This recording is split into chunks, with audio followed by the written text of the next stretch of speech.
Good morning, everybody. Welcome back to day two. Glad to have you here at Amplify Music. Hey, Storm, good morning. I Good know this is morning, early Gigi. for you. Storm It is is. a night owl, so us being up this way is really difficult. So we're here to kick you off. My name is Gigi Johnson. I'm from the nonprofit Rethink Next, from the Merrimack Center for Creative Futures, and about three other things, including UCLA's Herb Alpert School of Music part-time. Storm, where are you from? I'm Storm Glory, and I'm here in Denver. I teach at the University of Colorado, Denver, in the College of Arts and Media, and I'm so happy to be here. And you also are a city councilman, so you wear a civic hat I as well, am. correct? Yes, I do.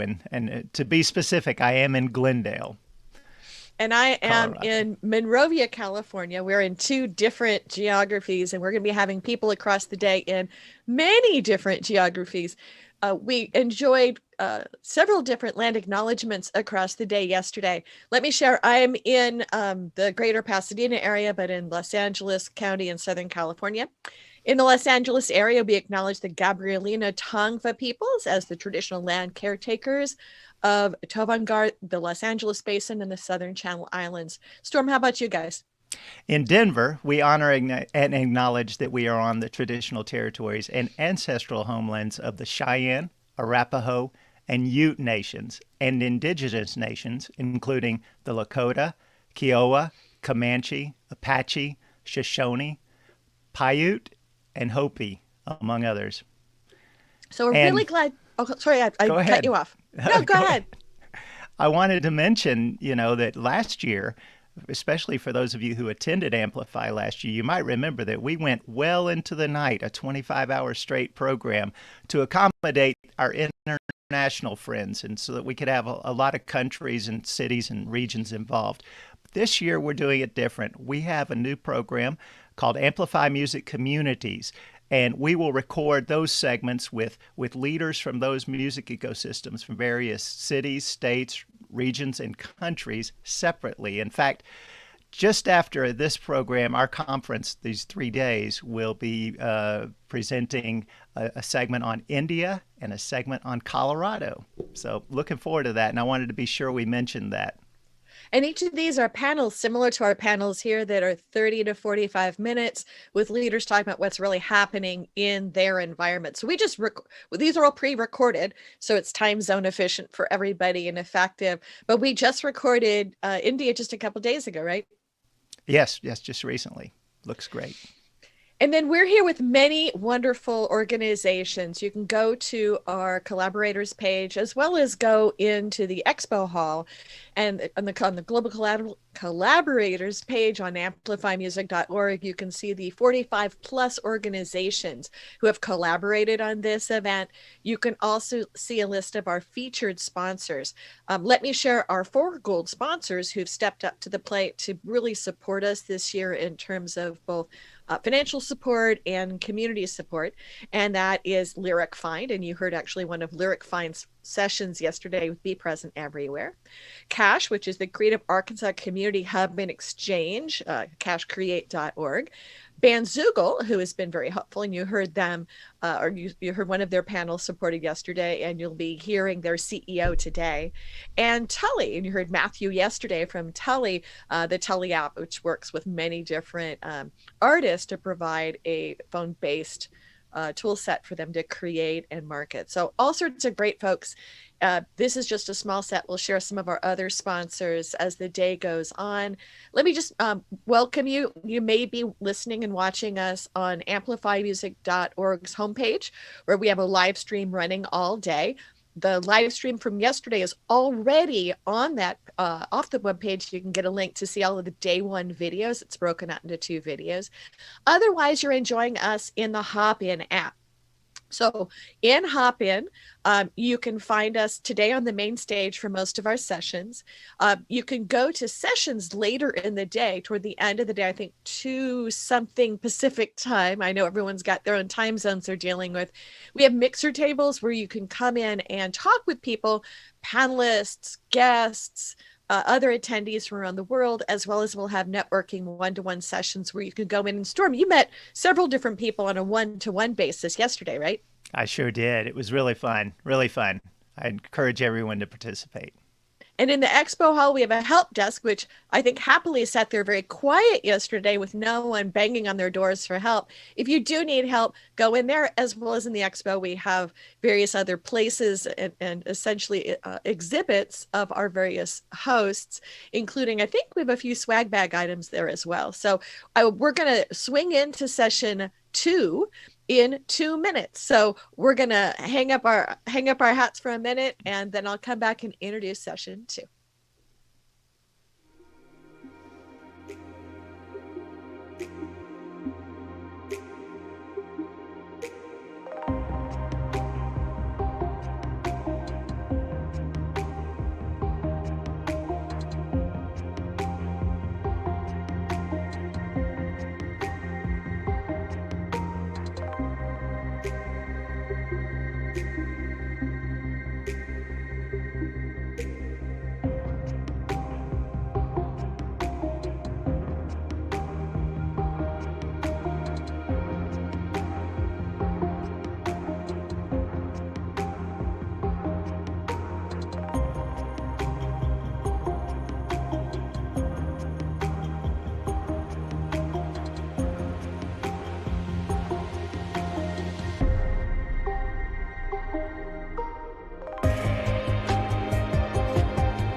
Again.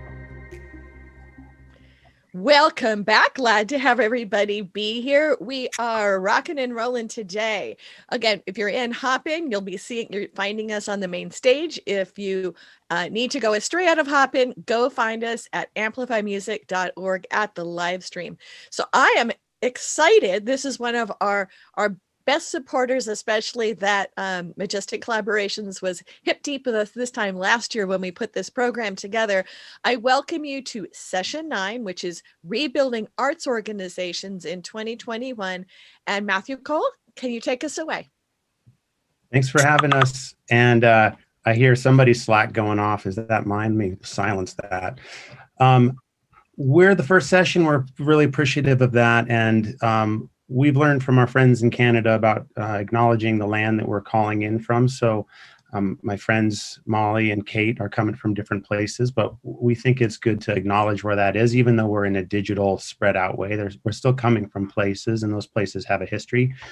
And it helps us understand where we're going if we understand where we are, where we're from. So I'm going to do that with some music because it helps put me in the now and the here, and this is Amplify Music. So I've got a guitar nearby, and if you'll indulge me, I'd like to give some thanks to the places and the people that brought me here. And this is a song I wrote a while ago that I've been thinking about kind of often because it's about different levels of the polarities of things. You'll see what that's about in a minute, but I'm gonna settle in.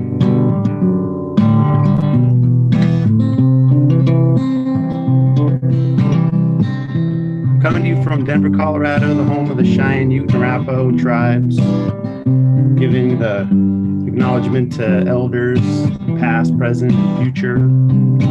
Denver's home to Five Points neighborhood, known as the Harlem of the West. Cleo Parker Robinson, West Denver, Centro Su Teatro, Chicano Music Awards, and Tony Garcia, Red Rocks Amphitheater, Lisa Gidgadas, who brought me here, introduced me to Storm Glore and his wonderful students, Kenzie and Cassie and Janae and Elisha. Met Gigi through those folks too. Tom Clareson with Performing Arts Readiness, and Jan Newcomb introduced me to Molly Quinlan Hayes, who's on this panel today. Michael Bracey and Don Pitts from DC and Austin. Michael Orlov, Kate Becker, and Reed Wick. And then the Shane and those Music Cities people. Kate Durio was on this call today. We're going to talk about resilience, and here's a song about that. Could fall into you, no reservation, and I want to give into you. Do you need explanation? Like I am drawn into you by morbid curiosity. You got this mass communication, utter honesty, and I can't hold too tight. Gotta let it go. It seems by now. You gotta know we've been patient for so long. And the love I got for you was fairly natural. And it's like the northern lights or a tornado. Yeah, the love I got for you, Molly, Kate, and Gigi, and Storm is fairly natural. Yeah, it's like the northern lights or a tornado. And that's the whole shebang of it. Without further ado, I'll just finish introducing by saying the Performing Arts Readiness Group was put together several years ago after some big storms wrecked the Eastern Seaboard, and the Andrew Mellon Foundation said with good planning we could help these goals get these harms get mitigated. And I've been doing emergency planning work through that group. After producing 120 festivals around the country, I started to see the correlations between the planning we did for that and the planning that cities would need if they underwent fast change. And we know that that with climate change and other stuff coming on, it's time to get ready for that. I'm a very positive person, but also I've got a little bit of Chicken Little in me. And that makes me feel like this is the work I've been called to do. There's kindred spirit in that with Molly Quinlan Hayes. And of course, Kate Durio and her group know all about the power of music to help communicate things in these hard times, and good times and happy times.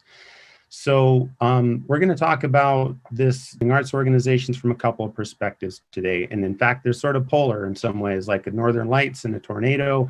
These are the sort of things that we have on Earth in these good times and bad times. And we've all gone through a lot this year. So Molly, would you talk a little bit about, I said you're a Swiss Army knife, you know, but what blades are we working on today? Scissors or toothpicks?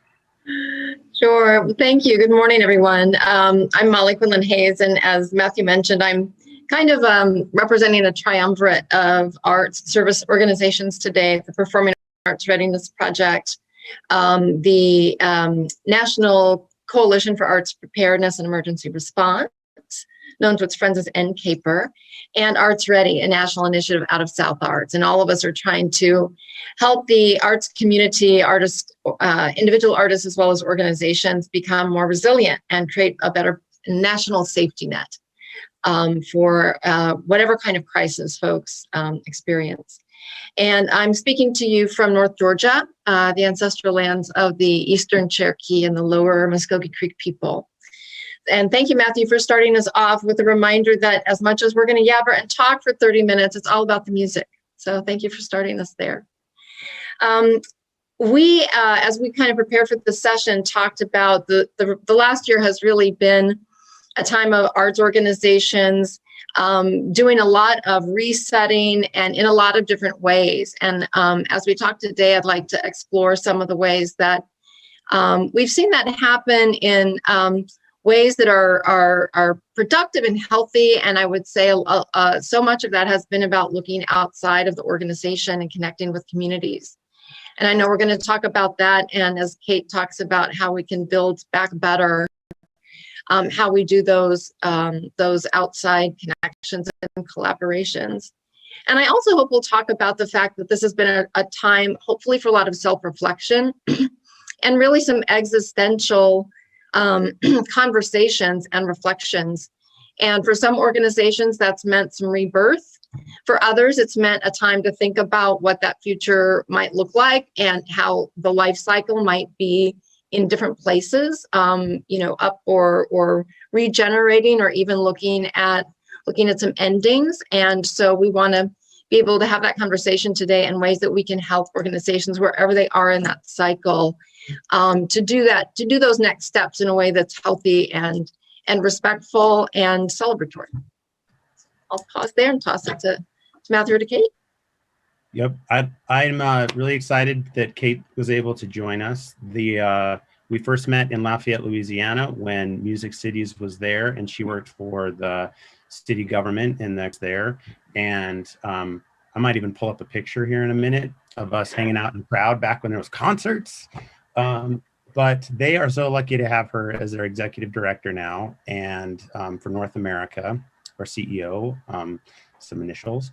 And one of the things she's been working on hard that I want y'all to kind of make some space for right now is the opportunity that's coming with ARPA. And we've made the joke that this is a bit like arts organizations have been cutting up one turnip for a while, and somebody is about to tip over a wheelbarrow. And who knows where all those turnips are going to go in states that are getting billions of dollars.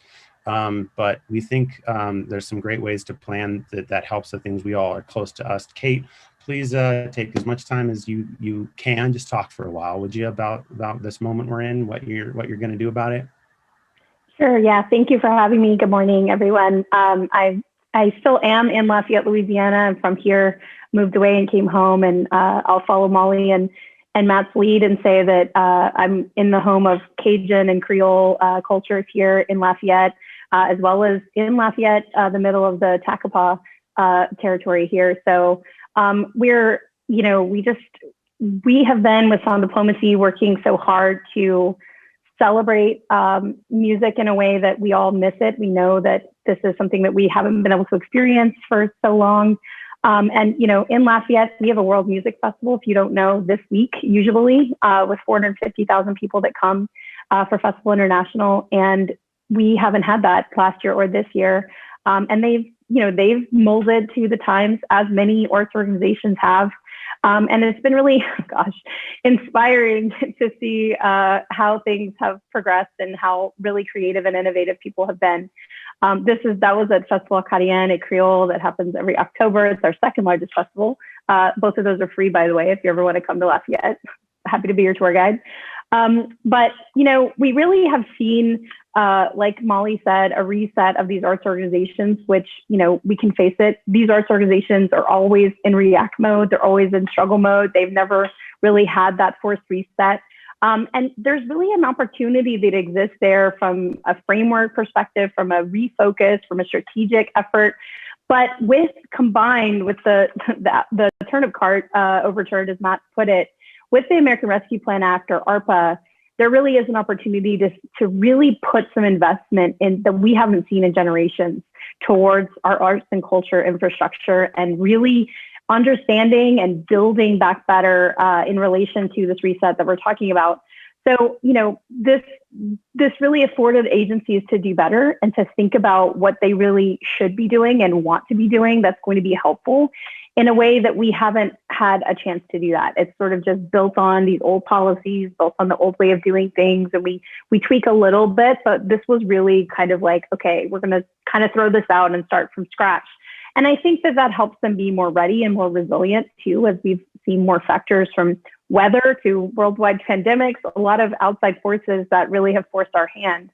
And so it's just, I've been inspired both as a policy wonk, as a, as an arts advocate, and an arts patron, at really just the innovation that I've seen and the creativity around what we've seen in the last year, 18 months, in the absence of business as usual, going to live shows, going to festivals. We've had to see agencies find ways to make more money, be relevant, create more awareness, advocate for themselves. And one interesting thing, and we'll maybe talk about it later, but just as a music appreciator, I've really been inspired by watching friends who are artists really experimenting in live streams and doing things from their own house. You used to see them playing the crowd favorites and sort of the same get-ups at the same venues, playing the same songs, but we've really seen them be more vulnerable and presenting work that maybe isn't that polished. They don't have to play these crowd favorites that are going to get them cover charges at the door. So I've seen artists playing around with different costumes and lightings in their own living room and playing these, kind of raw versions of songs that they're working on. And it's been a really interesting peek into their creative process and them growing as an artist in their reset. And so I really want to toss it to Matt and Molly to also talk about this pause and some things that they've noticed. And Matt, we can maybe talk about the ARPA stuff a little bit further. Molly, I see you're unmuted. Jump in. Great. Well, I think that, and just to reflect off of what Kate was saying, this idea of arts organizations also looking at experimentation and moving out of their comfort zone.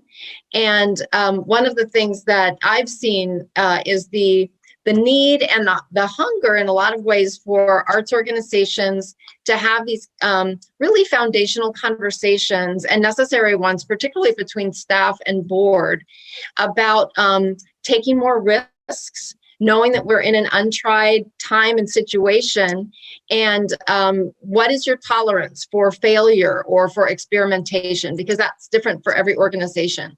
So that's something that we really encourage, is to put those kinds of questions on the table and not make assumptions, because we are having to try out new things. And as much as I am like a planning and evaluation wonk and, gonna have performance measures and we have to look at our outcomes, this is, a time that's just different. And we're going to have to try out new things. And I was really taken earlier this year. I did another conference with Matthew for Folk Alliance International, and they talked to their organizational members across the world about this idea of, have you tried new things? What has that been like?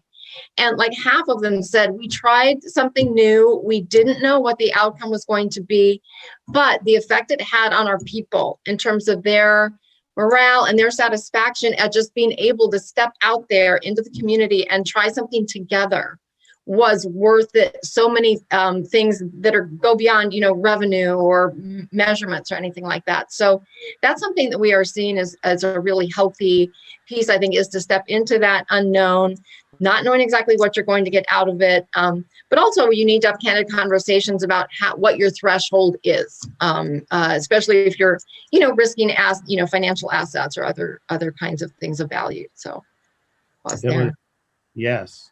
It was so cool to see you and Jan Newcomb from NCAPER, that's the National Coalitions for Art Preparedness and Response, talking about this kind of recentering your organization and what does the community really need from you right now versus sort of what have you been always doing, and how to really kind of quiet down to that moment, even though it's a pretty traumatic moment. It's hard to recenter. Some of the stuff that I've seen has definitely been inspiring during this time. We've been working in Denver. A lot of artists, musicians, and event producers have been coming out to help do service for unhoused people who don't have access to clean water or hand washing stations.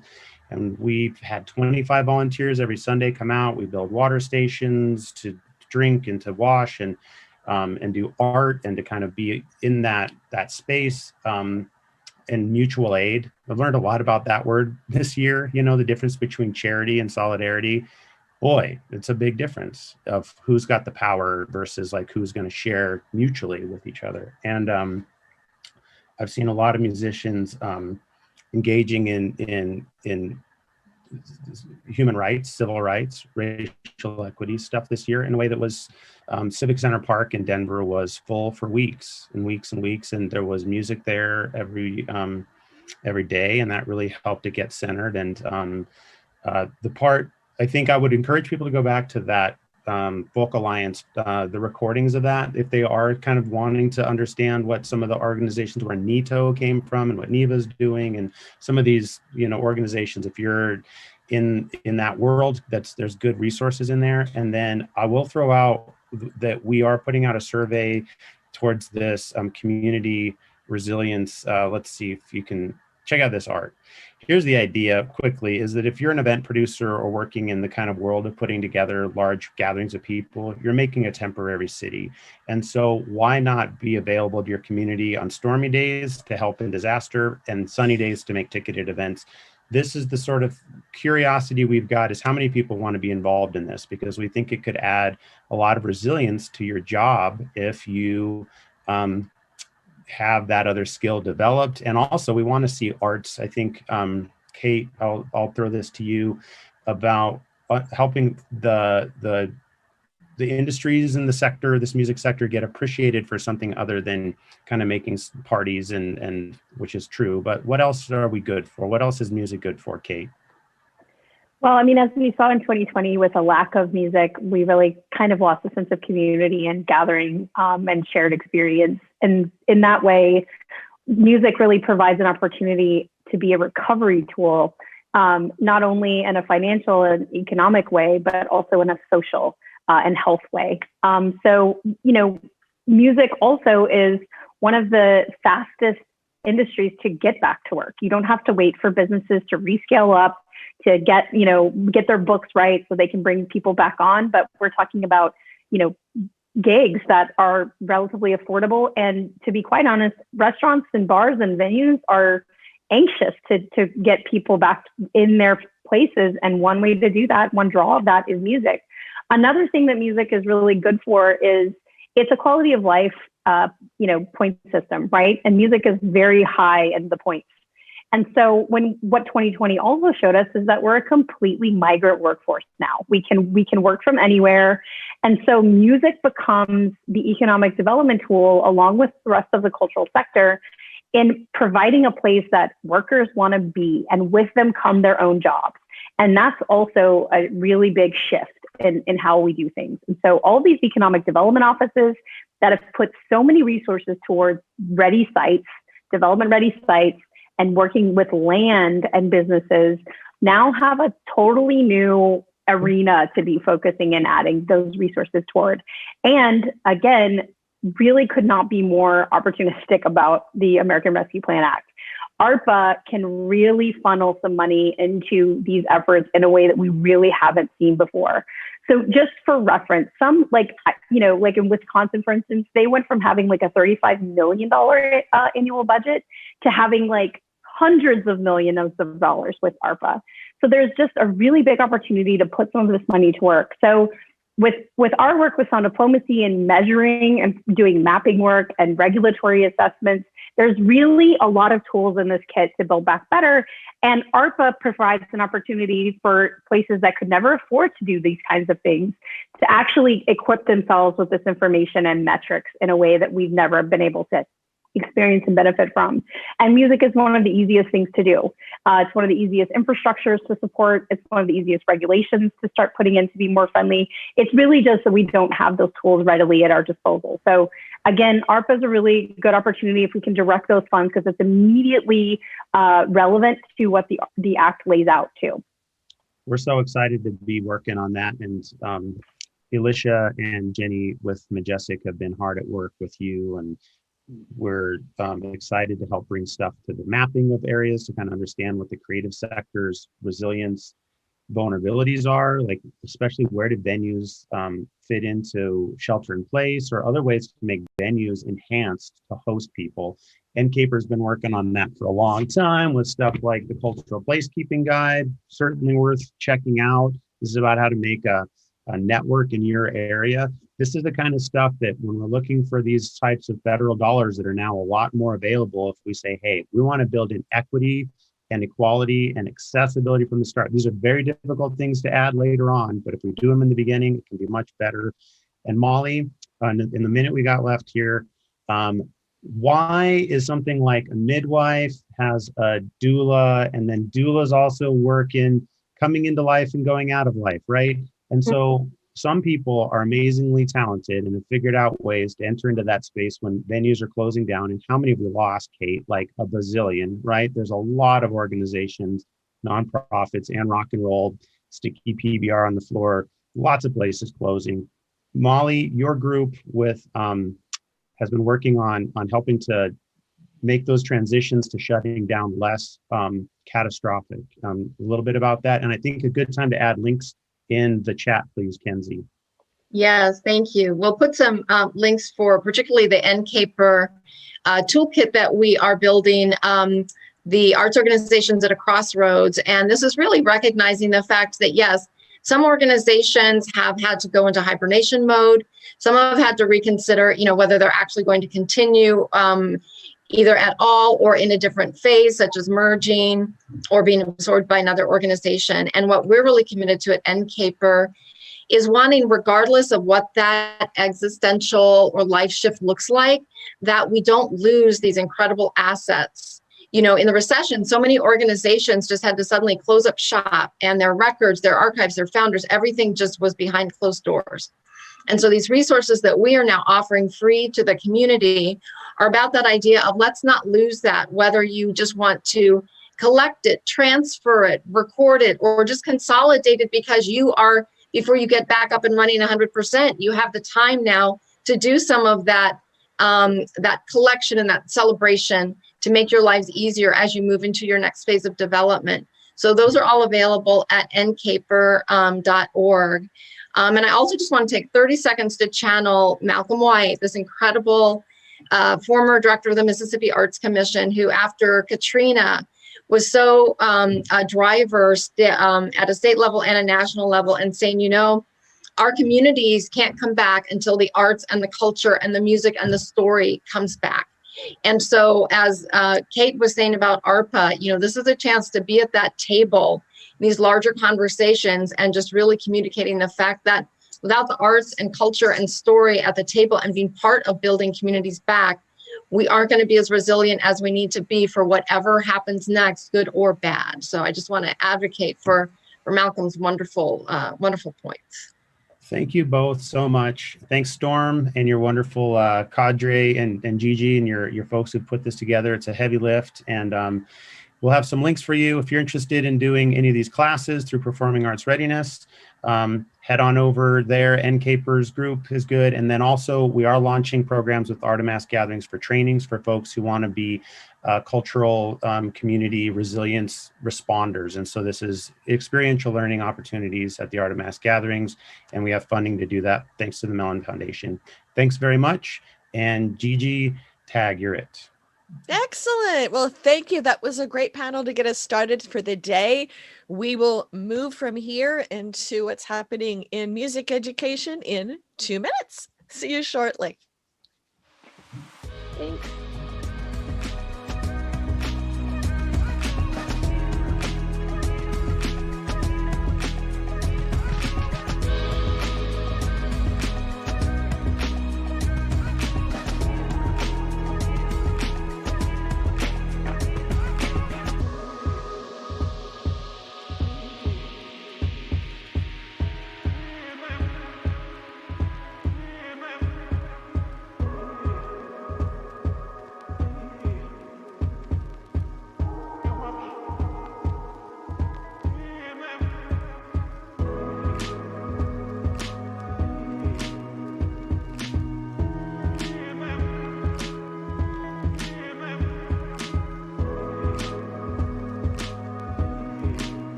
and welcome back. We are here for this is our panel 10, and the topic is music education, the intertwining of educational disruption and music disruption. Before I introduce Frank, if any of you would like to go talk to Majestic Collaborations and their team from the last panel, they are over in the expo hall, glad to talk with you. So if that's a topic that brings your heart to beat faster, they're really excited to talk with you today about that topic. So I'm excited about this topic. This next session on education is something that spurred from Amplify last year, and Frank Huser and I have talked about it now in different environments. I think we need Richard Niles to turn his camera and mic on, but I'm about to introduce to you the phenomenal from UCLA's Herb Alpert School of Music, Frank Huser, who is going to take this panel away. Frank? Hi, thanks, Gigi. Good morning. We have a wonderful panel, and we're going to be discussing, as Gigi said, disruptions in music and education. So the first thing we're going to do, we have a great panel of 5 people, myself, and I'm Director of Music Education at UCLA, and everyone else is just going to do a real quick introduction. We're going to come back and talk about disruption. Akira, want to introduce yourself? Hi, my name is Akira Nakano. I'm from the Los Angeles Inception Orchestra, where we mentor young children from ages 8 to 19 in music composition and music theory. It's great to be here. Thank you, Storm and Gigi, so much. Thank you. Michelle. Hi, I'm Michelle Rocket. I am a teaching artist from the social justice organization and music education organization Youth on Record, based out of the Denver metro area. And it was snowing on Monday when we last talked. So it was, and yesterday, but and of course I simply said to her, "What's snow?" Richard. Good morning. I'm Richard Niles. I'm a composer, arranger, and producer. I've been doing that for about 45 years. I'm also an educator and author. I was a BBC broadcaster making documentaries for 20 years. And I have a podcast now called the Radio Richard Podcast. Great. And Kelsey. Hi, good morning. My name is Kelsey. I work at the Young Musicians Foundation. We are a nonprofit organization that provides tuition-free music education and experiences to students throughout Los Angeles. And thank you so much for having me here again today. Okay, great. And as Gigi says, she and I have been having discussions for years now about what goes on in the field of music and music education.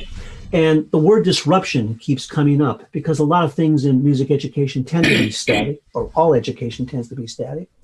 So I want to start this off with a conversation amongst us about why are we discussing disruption? How many are experiencing disruption? That kind of thing. So anyone want to pop in? I want to get this kind of a free-for-all going on here. Well, I think I'll pop in and say that it seems to me there's 2 meanings of the word disruption. One of them is, have we all been disrupted by COVID and the lockdown and teaching online? And for me, it's just been the opposite. It's been even better. And I've always taught online, so I find it to be very helpful. And the other question is does disruption mean finding innovative and new ways to teach? And in that respect, I'm all for it. Okay. Other thoughts? Well, Okay. Oh, this is good. No, please go ahead, Akira. Sorry. So yeah, I think what's great, as Richard mentioned, I mean, the thing about COVID and how it changes music education in a way is in this virtual format, there's so many new platforms which help to innovate. For example, if you have a mentor in online, we can still, as a staff and other teachers, continue to live teach and answer immediate questions in the chat.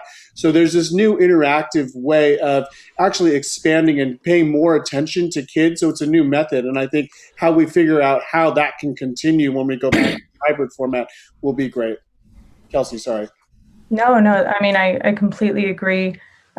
Richard, you mentioned, COVID being a prompter. I think larger social justice movements being a prompter to really encourage us to think about education and what equitable education looks like, especially, in terms of arts and music, has been something our organization has been thinking about quite a bit.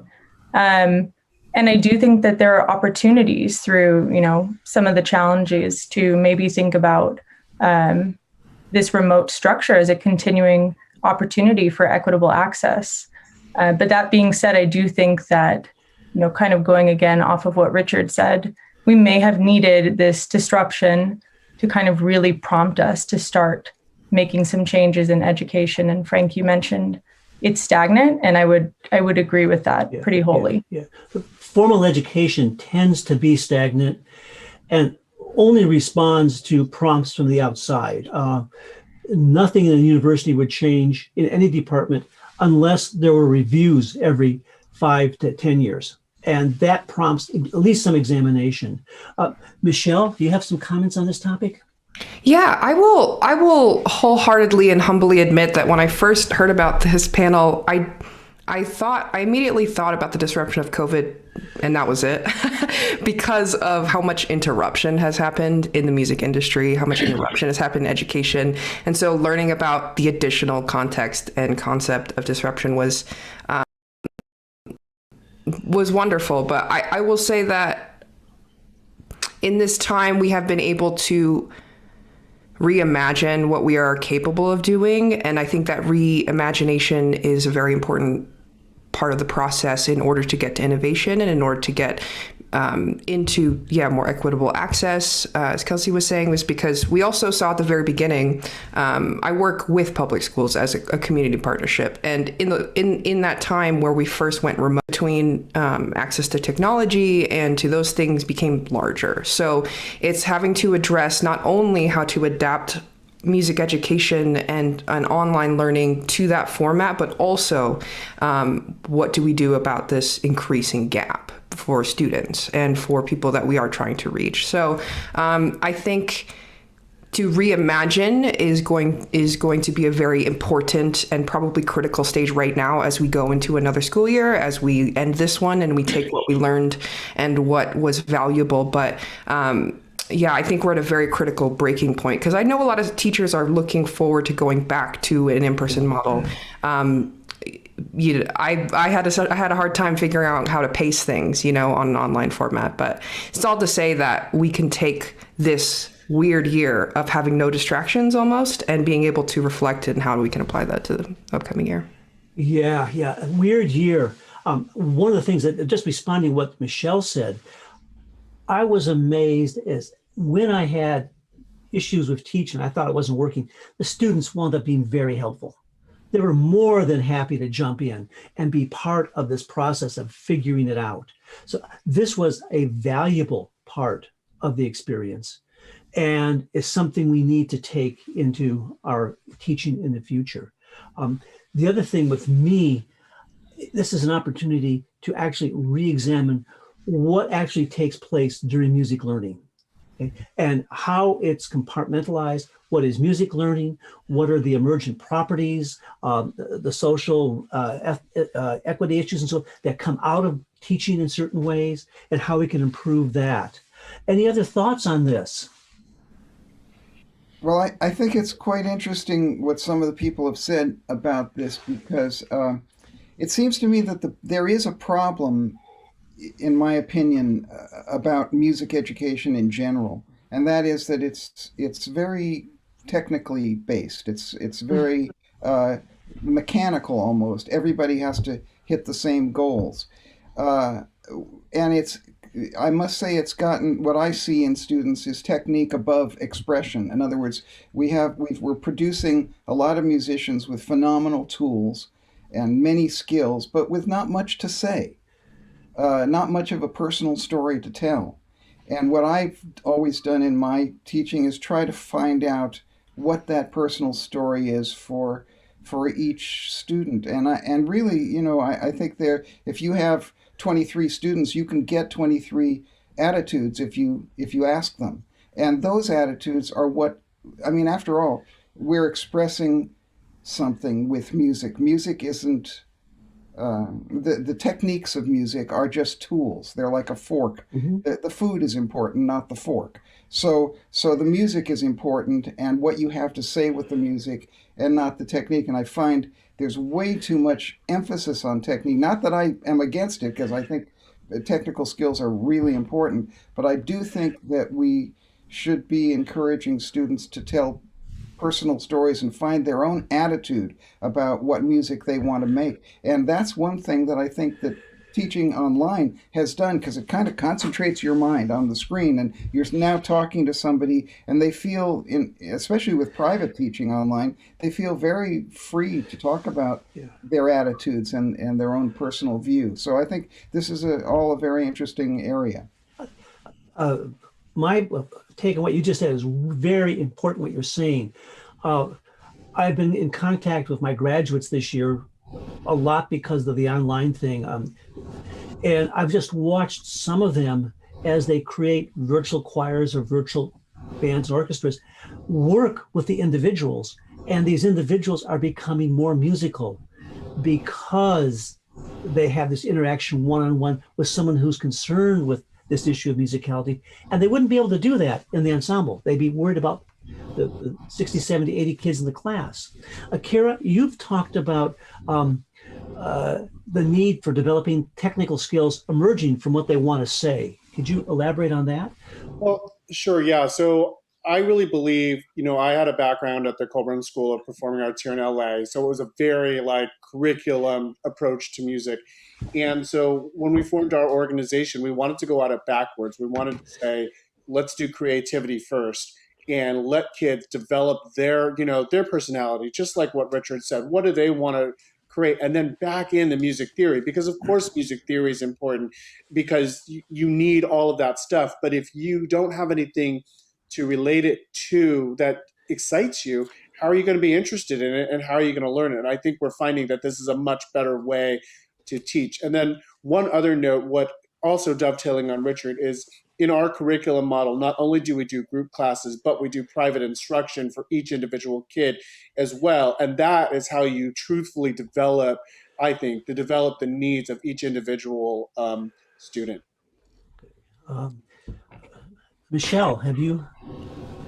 Yeah, I will say that my musical background is pretty non-traditional, and so I grew up in choirs, and I went to school actually with Storm, and I studied recording engineering and vocal performance, and that particular program was contemporary. And I think sometimes the issue might be bigger institutions or sort of larger things accepting contemporary music and accepting more non-traditional ways outside of classical music as something that is viable or something that is appropriate. I work with mostly high school students, and I will say that a lot of things that we do is project-based, and that is to encourage them to tell their story and to encourage them to learn how to critically think and to self-actualize, and music is the best vehicle that we have found.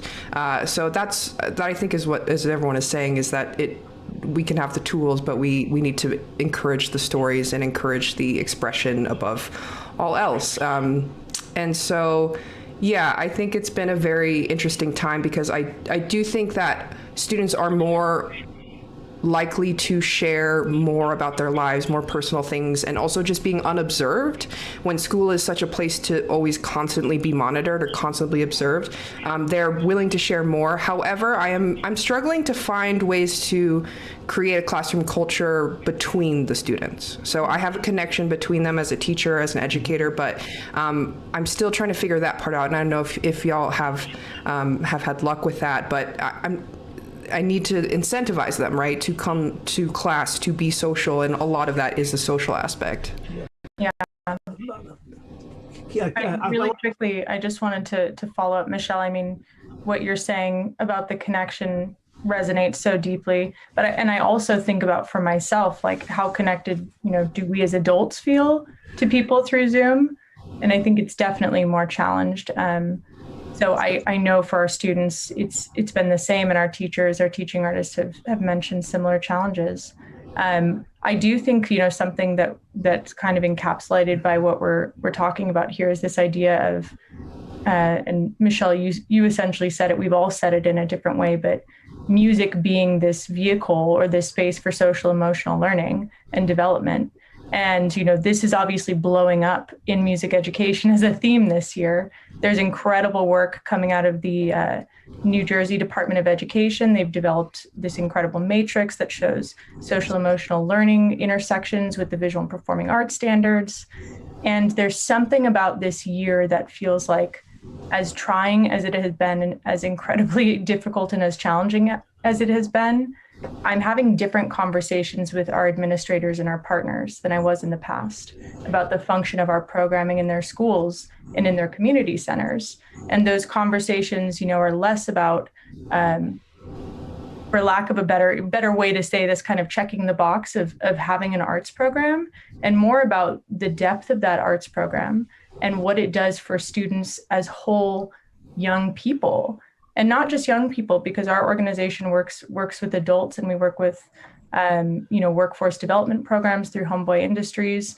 And music is healing, and music is, a space for you to develop so many different dimensions. We're multidimensional. And so it's exciting to be having this conversation in this type of a panel. And at the same time, this is, I think, part of, what we can maybe consider disruption in the space of music education. Which is why I think it's interesting to think about it, because we all know of music as this amazing place for emotions to take place.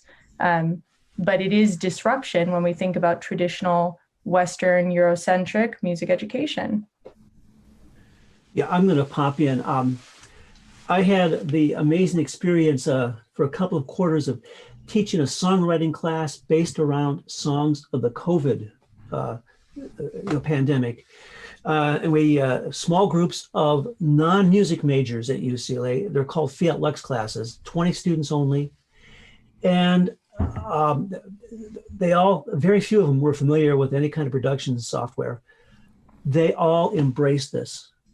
And we started by watching the jingles that came out about COVID, wash your hands, do this. But then emotional songs began to come out. And the pieces that these young people created dealt with the experiences they were having, missing their parents, missing each other. Or one Asian student really spoke about how she was experiencing prejudice in her community.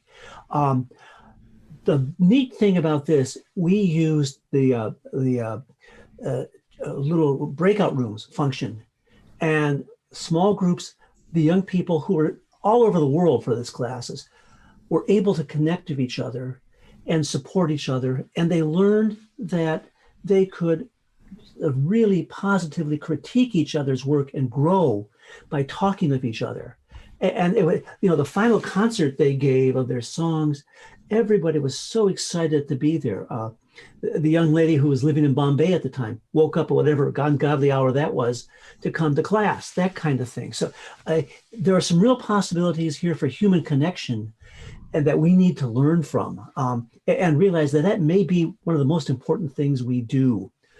Anybody else have those kind of experiences? Well, I just like to say that's great what you just said and what you described, and it's something I talk about a lot, that the arts has an obligation, I think, to reflect the spirit of the times. Mm-hmm. If it doesn't do that, then it's a technical exercise again. But what that thing that you just described is a perfect example of it. I mean, I wrote a song myself, which I released in December called 2020 about these kinds of experiences that we've all been having. And I think when you can encourage students to write about what's happening now in the world, and I'm a guy from the 60s, so after all, that's natural to me to write about the times. And I believe we should all be encouraging students to do that. And interestingly enough, I find one of the main ways to get them to start doing that is to get them to transcribe music from the past. Because when they transcribe a lot of music from the past, they're suddenly saying, wait a minute, that guy thought about this guy thought about this, maybe I could take this from here and I can take that from there and synthesize it into my own little style or my own attitude. And it's great. So I think what you've just described is a terrific thing to do. What you just described is a way to start music history from today and look backwards and create curiosity about it rather than we're going to start with chant. We're going to, this is just, and it's hard to get academia to do that. It takes a major disruption for them to think that way. Michelle, you were. Well, I was just gonna say, Richard, it sounds like you're saying that retrospect is 2020. It was a joke, but also this is, people will be writing about this time, creating art and music about this time for a very long period, and we will not really be able to see how much has happened until we're really out of it. But I think being in this time is very special, and I also think. I appreciate this conversation with this panel, especially, which is a reminder that we can now invite people from all over the nation, all over the world into the classrooms. And that was something I probably could have done before, but is something that is helping, I think, create a more centralized national conversation as opposed to regional, and learn from one another, which I think that's pretty incredible. So thank you for doing that. Akira, had you wanted to pop in? Yeah, I was going to say exactly what Michelle just said. I just think that it's really amazing that not only as can we bring teachers in from around the world, but we can also reach out and create these communities. I think schools sometimes have problems because not problems, but they're all contained to their own school system. But now you can combine different schools and reach out. I think different nonprofits like YMF, like Inception, because we have great school, multitudes of schools participating. But now this can become a model for general, schools in general, where they can just branch out, get students from all over the place. Virtual has let our organization go national, both mentor-wise and student-wise. And I think that is something that we wouldn't have had before COVID. And now how do you keep doing it?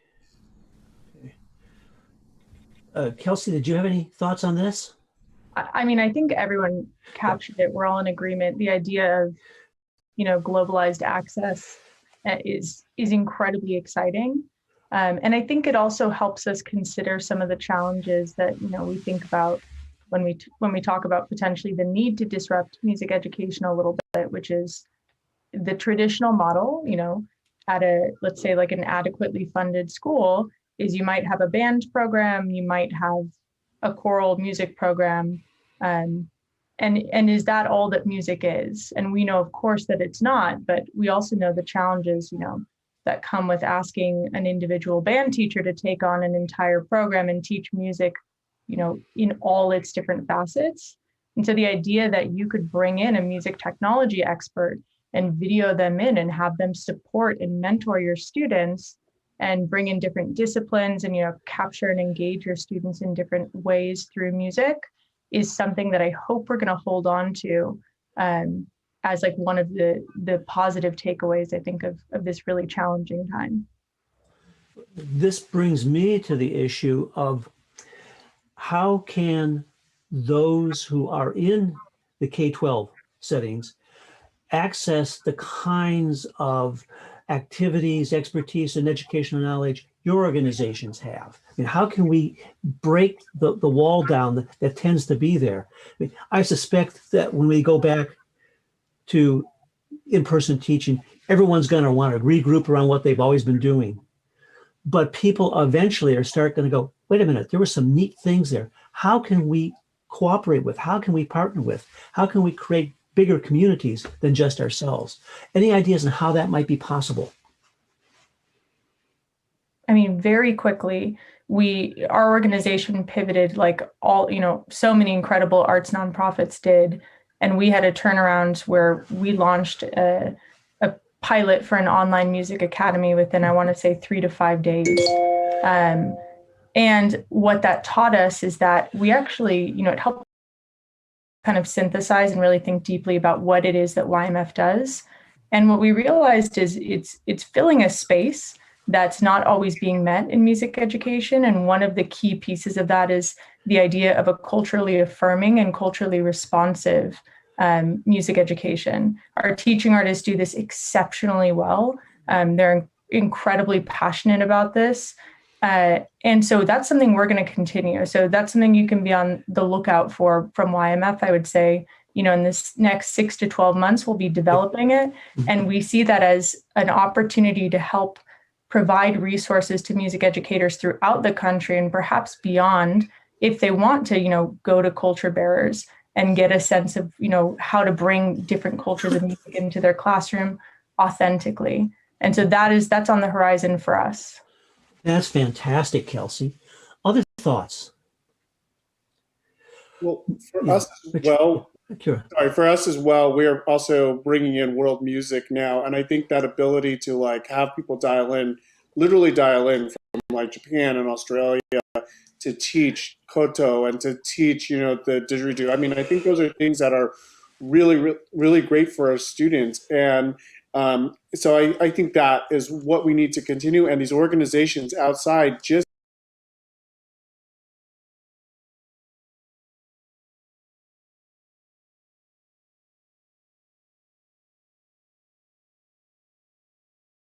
yes, and then we're here. Okay.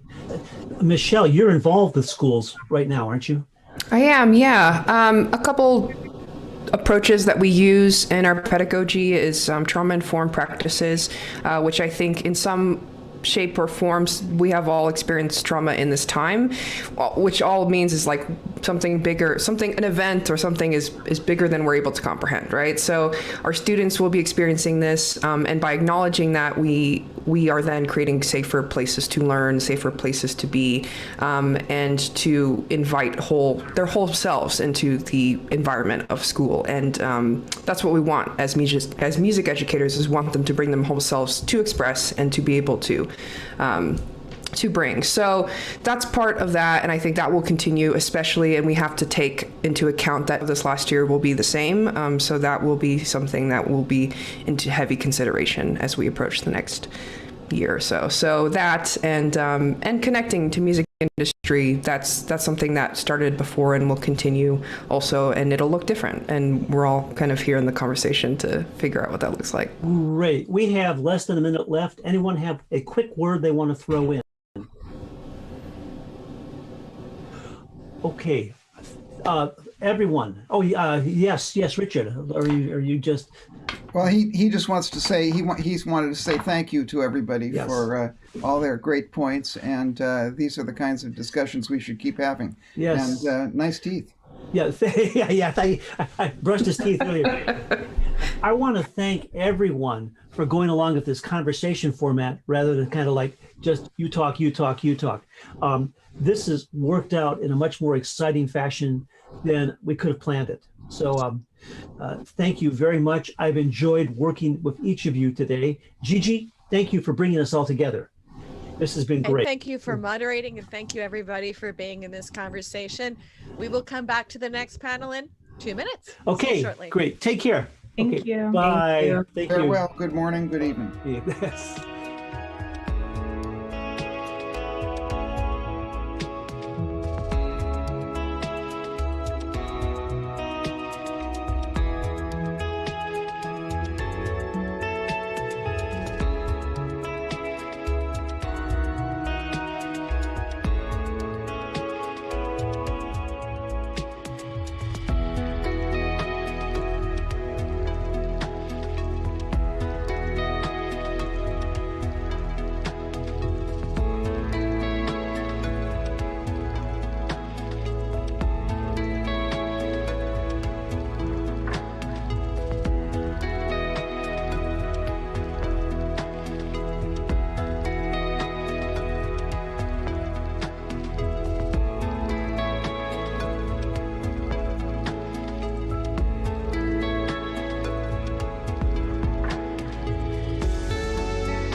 Welcome back. This is for session 11. I'm glad to have you guys here.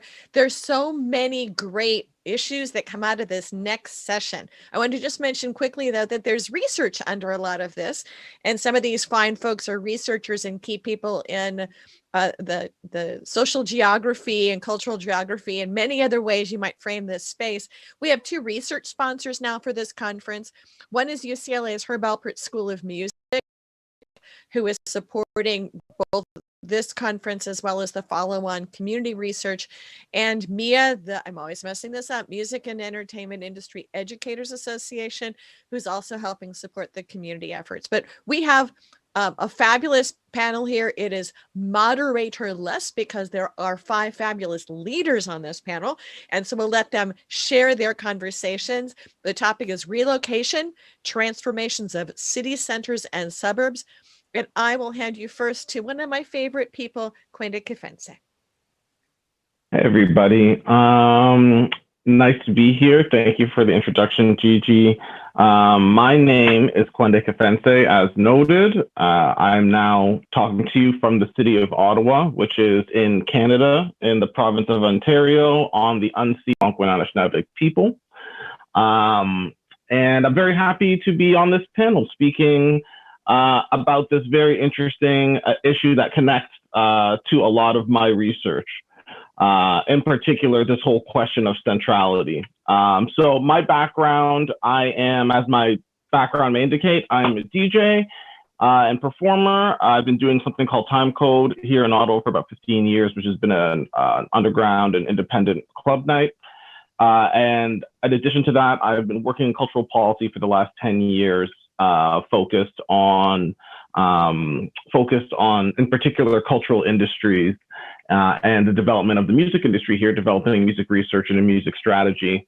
And then I also have a research degree in something called space syntax, which is the spatial theory and practice, which focuses on the quantitative analysis of social phenomena in space. And I use that to really research the spatialization of music industries. So for that reason, the topic of this subject or of this panel related to sort of the way that the music industry is going to be relocating as it relates to COVID is of particular interest.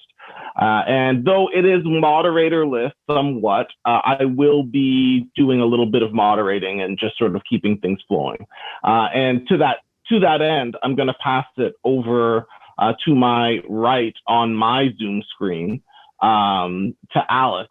Theo, to introduce himself. Thanks, Quenda. Hi, my name's Theo Ellis. My company is Pro Sound Media. We're a rights management distribution platform for artists. We're based out of the Detroit area.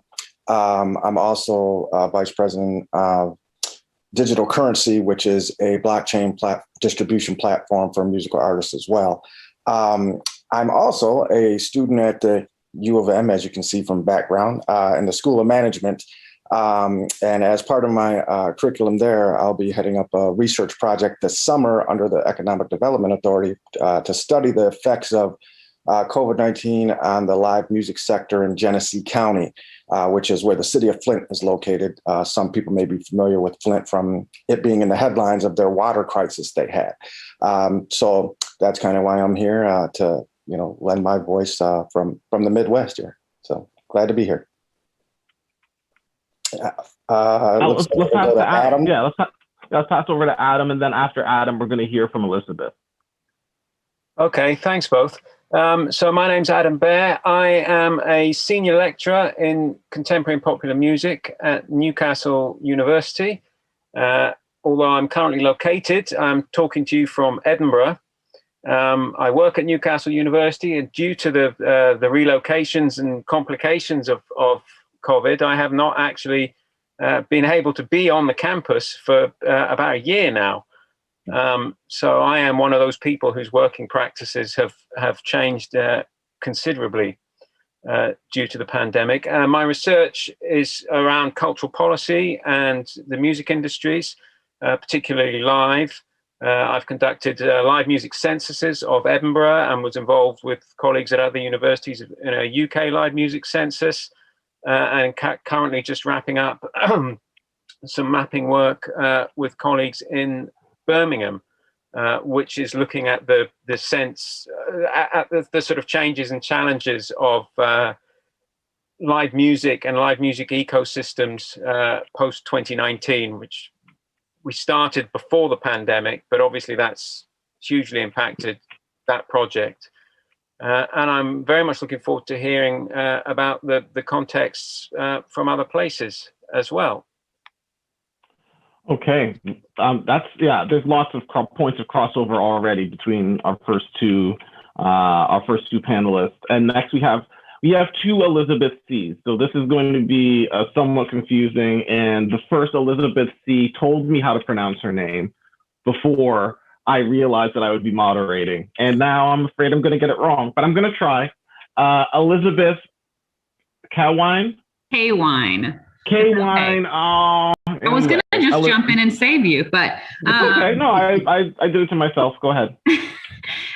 Yes, my name is Elizabeth K-Wine. I am coming to you from the greatest music city on earth, in my personal and also, I think, deeply factual opinion, Memphis, Tennessee. And I'm the founder and executive director of Music Export Memphis. We're celebrating 5 years this year. We leverage public and private funds to serve as an export office for Memphis music.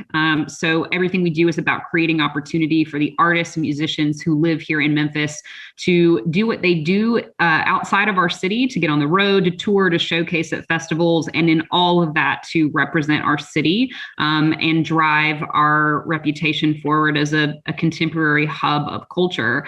The end goal is to make Memphis a city of choice for musicians, because we believe that that's how change happens. Is when there is a music middle class that celebrates and wants to live in our city. Other stuff that fills my time, I also teach a course at Rhodes College here in Memphis called Music Urbanism, which I developed, which just explores the intersection of music and culture and the development of smart, healthy, equitable cities.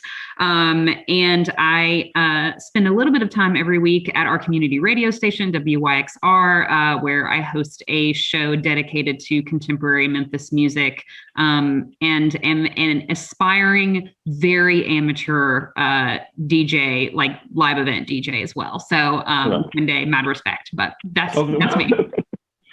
That's cool. And I forgot to mention that what I do right now is that I'm also the executive director of my community radio station, CKCU FM, which has a long and storied history here in Ottawa. We're approaching our 50th year in 2025.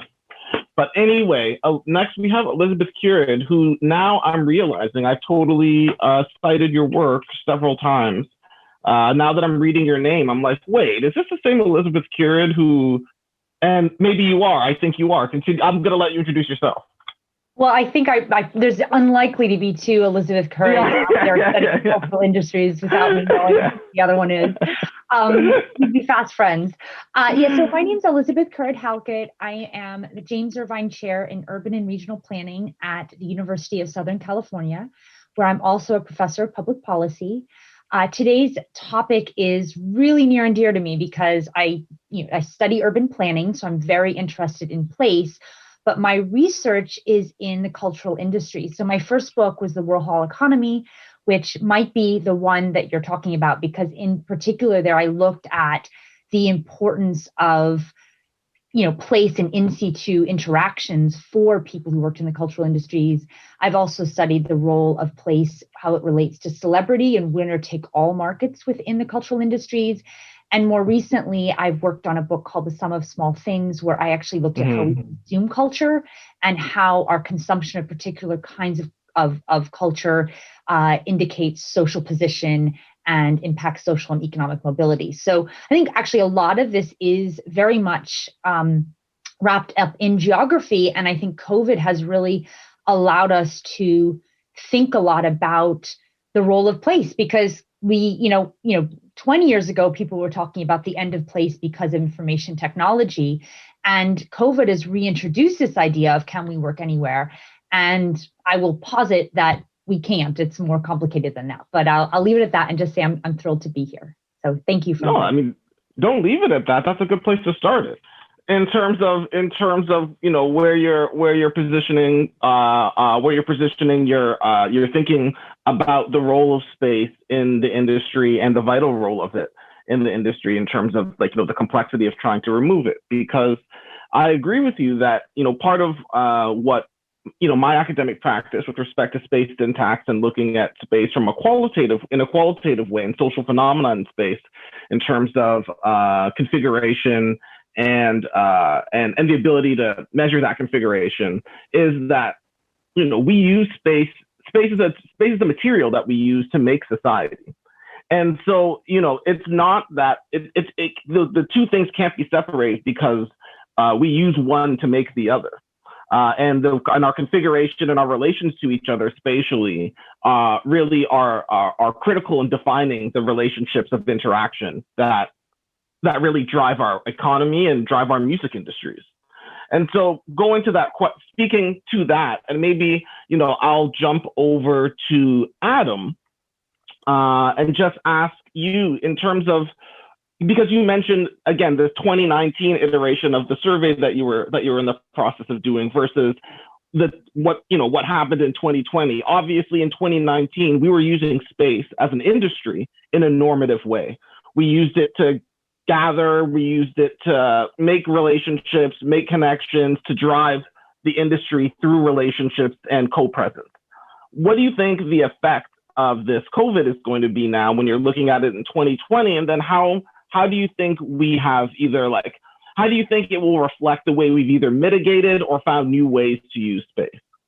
I think the most immediate effect, certainly around where I am, is uncertainty and people having to manage and work with that uncertainty. So just to give a detailed example that hopefully speaks to sort of bigger issues, we're not in my city, in Edinburgh, we're not yet at venues reopening. There's talk about that maybe May 17th. But even then, the venues are saying, well, particularly at the grassroots, if this is supposed to be social distanced, are they going to be able to operate profitably at 20, 30% capacity? It's doubtful. Uncertainty has been the first thing. The second thing, which is a little more optimistic, I guess, and to pick up the point that Elizabeth made about people adapting. There's been a lot of talk of the death of cities and everything's going to go out into the suburbs and stuff. And I think that the changes there that people will have to manage will be how culture can occupy spaces that change. So to some extent, what the pandemic has done is acted as an accelerant for things that were happening anyway.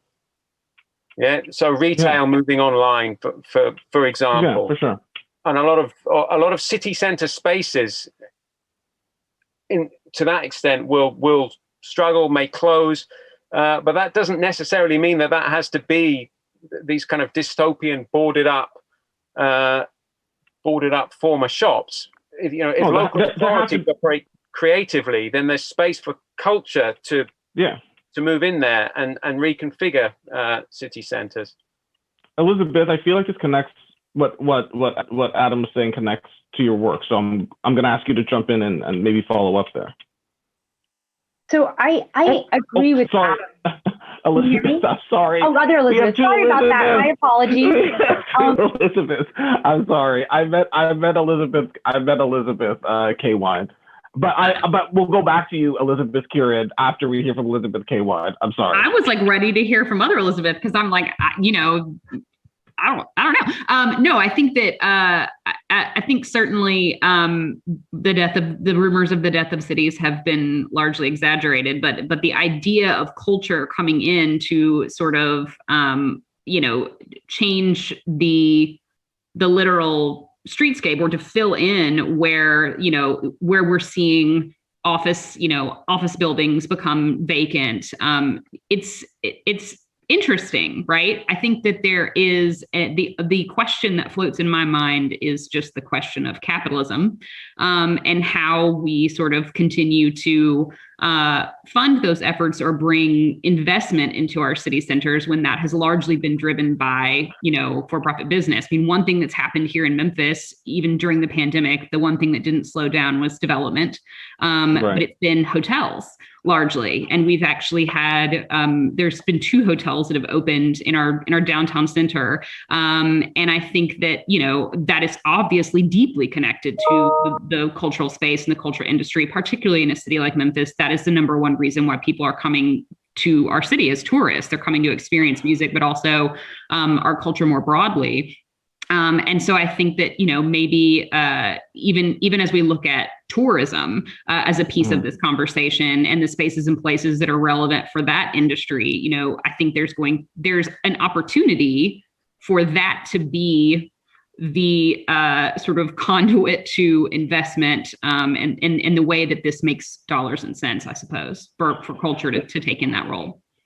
And I think that, in particular, I'm interested in connecting some of what Adam said about, I take all of those points, and I think that connects, your point about the economics of this connects to a point that I want to ask you about, related to what Adam said about certain venues closing and a whole range of venues closing. And there is a geography of middle-class musicianship, which is not the same thing as the geography of the tours that Jay-Z and Beyonce do, right? Or Prince and whoever else. And so it's really those venues that are taking the brunt of this, that actually support that middle class musician. And I'm just curious about your perspective on that, Elizabeth K1, and then we'll go to Elizabeth Currid, and then I have a question for Theo. Yeah, I think that what I am hopeful of is certainly, I think first and foremost, we all just have to have a lot of hope that the majority of our independent venues can even survive this moment. And I think that, once we look to the other side and the ones that are still standing, my aspirational thought is that we have to, in spite of the fact that these spaces are for-profit businesses, they're not nonprofits, which is what our sort of philanthropic structures in the United States understand how to support. These are not 501c3 organizations. But I think that our cities have to shift the way that we treat them. We have to look at them as cultural institutions, even though they're for-profit businesses. And we have to start using our existing structures, whether it's tax incentives or if it's permitting, to heritage protect designation. them. Other kinds of things like that. Yeah, exactly. Sure.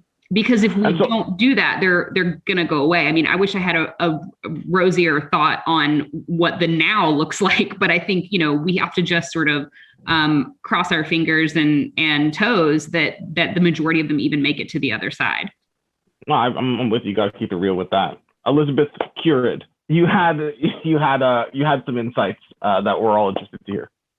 Well, Elizabeth is absolutely correct that we have a crisis for the arts community because, most of them are not even sustained by their work. So there's this kind of, I think, 2 things going on here. The first is that even the jobs that maybe a lot of them, particularly the young ones just coming out of art institutes, maybe they're working as a barista, or they're working in PR part-time, and then they're freelancing, and then they're also doing their work, their artwork, that those jobs have been compromised too. And so you have that problem currently that will, I believe, affect the future generation of artists. The other thing, though, that's going on that I think is really important, and I think it really is analogous to the ICT revolution, when we thought, email and just being able to talk to each other was going to somehow mean that we didn't need to be next to each other. I mean, I found this when I talk to artists, why do you, after you graduate from school and you are trying to establish yourself as an artist and right now can't really get a job in it, you're not like a lawyer or a newly minted MD where you're just going to land some, fairly well-paid middle-class job, that in fact you're really going to struggle. Why do you stay in New York or LA? Or why do you actually go to those places? And what always was told to me by artists is you need to be there. And so the scene for artists, for lack of a better word, but I think really captures it, has a really important economic function for the cultural economy and for cultural industries and the producers within. And so when we talk about the end of cities and COVID, there's no question that there's personal preferences that people have, like they've moved out of New York and they're like, hey, I like this better, or I like spending more time with my kids, or I want to, there's all sorts of personal things going on. But if we're talking about innovation and the future of the cultural industries, without question, they need to be in the same place to innovate, exchange ideas, to collaborate, to interact with the gatekeepers of their industries. Mm-hmm. So I think that that is going to return because it's je ne sais quoi to the industry. You're talking my language. I mean, my dissertation was called scenography, and it was about the scene as an economic unit. And so, like, I'm totally with you on that. No, now, Theo, you're in a different kind of place. Tell me a bit more about this county that you're in. Is it a major metropolis? Is it, what is the population dynamics and sort of contours of the place like? So Genesee County is, I actually don't live there, but Genesee County is where the city of Flint is located, and the city of Flint is a major city. How many people there? That's a good question. I don't know off the top of my head how many people live in Genesee County, but I feel like it's somewhere around 200,000, 300,000, somewhere around there. And speaking from transformation of space, the city of Detroit, that is which is what more people will be familiar with. We've been experiencing that since the 50s. Right. So the city of Detroit in 1950, that was the highest population they had, 1.8 million.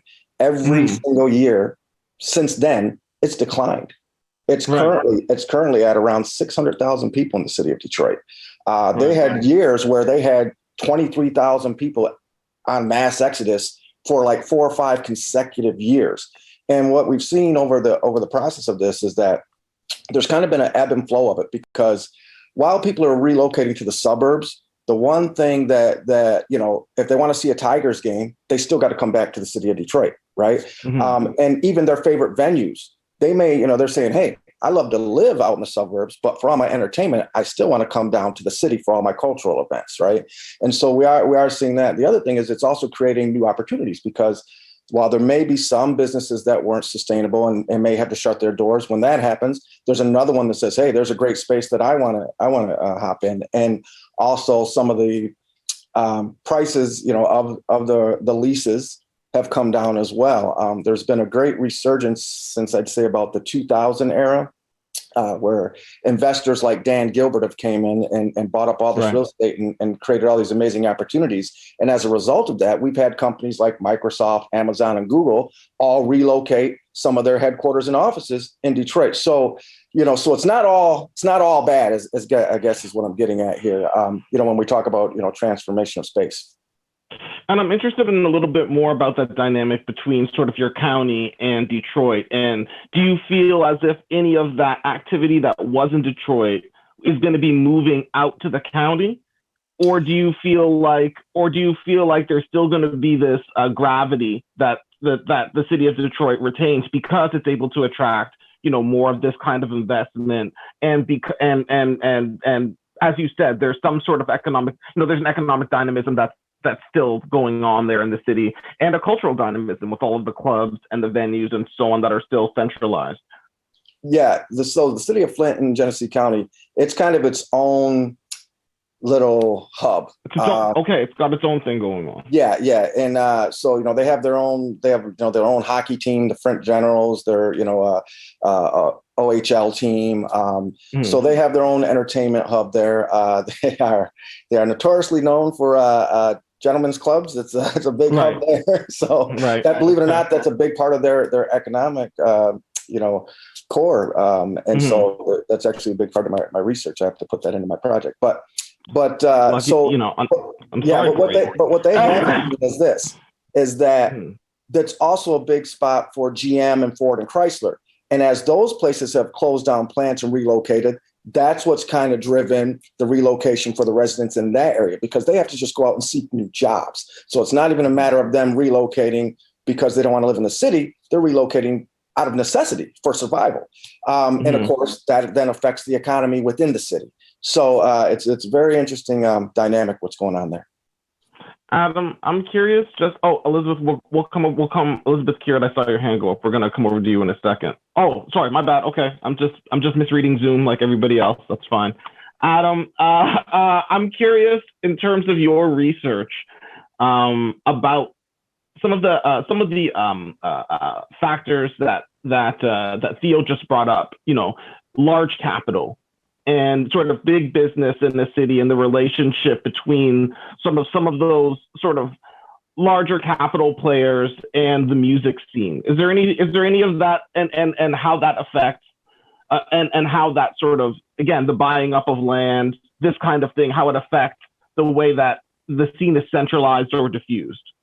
I think what this speaks to is something that we've all sort of touched on a bit, but also skirted around, which is the role of cultural policy, which you mentioned, and particularly around the crisis that the pandemic has engendered for smaller and grassroots venues.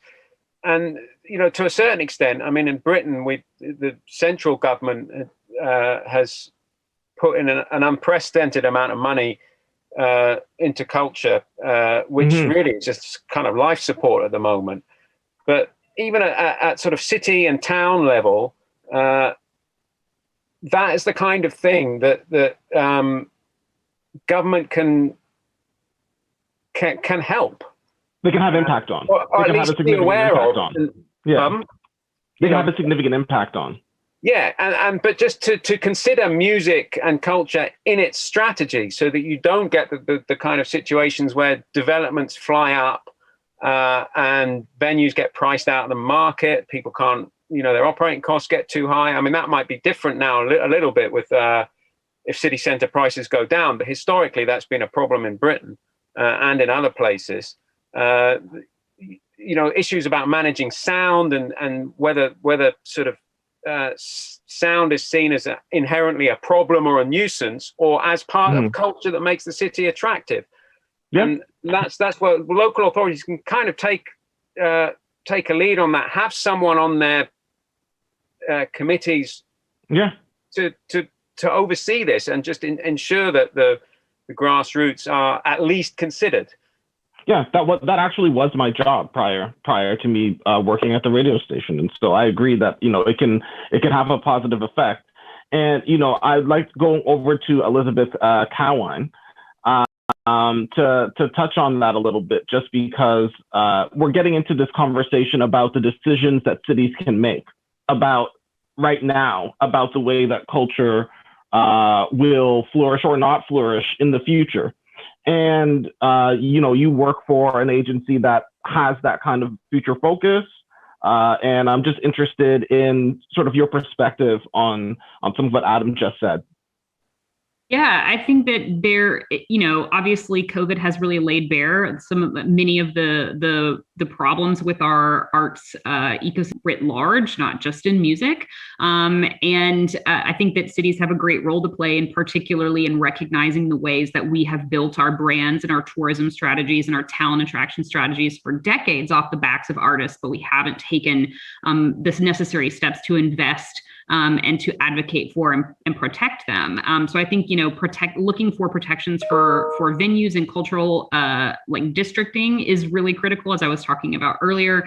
I also think that the time is now for cities that don't have a % for art, for example, or an admissions tax, or some type of funding mechanism to support either an Office of Arts and Culture or just some infrastructure within city government. I think the time is now. But I also think that we have to get creative about how we leverage existing money to support our artists. That's what Music Export Memphis does. We take funding from folks who are interested in talent attraction, economic development, and we give it to artists as tour support and leverage them as ambassadors for our city. Right. We need to think creatively about the existing resources and how we can funnel those to our artists to do what they are already doing. And that, I believe, will be the final word, because I think that's the end of our time here.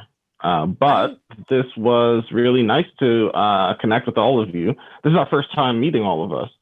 And I hope it's not the last. I hope at some point we'll be able to be in a room together, centralized somewhere, And but until then, we just want to say thank you for hanging out with us, Internet. And we're going to pass it on to the next panel. Excellent. Quende and both Elizabeths.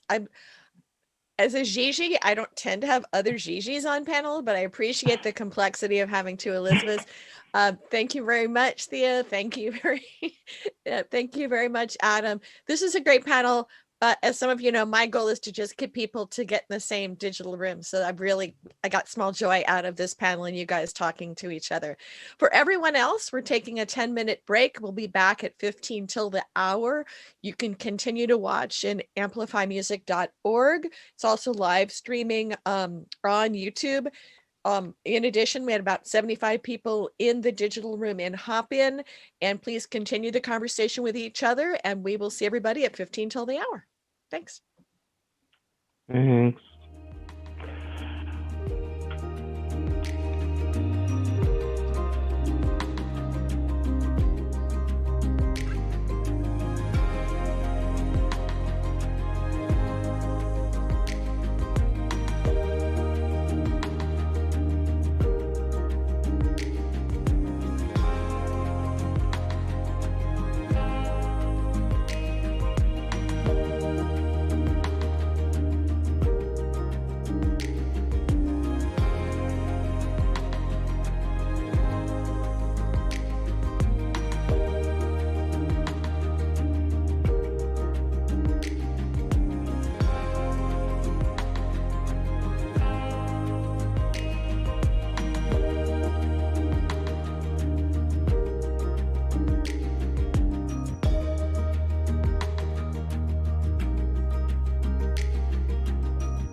Welcome back, everyone. And we've enjoyed so many intriguing conversations today and yesterday, and this proves to be yet another one. Whose Music Industries in 2021? I encourage all of you to certainly have a conversation in the chat and let us know what questions you might have and what comments you want to make. But it's been great so far. And without further ado, I'm going to turn it over to my fantastic colleague, Gigi Johnson. Excellent. Welcome. Welcome back from the break. Hopefully you've got a chance to meet people in the chat and the conversations. As some of you know me, my whole goal in life is to have people meet each other who are fabulous, who will do great things together or who will spark each other. And that is this panel. So I'm very excited that this panel has not necessarily met before. So we are bringing together a conversation from diverse voices about diverse structural issues and diverse support. So let me start out and have Ryan Butler introduce himself and his hats. Thank you, Gigi, and thank you everyone for having me. My name is Ryan Butler. I'm the Director of Diversity, Equity, and Inclusion at the Recording Academy.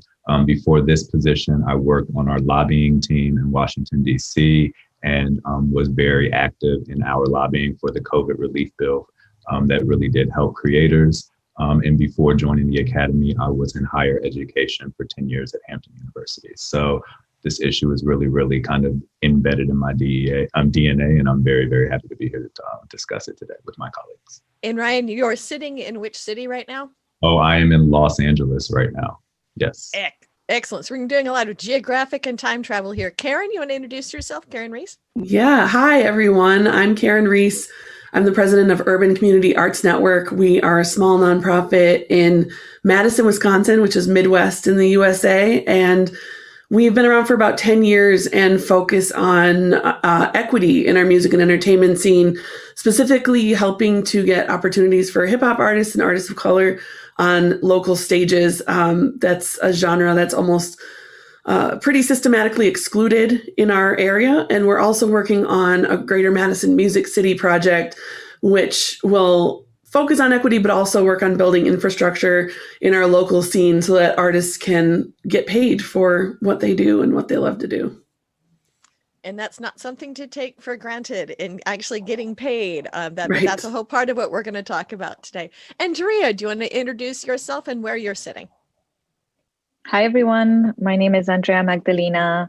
I'm currently in Los Angeles as well, although I'm originally from Romania, and I've been going back and forth between LA and London for the past 6 years or so, up until the pandemic kicked in last year, of course. And I am the founder of She Said So. We are a global community of women and gender minorities in the music industry. It's a passion project that I started back in 2014 in London. So our community is very strong in the UK and Europe, although constantly growing in the US as well. And obviously, our mission is to make sure that the future of the music industry is one that is representative of all gender minorities and all underrepresented communities, really speaking on that behalf. So I'm really excited to be here, joined by such a fantastic a series of fellow panelists. Thank you so much for the invite, Gigi. And just for context, how many people are in your organization? At this point, we must be around 15,000 or so across the different chapters around the world. A lot of them are, based in Europe, where, the music industry, I feel like, at least from the perspective of diversity and inclusion, is still in its early stages, of having that conversation. So doing lots of great work on the ground that will hopefully have an impact across the wider social spectrum or cultural spectrum within Europe. Music can really change minds. Great. And I was invited to speak to one of their subgroups in Italy and France. And I was kind of going, wait, how big is this subgroup? And it was a wonderful, large group of women talking. So I'm very happy to have met such a great organization. Dio, can you continue? Where are you? And what's your, I was going to say, which hats are you wearing? You're wearing one now, but where are you now? My name is Dio. I represent TO, as in Toronto, Canada. So I am a rapper. I set the Guinness Book of World Records for the world's longest freestyle rap. And when I did that, I realized that there wasn't a lot of opportunities in Canada at the time for hip hop artists and for BIPOC artists, Black, Indigenous, people of color. So one of the things that my partner and I did is I'm a co-founder of the Northern Power Summit Music Conference. And that takes place in Toronto. This year it took place worldwide. And we try to amplify the voices of BIPOC artists and underrepresented communities, LGBTQ2S. I also run North Star Entertainment, and I work to, again, amplify artists that may not always be heard, because I remember when a kid used to record at our studio saying he wanted to get his music out to the world, and he became Drake. But he didn't do it from Canada. He had to go to the US to do it. So I'm trying to create more opportunities for Canadian artists. So this has been a year of massive disruption, and coming into 2021, we're now, as we've had in some prior panels, talking about now there's suddenly an influx of funds and attention. Who's getting that money? And what are the structural challenges of whose music industry is being funded as we move forward? Who would like to start with that lob? I can jump in on that. That is a giant question. I would say, we have a really unique opportunity here in a lot of different communities to get an equity focus and to really kind of flip things on its head. As we're trying to reopen, we're rebuilding. A lot of people, having been shut down for so long, are looking for ways to get back on. And so those of us who are working on, advocating for artists who usually haven't been included in things have an opportunity to kind of, step up to the front. Now, the funding structures are still set up to benefit the status quo. So people who are good at getting money are getting money. The federal guidelines, in the US are very restrictive and tend to favor established organizations who have, robust accounting systems that can easily respond to the strict requests. And so one of the approaches that we're taking is just, we've been working for several years to develop partnerships with groups like this who have the access, and, really just working hard to try to get people to understand what equity and access means. A lot of times people, white establishment status quo who are receiving these funds don't understand what it means to share power and access. And so that's definitely not an easy conversation to have, but we've got time and space to do it right now. So that's kind of the approach that we're taking, is really helping to get people on board and just elbowing our way in to the front line as we reopen things. And I will definitely +1 everything that Karen said. I will say that for me, and from a DEI practitioner standpoint, disruption does create opportunities. and chaos is the fuel for evolution. And so I think that with the pandemic, we have both, disruption and chaos happening at the same time, which feels horrible as we're living through it. But I think on the other side of it, for those who are really focused on equitable outcomes for all, that we have room to make space. And I know that when we talk about making space, a lot of people are fearful about losing space, but I think about it more like a suitcase that wasn't packed correctly, that was overstuffed. And now we have the chance to go in and roll everything up and put everything in and now there's just more space in the suitcase. And it doesn't mean that the things that were in the suitcase have to leave the suitcase. It just means that if we line everything up right and we're all aligned and focused on the same things, that we can make more space. And so I think that at the end, there will be more space. I do agree that there are organizations, the typical heritage, large corporations are still the ones receiving most of the funding. But I think internally, those organizations are thinking differently, are under a spotlight that they haven't been under before, and have to shepherd that money in a different way than they have before. And there are too many external organizations that are holding them accountable for it. And I'm not saying that it will be perfect. DEI is a messy job and a messy practice, and it's not always right, and you're not always going to get it right, and it won't be perfect. But I do believe we are moving the needle in the right direction. Even at the Recording Academy, we're having Transcendent Sounds for the second time this year, which is a programming for trans artists and for the Academy. I mean, the first one happened during the pandemic. The second one is happening as we're kind of coming out of the pandemic. And for the Academy, that's what I mean about we were able to make space. It doesn't mean that other programming went away, but we had never honored, celebrated, highlighted, spotlighted trans artists before, and now we can. And I feel really good about that type of work.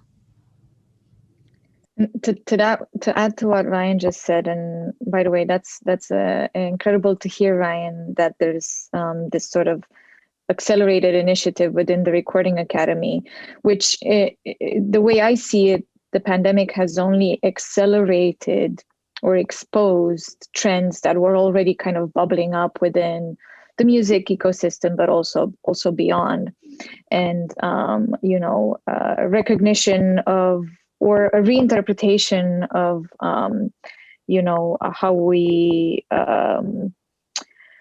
how we establish awards, for example, based on gender. That's something that's being rethought right now, not just within the Grammys, I'm sure, but even in the UK with the Brits. That's been a huge point of conversation. And so removing some of the barriers that we used to have because things were working the way they were has enabled these organizations and has enabled organizations like ours to apply more pressure on those established entities, that get to make these type of decisions, because there was never time, or there was never a priority level for these changes to happen. Change is difficult, as you mentioned, but it also presents us with an opportunity to reinvent the way things were. So things like, for example, at the height of the Black Lives Matter movement back in the summer, we managed, and by we, I'm referring to, many of my colleagues who did such an incredible job applying that sort of pressure, both internally within their own organizations as well as externally within the wider music industry.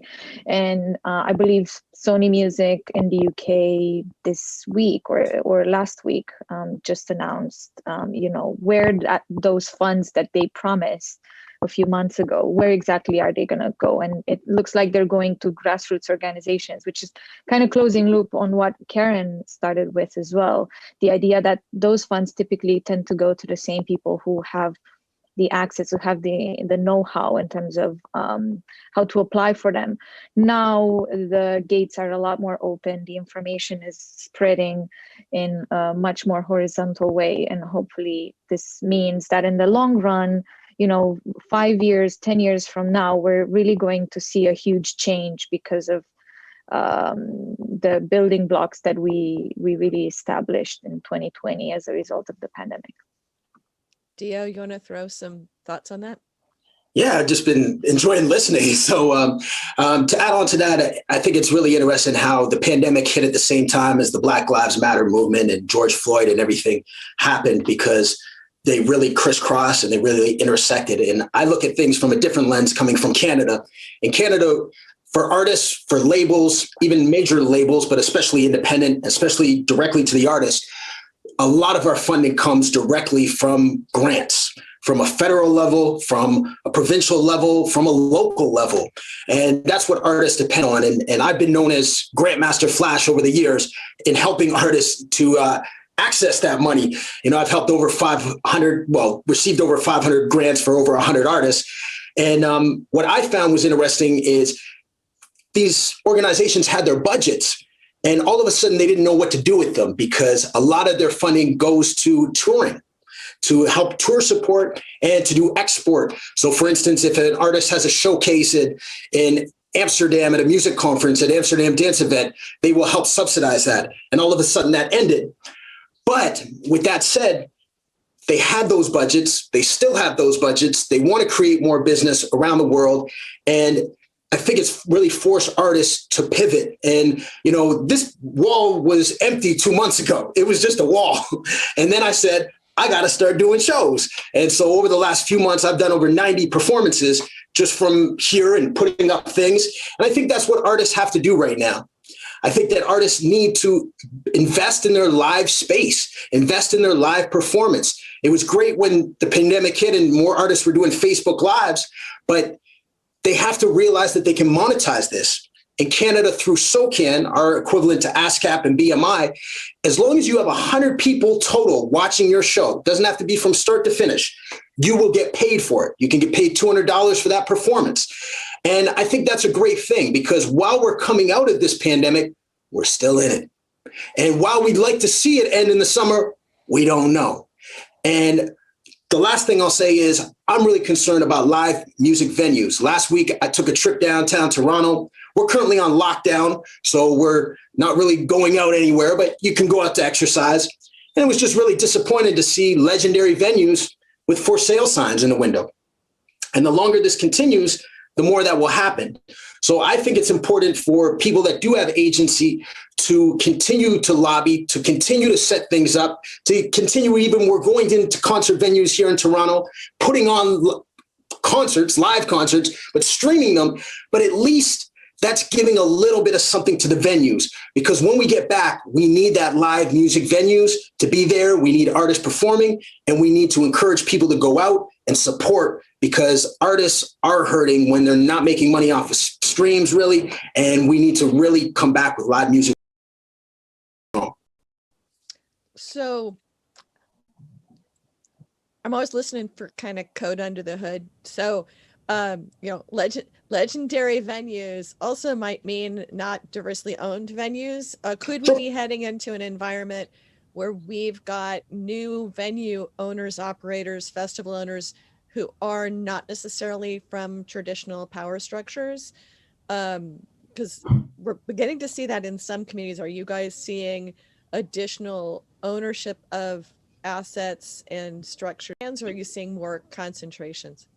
I think right now it's still a little too early for us to, determine. What I do think we're seeing is ownership of innovation, as Dio was speaking to, right? And that artists and creators are taking their innovation back into their hands, and like, I can do my show here. And I think what is really going to happen, and what's going to happen on the other side, is that the live shows now will have a virtual access that didn't exist before, which will create a new revenue stream, right? And so I don't think that we'll ever go back to the barrier of only the individuals who can make it into the room can participate in this. I think that experience will be one price point and one level for the artist, because the artists need obviously that energy from to really perform. And so I would never want to deny that from, and deny that to an artist. But I also think that this has opened up our eyes to how we can expand shows and venues. And now, and as I think about my programming and my live events, when we open up after September, according to the latest reports, I'm thinking about live events with virtual access, because now for a year, I've had all of these fans and members who can come to any of the events. And I've been begging them for a year, come to my event, come to my event. And now all of a sudden I'm going to pivot back to, only if you have an invite, which again doesn't, which is from a DEI standpoint is leading inclusivity with exclusivity, which I always try not to do. We have a question from the chat asking specifically in the fact that in Zimbabwe, there's not the grant structure. Is it that we're kind of dependent on the grant structures of our geography and the support perspectives? Or is there anything happening kind of cross-border, cross-structural, where people have methods of support for their art? Anybody have any? Andrea, you're very international in your approach. Are you finding that there's any ways people can find support for having new voices cross-culturally? I think you're on mute still. Technology. You would think after a year of doing this, you'd not jump into the. She's like, oh, oops, I'm still on mute. But I was gonna say actually that the short answer to that question is no. Unfortunately, the grant system is something that's actually unique to few countries like Canada, some EU countries in Germany, France, and so on. But a majority of artists and creatives out there don't really have this grant support system that they can rely on. And so what this presents us is an opportunity to flip this challenge on its side and put it back into the commercial space. Because they're, traditionally artists have been supported in the past through all sorts of different avenues, in particular brand sponsorships and partnerships, and those have been traditionally exclusive to more established artists. And I feel like over the last few years, and again, a trend that's been accelerated by the pandemic and this heightened focus on social impact and just positive impact in general, has forced commercial brands out there to put their money, where their mouth is at, and invest in up and coming artists or invest in raw talent, as opposed to going to the same, established names as usual. So there's a huge change happening. And I say that too, because half of my experience is kind of in this advertising brand partnership space. And I've, traditionally having those conversations with ads people and CMOs and, people who hold those kind of budgets has been almost cringe. And we've seen brands, mess up over and over in terms of, launching advertising campaigns that pretend to contribute positively when in fact they're not. And there's been a huge change in that space. And I think it's absolutely necessary for creatives, but also executives on the front lines to get access to that type of knowledge in terms of working directly with brands and figuring out ways of generating revenue from that commercial space that was exclusive, to the more established sort of part of the music business in the past. And this is also something that Ryan mentioned before we went live. The fact that touring went away and revenues from streaming went up doesn't necessarily mean that in fact, it means that artists and music creators in general they haven't been making, a large portion of their revenue has gone away. The increase in stream the pockets of music creators, it probably went in the pockets of publishers and labels and whoever those creators have contracts with. And touring was in fact the biggest source of income for many of these people. And so removing that from the equation for an entire year, possibly, more in many cases, has really meant that this was a big hit for touring musicians, for touring artists. And it provided us with an opportunity. Now there's increasing pressure on DSPs like Spotify and Apple Music to revisit the way in which payouts take place, and there's increasing pressure on record labels and how they do their contracts to give more ownership in the hands of the creators and so on. So again, another example of accelerating something that was already bubbling up, and the fact that the pandemic has exposed with such transparency who are the people who are affected the most, that created the opportunity for us to go in and change that. And hopefully it will change. And Ryan, I'm assuming that there's a yes and to that? Yes, there is a yes and to that.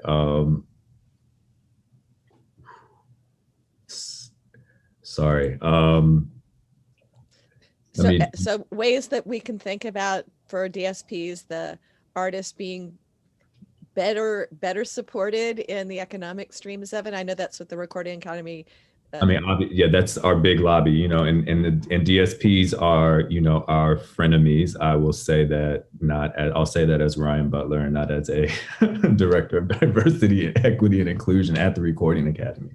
But publicly, you can see, in Washington, D.C., we lobby against the DSPs for the royalty rates that they pay creators. We're the only organization out there lobbying on behalf of the creators in Washington. RIAA is lobbying for the labels. The Publishers Association is lobbying for the large major publishers, which in a music group, one and the same.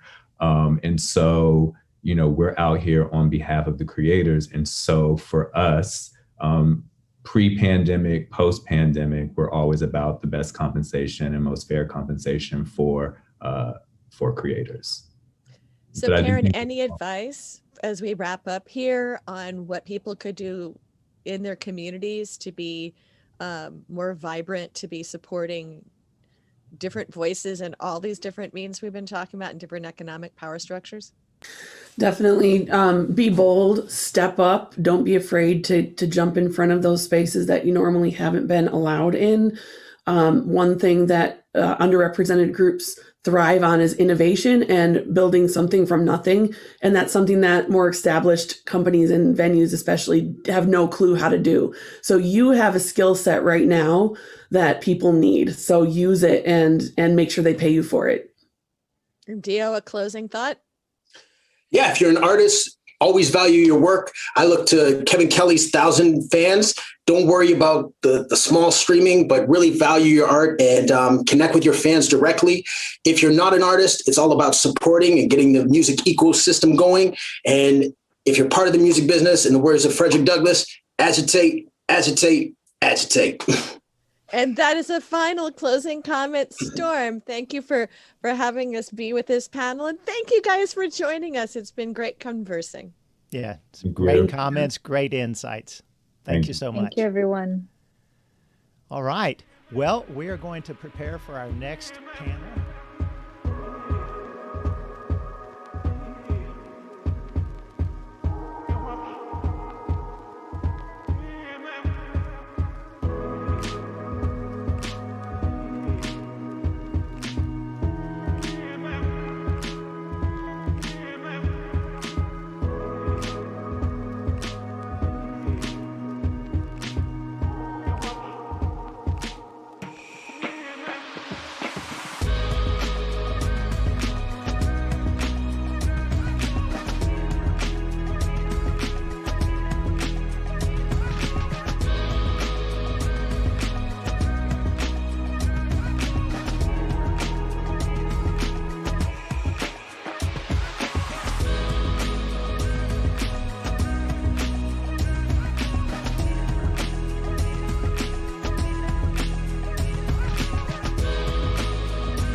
Welcome back, everyone. We had such great insights and comments from that last panel, and I'm sure that it's going to be true for this panel as well.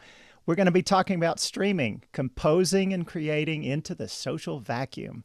And with that, I will hand it over to my fellow music educator, Jeremy Peters. Jeremy, take it away.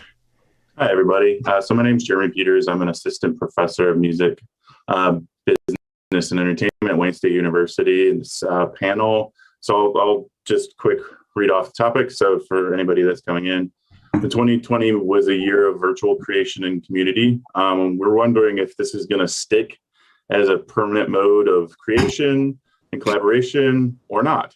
What will things become in 2021 and beyond? Well, we're going to try to discuss all the challenges in creating these hybrid and virtual environments and how we did our work as creators and composers and the people that support those going forward. I wanted to turn it over quickly to Robert, Natasha, Nika, and Jonathan to do a quick introduction of themselves. So we'll start with Robert. Thanks, everybody. If I've got too much noise in the background, we can go to somebody else. But I'm Robert Singerman. Did Be Present Everywhere last night, and that was a whole lot of fun with about 30 speakers. I'm SVP at Lyric Find, International International Publishing. My mission has been to give music subtitles. I'm also a partner in Sync Summit, a partner in Mondo, a partner in the new top-level domain .music that's coming up very shortly. That should be really exciting, and a few other companies as well. But thanks very much, and it's been a pretty amazing year. Thank you, Storm and Gigi, for starting it off right with Amplify last year that I had the pleasure of being involved in, and I've been doing more conferences this year. I did 3 today in 3 different countries. That if we had to travel all of those things, it would be impossible. So I'll turn the baton over to whoever's next. Nika, I think. Yeah. Hi guys, I'm Ritnika Nain. I am from New Delhi, India. I am the country head for CD Baby India, and I also represent various downtown music holding companies, including Song Trust, Adrev, Fuga, and a bunch of other companies. I also own my own music company called Music Gets Me High that basically does large-scale music festivals, artist management, music business education. And yeah, thank you so much for having me here. Awesome. Natasha, you want to go next? Hi, I'm Natasha Pasternak. I'm originally a touring artist, songwriter, producer. I now lecture at UCLA Urban Albert School of Music. I lecture songwriting, as well as I work in correctional institutions, and I teach songwriting as a part of the rehabilitation, as well as juvenile detention centers.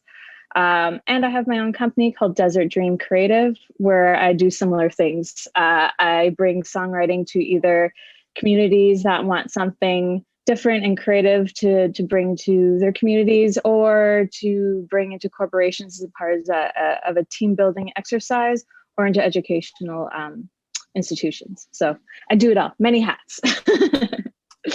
Awesome. And last but not least, certainly Jonathan. Hi, yes, I'm Jonathan McHugh. I am a freelance producer, director, composer. I'm sorry, not composer, music supervisor. I work with a lot of composers. And I have been making movies for the last 15, 20 years, music supervising for about the same. And I also teach at American University in Washington, D.C. with the legendary John Simpson. Awesome. Thank you all so much. And I just wanted to quickly thank Lyric Find for sponsoring, if I remember correctly, this panel. So thank you very much for that, Robert, and for your company. So there we go, product placement. So we've talked a little bit about how we're all getting on in this time, and we're all still working, but in way different ways than before.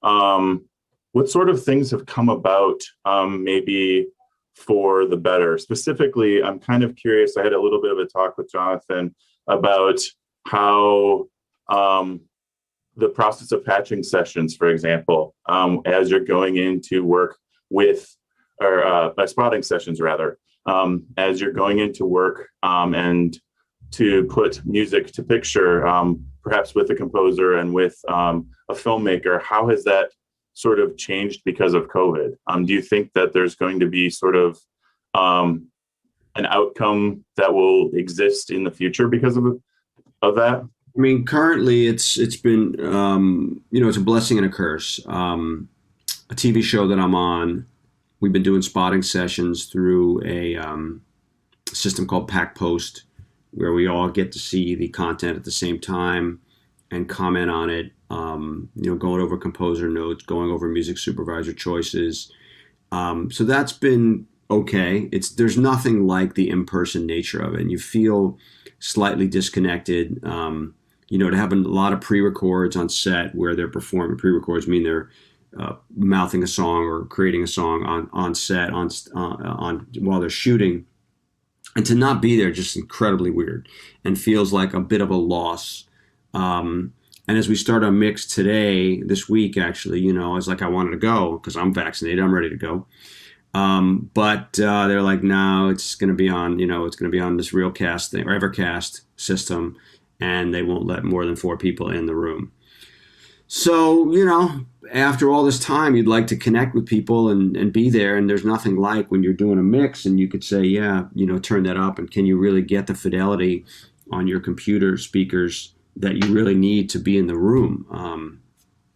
This TV show I'm doing called Blind Spotting, which was a movie. And when we mixed the movie, it went to Sundance and was the opening night movie at Sundance, and Robert Redford introduced it, and it's called Blind Spotting. It was on Obama's top 10 list, and we got a grant for Dolby Atmos. So to be in the room at the Paramount Michael Bay soundstage, which is probably one of the finer sound stages in the world, mixed sound stages, and to be in that room and watch the sound, hear the sound come around, and now cut to you're doing the TV show and you're doing it on your computer. It's like night and day. There's nothing to it. The only blessing for me on that level was over Zoom. I basically learned to edit on Premiere because my editor was, I'm in a very small room office here. And so, he's all the way in the valley. He's 45 minutes away on a non-traffic day. And so he was able to just come in on Zoom, work with me and let me do my thing and charge me less than he would to drive all the way down here to edit for me. So that technology has been really a blessing to be able to do that with Premiere over Zoom. So I, again, I'm a people person, so I'd rather be in the room always, but to keep things moving and not stop the ball rolling, it's efficient enough. Thank you for that. It's kind of rolling off that same comment. I'm intrigued about, and this is, I guess, for everybody, what I was going to start with. You're both working in music publishing, and classically, there's a lot of meetings, a lot of traveling, a lot of handshaking that goes on in that process. Obviously, a lot of email too. But how have things sort of shifted as we've tried to support composers and lyric writers and creators and in your lines of work and tried to keep the ball rolling in the midst of that? And especially Ritnika, what are we not understanding about sort of the market where you're from? Honestly, the main part of my work was focused mainly on CD Baby, helping artists release music. The thing with India is, from the distribution point of view, I know it sounds weird, but COVID was actually a blessing, because in India, touring was the main focus. So most artists, first thing was, okay, let's play shows, and then maybe we'll record a song later on, And then last year, when the whole world kind of went under lockdown, they had nothing to do. So there were artists who had never released. These are artists who are touring and getting a lot of money, but they hadn't really recorded or done anything. Everybody started recording music and everybody started releasing music. So that was great. The other side of it was India is ruled by Bollywood. And majority of our music comes from Bollywood, like 90% comes from Bollywood and regional film music. Our movies are musicals. Because of the lockdown, there were no films coming out. And because of that, independent artists who were releasing music got to, kind of shine. They got to be placed on playlists because they weren't competing with Bollywood anymore. So, even though we couldn't have meetings and we couldn't go out and travel, and I do a lot of workshops to educate, everything went digital. But from the distribution point of view and song creation and, release, it was blessing in disguise. I know this sounds horrible, but it was, From my perspective, Lyric Fine, has done very well this year. People listening to more streaming music. And in a way, when artists get off the road and are stuck, having opportunities for them to do things in a different way and get their metadata together and get their lyrics to us. And we were able to, through a Canadian Heritage grant, we were able to also pass along money to artists up front to get us their lyrics, which was the first time we ever did that. So that was really nice to be able to help people while they were broke and freaking out, a bit.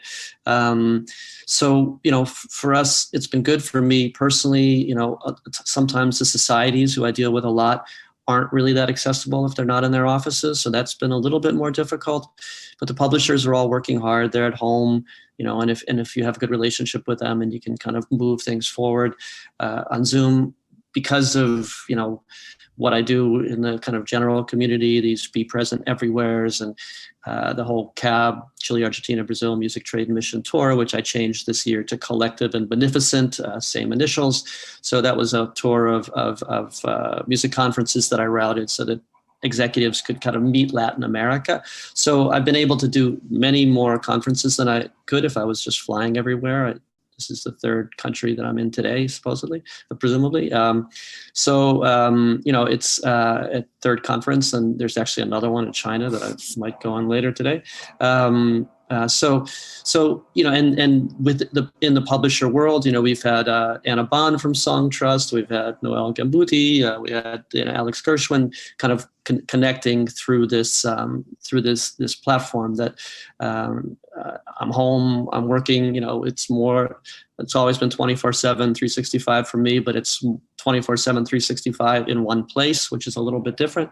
It's been a tragic year for many, but if and when we learn to pivot and do something new and do something in a different way, yes, there's a lot of great experiences that we lose because we're home, but also we gain a lot as well. So the publisher world, the work world has not been hurt really at all. Everybody at Lyric Fine's being just as productive as they've always been, and it's been good. I still want to get back to be able to hug people and see people and meet people and all the rest of it, like everybody. But we're all working hard, and I think doing well. And again, it's events like this that make that possible. So thank you all. So I'm curious, and you actually teed up my question for Natasha really well, about the sort of processes of work and how that sort of stayed the same and maybe changed. But I'm curious, both in your work, teaching and supporting other new songwriters who are going to come out into this post-COVID world, and sort of the quote unquote new normal, and in your own creative process, what sort of shifts have you seen? What's your sort of take on where we are, where we might be, for those composers that might be listening? Yeah, anyone who's in the entertainment business or the music business, sorry if you can hear fire trucks, it's the business of pivoting. There is no forward straight, path. You have to pivot and follow your own happened when COVID hit.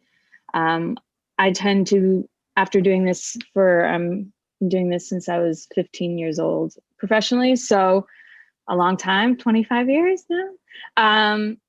You just learn to go, okay, so this is where it's going. Let's see how we can utilize this. I got to be a participant in a songwriting camp where I was working with artists from Iceland, Denmark, Norway, all at the same time, which I normally probably would have either had to go to those countries or they would have had to come to me to work with artists. I made a record. My husband's also a musician. The first month of lockdown, we wrote and recorded a record, which we'll be releasing shortly. So a lot of those things sort of came up. As far as an educator, that was a huge journey for me because I'm all about being in person, connecting with students and mentoring students across, being at UCLA, doing that also in the correctional institutions. So suddenly that was gone, that in-person connection of mentorship and encouragement in that direct way. So the first class I had I had about a month to transition a course online that I normally did in person, and that was sort of the crash course. That was like I learned all the things in that course where, music is connection, collaboration, community. So how do you do that when it's on a screen? And how do you do that when people are suffering? And to make what you're teaching seem important in that time when there a lot of the students and families are going through so much intense things, like my past year with the civil unrest and COVID and politically, all of those things was just an intense thing. And then you expect them to pay attention to a 2.5-hour lecture on a screen, being like, let's be creative. So when I boiled it all down, long story short, when I boiled it all down, it's about actually just focusing on human connection and making sure we can find ways to create a community in this new world.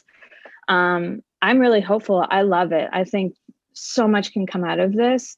Yes, we lost a lot, and there's big parts of the industry that just didn't work anyways. And I think this will shift a lot of those parts, and maybe we can use this to find a new future for the industry, and especially for the parts of the industry that weren't exactly working. A lot of parts of touring wasn't working for artists, but we just accepted it because that's what it was. So I think maybe there's some leveling going on, and I'm pretty hopeful. But I think I've had nothing but wonderful growth in my own process as an artist and as an educator. Awesome. That's great to hear. I'm kind of curious, and this is for kind of open call for anybody who's interested in answering, but maybe what should we look forward to continuing? I love the theme that Natasha was talking about, connection, and this idea of supporting our creators and composers. There is going to be some sort of shift back to a new normal, and I'm curious what sort of things outside of maybe just what's worked well for us, that for the broader community we think might be a way that we could what's a change that should continue, or how we might support folks going forward. I just heard Martin Atkins on the Canadian one. I was in Indie 101 a little while ago, and he was saying next time he gets his kit together and he's playing, he's definitely going to have his computer right there, and all his fans on it and everything else. And so we've definitely with a bunch of F-bombs in there, as Martin. The idea is that the only thing we can count on is change, and we're always changing, and there is no new normal. And whatever is going to be today is going to be today. Whatever is going to be tomorrow is going to be tomorrow, and we're all the ones that are the change agents. Everybody listening, everybody here, we're the ones who are making change. I think, but of course there will be this connectivity and I think there'll be a lot more collaboration and less, competition, and more working together. I think everybody being home has gotten them to kind of settle down and sit down and reflect and think about what can be better. And, at least that's my optimistic, idealistic view. Go ahead, Jonathan. My take on it is, as I started an organization with a bunch of other people about 11 years ago called the Guild of Music Supervisors, we've had a lot of amazing growth. But this year, for example, we love doing, 3 or 4 trade missions per year with different entities. So this year we were able to do the Nordics, we were able to do Japan, and we were able to do Australia. And those are people that they're so far away. It's very hard for them to get here, even in a good year, because the cost of travel and hotel. And then we do, we work with them, and they meet the music supervisors. They play us music and do showcases or whatever. So it's actually very efficient to do it on Zoom, because they pre-record their stuff, and then the artists are on and they can play us their stuff, and we can talk to them, which was what I love doing, interacting with the talent and their managers and or publishers or labels. So we love those kind of connectivity pieces with international artists, because as a music supervisor, you don't care what the music, where it's from, as long as it sounds great. Like I was telling I was telling Renika that we just licensed some stuff from Filipino rap or Indonesian rap, I'm sorry, for the TV show I'm doing. And, you know, it's great that CD Baby has that thing and we can get that from them. And, you know, so we always look to do a better international reach out to connect people together. And Zoom is actually very effective and very, very cost effective. I should say it's not like there's nothing like going to see a band and hanging out with that band and having a beer with that band and meeting people from the different entities, as Robert says. You know, Robert does a great job and cruising the world and putting people together. So we love doing it too. And if Zoom is the way it is, we'll take it for now. I think it's like coming off you're saying, like accessibility.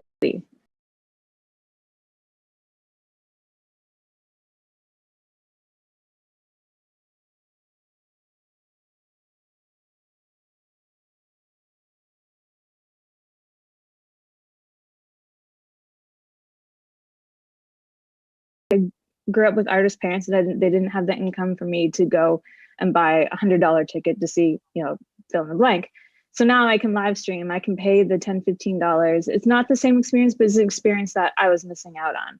And Well, so I feel like you onto that band and get you deeper in. So when the next time they do come in, you already know the material, which makes you stronger and makes the attendance a better look for you because it's always a better thing when you know material of an artist you get to go see. It's a deeper connection. and see them in their living room. How cool is that? Yeah, much more intimate on this stuff, more intimate connections with people and all of those great connectors. And really, if you're an artist with a lot of fans, you almost have to be a great connector. I mean, you know, Taylor Swift, Lady Gaga, you know, they're amazing fan connectors. And, you know, but you get to actually, not that they're necessarily in their living rooms, but, you know, Melissa Etheridge, 57 shows in a row, you know, every day, $50, 1,000 subscribers, $50 a month, you know, not bad. I mean, talking about from the artist point of view, I mean, I feel like because of technology and because of how things have changed from an Indian artist point of view, I feel like they've started exploring other avenues, which they hadn't. And I feel like that is something that would really benefit them.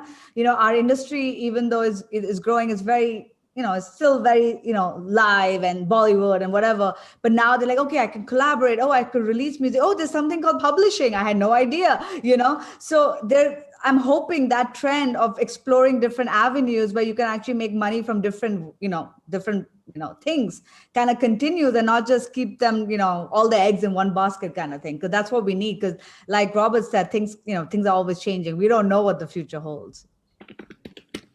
Yeah, I mean, I feel like there's this sort of beneficial nature to all this Zoom connection, at least, you know, as much as it's not fun and we all get zoomed out.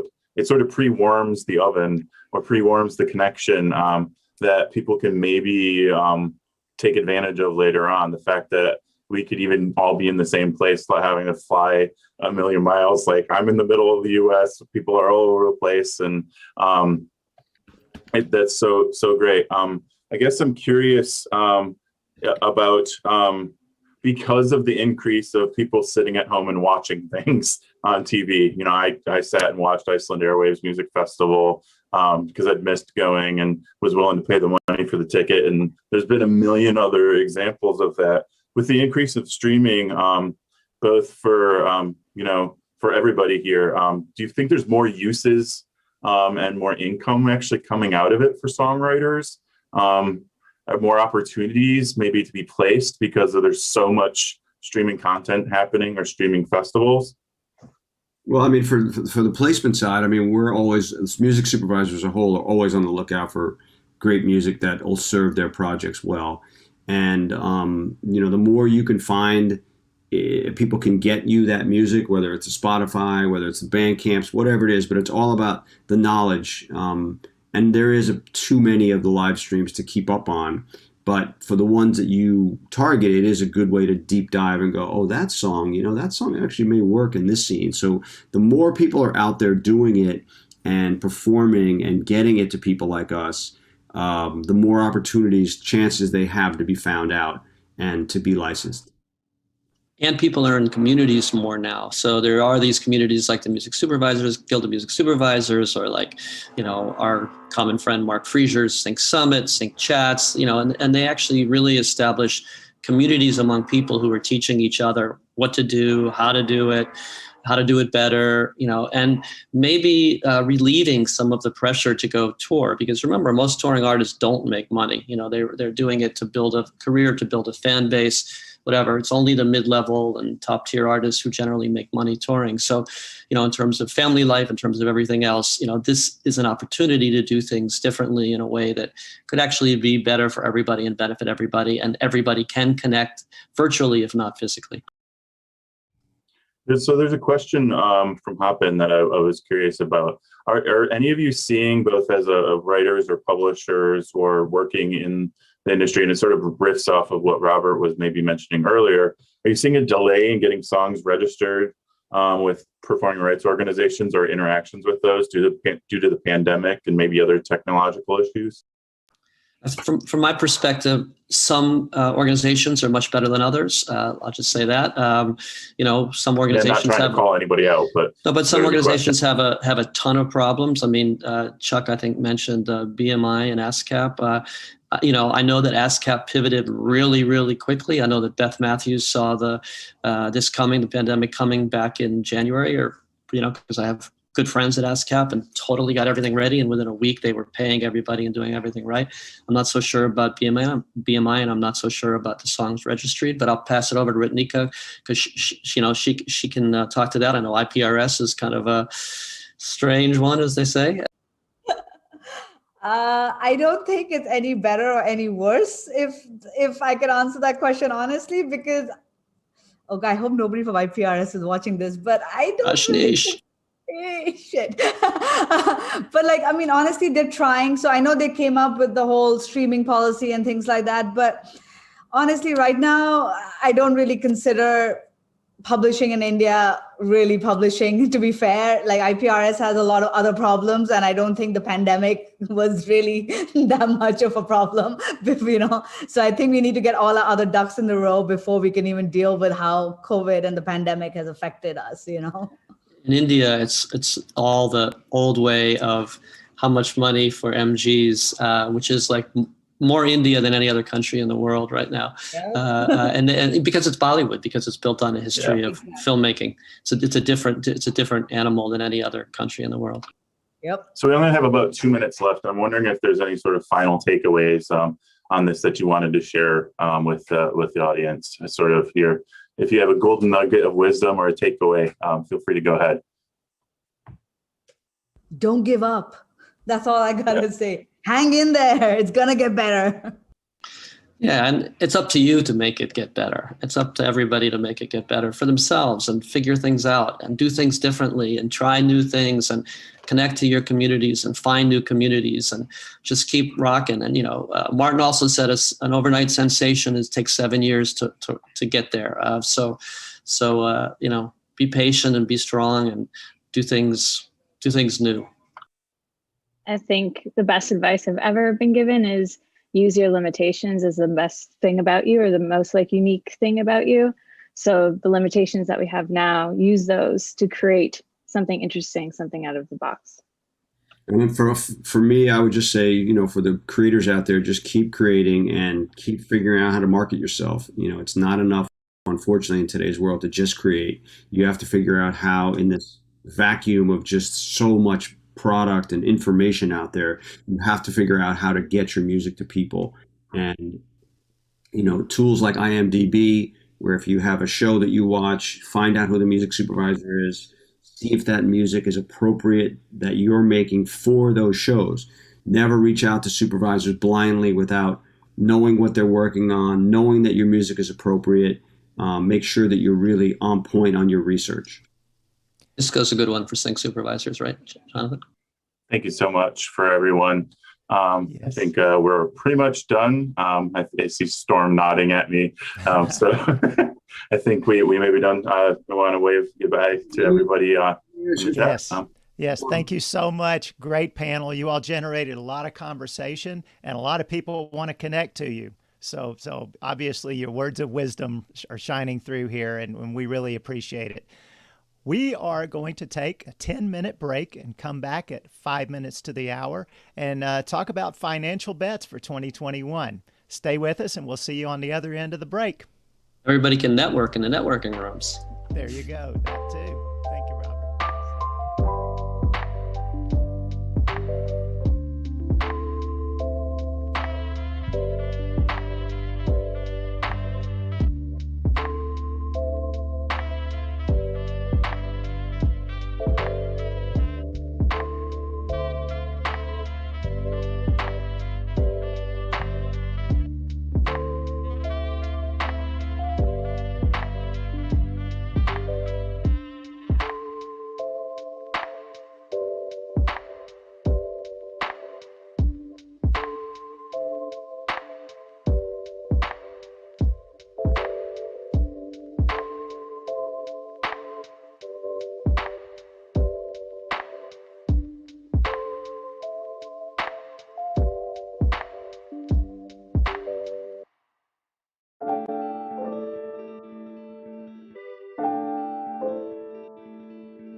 Welcome back from the break. It's been great conversations so far. A lot of great conversations happening in the chat. Keep that going.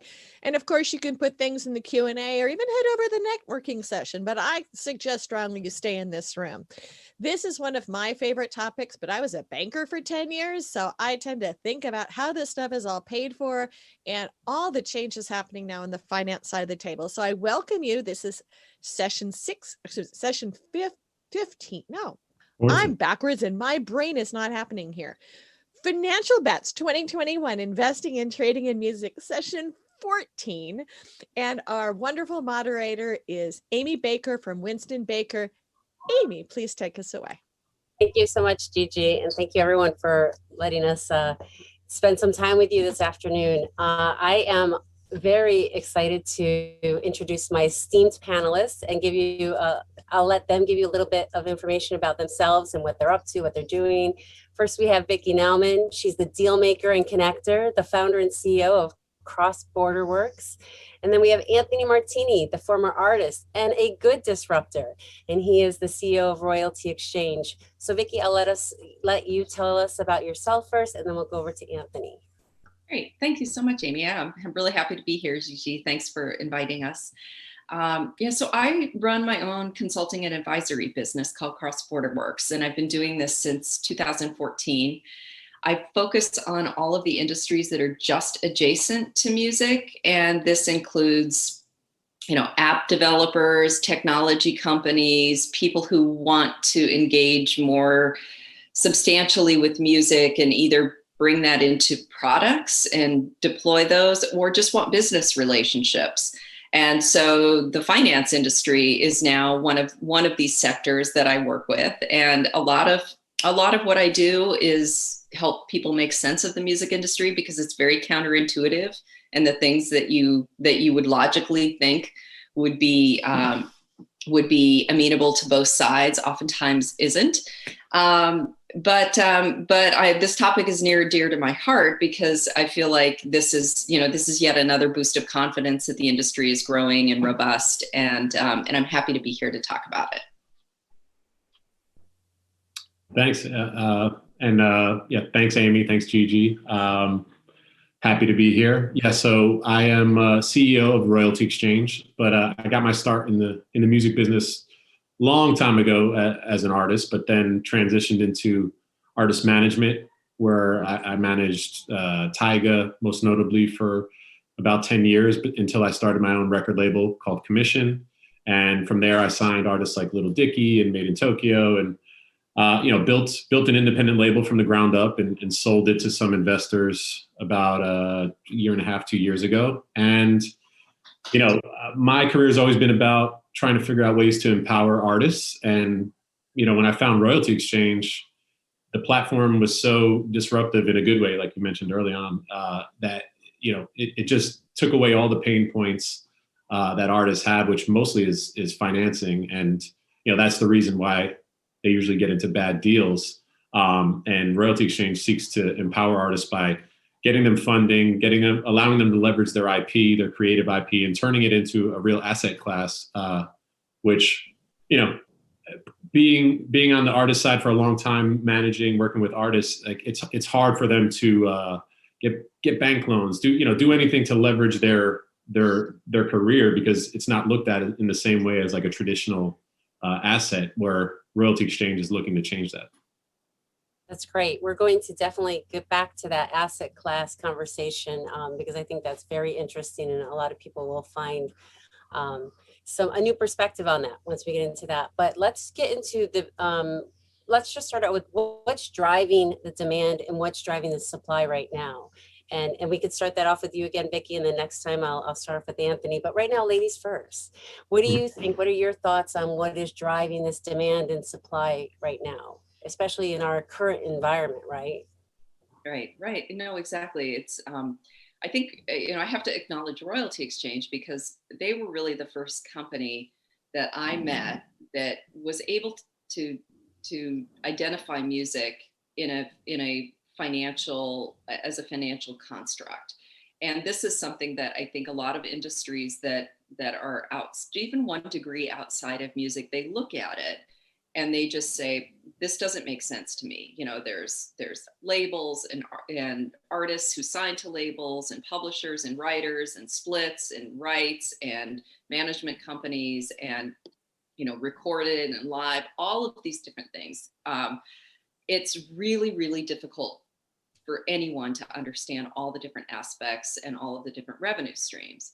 But I think that what has happened is on the side of the money coming into the industry, that there has been, through streaming, a data set that has created a common language between the music industry and the financial industry. And most of this is coming because of streaming, that we know we can look back and say, if we could look back 2 or 3 or 4 or 5 years and we can see patterns in the past behavior, then we can predict the future. And that enables financial companies to mitigate risk and to say, okay, this is not unlike other kinds of assets where we have been able to see past behavior determine future behavior. The other thing that has really helped the financial industry come to the table around music is really specifically with publishing rights, because there's an average of 600 different income streams globally for any composition. And when you think about that, that's an incredibly diversified income stream. And you have terrestrial radio, you have webcasting, you have synchronization, you have broad-based subscription services, advertising, and then every country has multiples of each of those. So you have a really risk mitigated income stream and diversified income stream with publishing. On the other side of it, there has always been this, mantra of telling artists, hold on to your publishing, hold on to your rights, make sure that you are not selling all of those. You don't know how much you're going to be worth. And been well in the up and coming artists. But I think what we're also seeing is an incredible number of legacy artists who are just getting old, and they may be getting to the point of not touring anymore. Maybe they don't want to give their heirs, a complex catalog to manage. Maybe they just want to give them money. And so that was, we first started seeing a lot of legacy acts, catalogs changing hands and individual rights changing hands.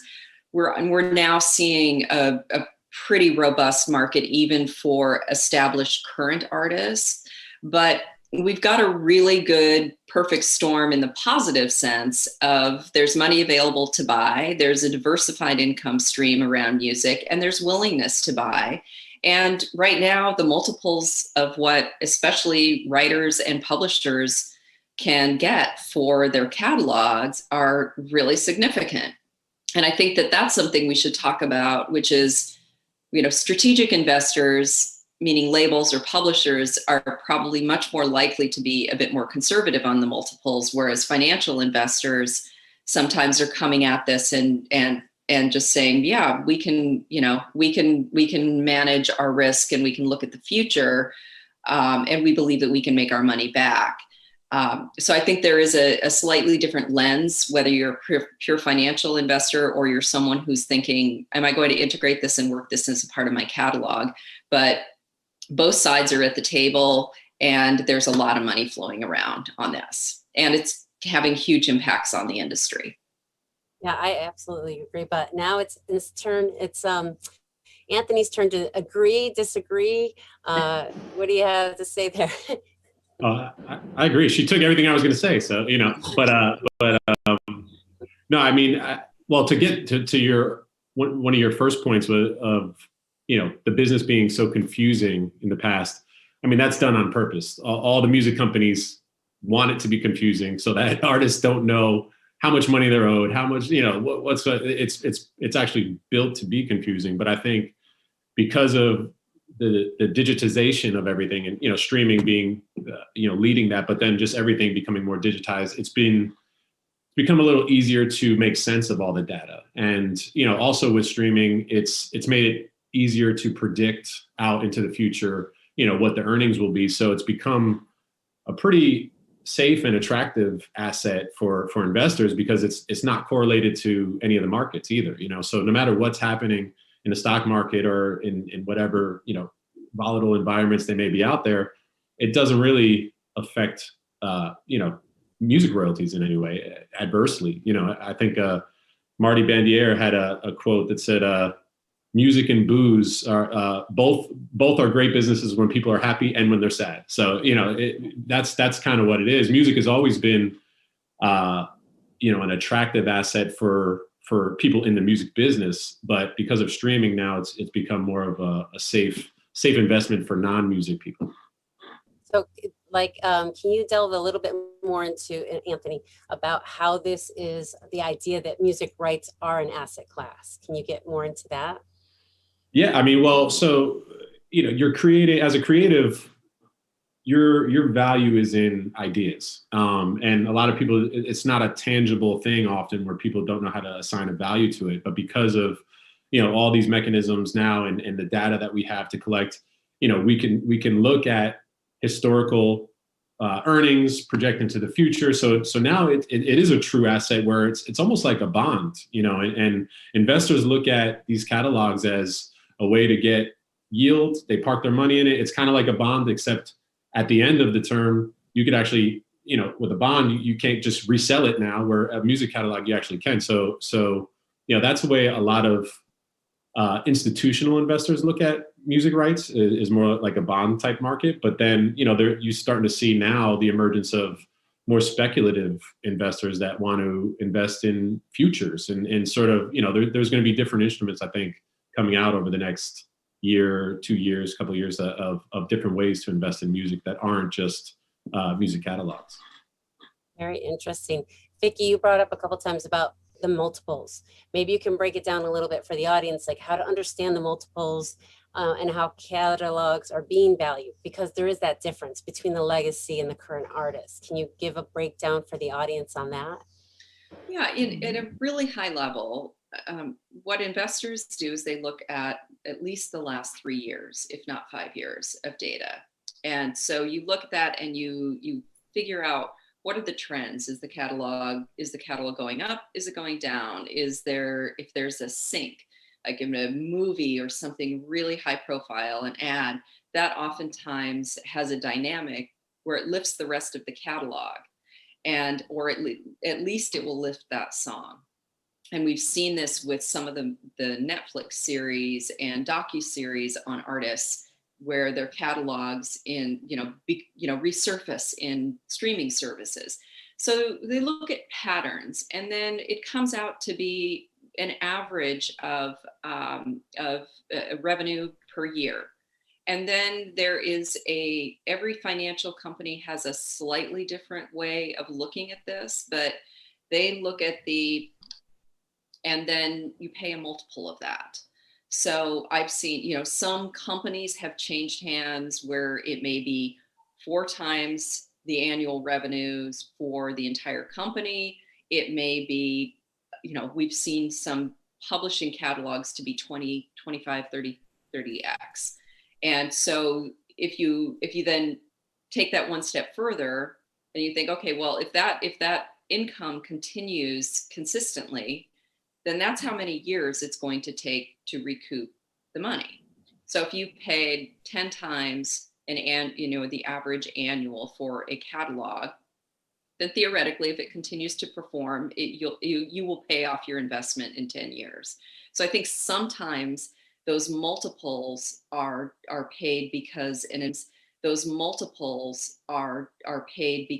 investor might think, well, this catalog is not being maximized. So, we want to really work it for sync. We think it's going to be great for a movie about this artist's life or other kinds of monetization. But ultimately, that's where you're giving the seller a multiple on top of what their annual revenues are. And then it's up to you as the buyer to figure out how you're going to earn that back. Yes, I know that we've spoken about this before when we were back doing live events, and these multiples kind of got blown a little bit out of proportion compared to what the, you know, the history had been, and kind of like the model that you're talking about. All of a sudden it was like a whole new multiple. Like, I don't know where it was coming from, and I think a lot of people were kind of confused about that, but that's interesting. So why don't we get into some of these, like the headlines that are happening and the M&A deals that are changing, you know, that are at the forefront of changing the shape of the industry right now. And Anthony, we'll start with you and get into, you know, you could talk about any of the headlines. I know at some point we'll talk about the Orchard Naval and all this, but you can start us off. Yeah, you know, to kind of piggyback on the multiple conversation, that's always seems to be the biggest like metric that every artist and manager want to know. What's the multiple I'm going to get? And you know, it's sort of misleading because the deals that you see in the press, you know, often are these iconic catalogs that are old, you know, and the fact is, the older the catalog or the song is, the higher the multiple is going to be, because you've already, you know, it's decayed over so many years that now it's not decaying anymore and it's stabilized. And, you know, if you're talking about a catalog that's potentially 30 years old, yeah, you could get a 20-time multiple on that, because, you know, it's now diminished so much that the actual value of it's much higher. But if you're a newer artist that has a newer catalog, you know, usually you'll see, because of the lag in payments, there'll be, you know, the first year kind of starts to go up, you know, around the second year, there will be peaking, and then it starts to go down. That's why, you know, 3 years is sort of like the minimum, you know, tracking factor that we look at. But then, you know, after that third year, it's going to keep going down, you know, 5%, 2% over the next, you know, 10, 20, 30 years. So if you're a new artist and you just had a hit song and it came out and yeah, you made $1 million last year, but you know what? Next year, you're probably, that million is going to become, you know, 400,000. Then it's going to become 200,000. And so if you're trying to get a multiple on that million, it doesn't make sense, because if you start to factor it out and project it into the future, you know, artists, sometimes they don't, you know, they don't want to see the decay that's going to happen, but it's just inevitable. And, you know, that's where the multiple discussion could become misleading. And then even with syncs too, like sometimes syncs, that's sort of an anomaly. Those aren't really, that's not a revenue source that you could really count on year after year. If it's a classic catalog and iconic artist, they're probably going to continue to get syncs. But, you know, sometimes it's just, oh, you get one big sync and it's huge and it blows up, and, you know, you might not get another big sync, especially on an older song, for a long time. So sometimes that, you know, that throws a monkey wrench in the valuations as well. So I think just part of educating artists and managers and you know, mostly lawyers and business managers know, they understand this space as well, but it's the multiple game is not really, that's not the end all be all. You have to look at the age, and it also, there's a cost to the money. You know, if someone could tell you, I'll give you 10 years of your income right now, and you're going to reap the tax benefits of capital gains tax as opposed to normalized income tax, where, you know, that alone might save you a ton of money. It might make sense to do a deal, but to essentially get you, you know, your money front loaded now, where you could go invest it however you want. You could buy real estate. You could, you know, you buy your own house, do whatever you may need to do, reinvest it in your career. There's a value to that as well, rather than having to wait, you know, over the course of 10 years for it to drip in. So, you know, it just depends on what the motivations are to sell for sellers. But, you know, on the investor side, dollar age is a metric we use, and that's seems to be the most important metric in terms of getting the pricing that artists want. I think that the concept of decay is actually that's a really good one to talk about, because I think that in an industry right now, like even when I started working on this 5 years ago with a couple of different financial companies, there was a lot of concern about streaming here to stay. Are people going to keep subscribing to these services? Is the industry going to grow? Is it going to cap out? And at that time, there was a pretty aggressive decay that was placed on virtually, it was like a blanket placed on any deal, saying this is going to this is absolutely going to decrease over time, and there's a norm in the financial industry to always put a decay on asset. But Anthony, what are you hearing now that we are actually in a growth? We're in growth mode with the industry, and we have all sorts of more diversified TikTok, Triller, all sorts of diversified music experiences that are out there. Is there still a norm around saying that any catalog is going to decay over time? Yeah, I think regardless, they're going to decay even with emerging, new sources of potential revenue. But the decay might be a little less, but it's still hard from the investor side to, convince them why they should be paying more for. It's almost like you have to find a way for everyone to meet in the middle. The artists want the most money, and the investors want the best value. And what Royalty Exchange does is we kind of connect both sides, and we find the highest bidder for the music to get the best price for the artist. But we don't actually buy it. We just mediate in a way. And so what we see is, again, the investors are looking for their yield. They want to get the best value, pay the lowest price. But if there's competition, they have to come with the highest price to win it. And then the artists are usually happy because they get the price they want. But no one really wants to hear the fact that the decay rates are going to slow down, because really they're not. I mean, even with emerging sources of revenue, it's so fractional that it doesn't make such a huge difference in the grand scheme of things. So, I think it's a pretty consistent rule. There's actually an interesting question here from the audience that says, what about Spotify or 10 Cent Music? Do you think these platforms will elevate the community or only benefit the top 40 chart artists? Well, Spotify, I don't know if he's asking about just in terms of, a lot of artists, a hot button issue is obviously like the per stream rate that these different DSPs pay. And, again, like with many things in the music industry, there's so many misconceptions. So there is no actual rate for DSPs. It's none of them have a rate. They're all a calculation. And the calculations are going to change depending on different factors. There's no set rate. And there's discussions of should there be a set rate? There's two sides to that as well. I think, right now you haven't seen critical mass on any of the DSPs. Like more and more people are, on them, and streaming is pretty ubiquitous. But at this point, there's still people that aren't paying. They're using freemium services, stuff like that. And so as more and more people start to pay for subscriptions, royalty rates are going to, get higher and higher. And, the way that it works is these DSPs don't pay artists per stream. They pay labels. They essentially create pools of money that are allocated to whatever label has the most market share on the DSP at that time. So if you're Universal Music and you have more streams than Sony, or you're going to get the bulk of the money from Spotify and Apple, and then now you divvy that up amongst your artists according to their contract.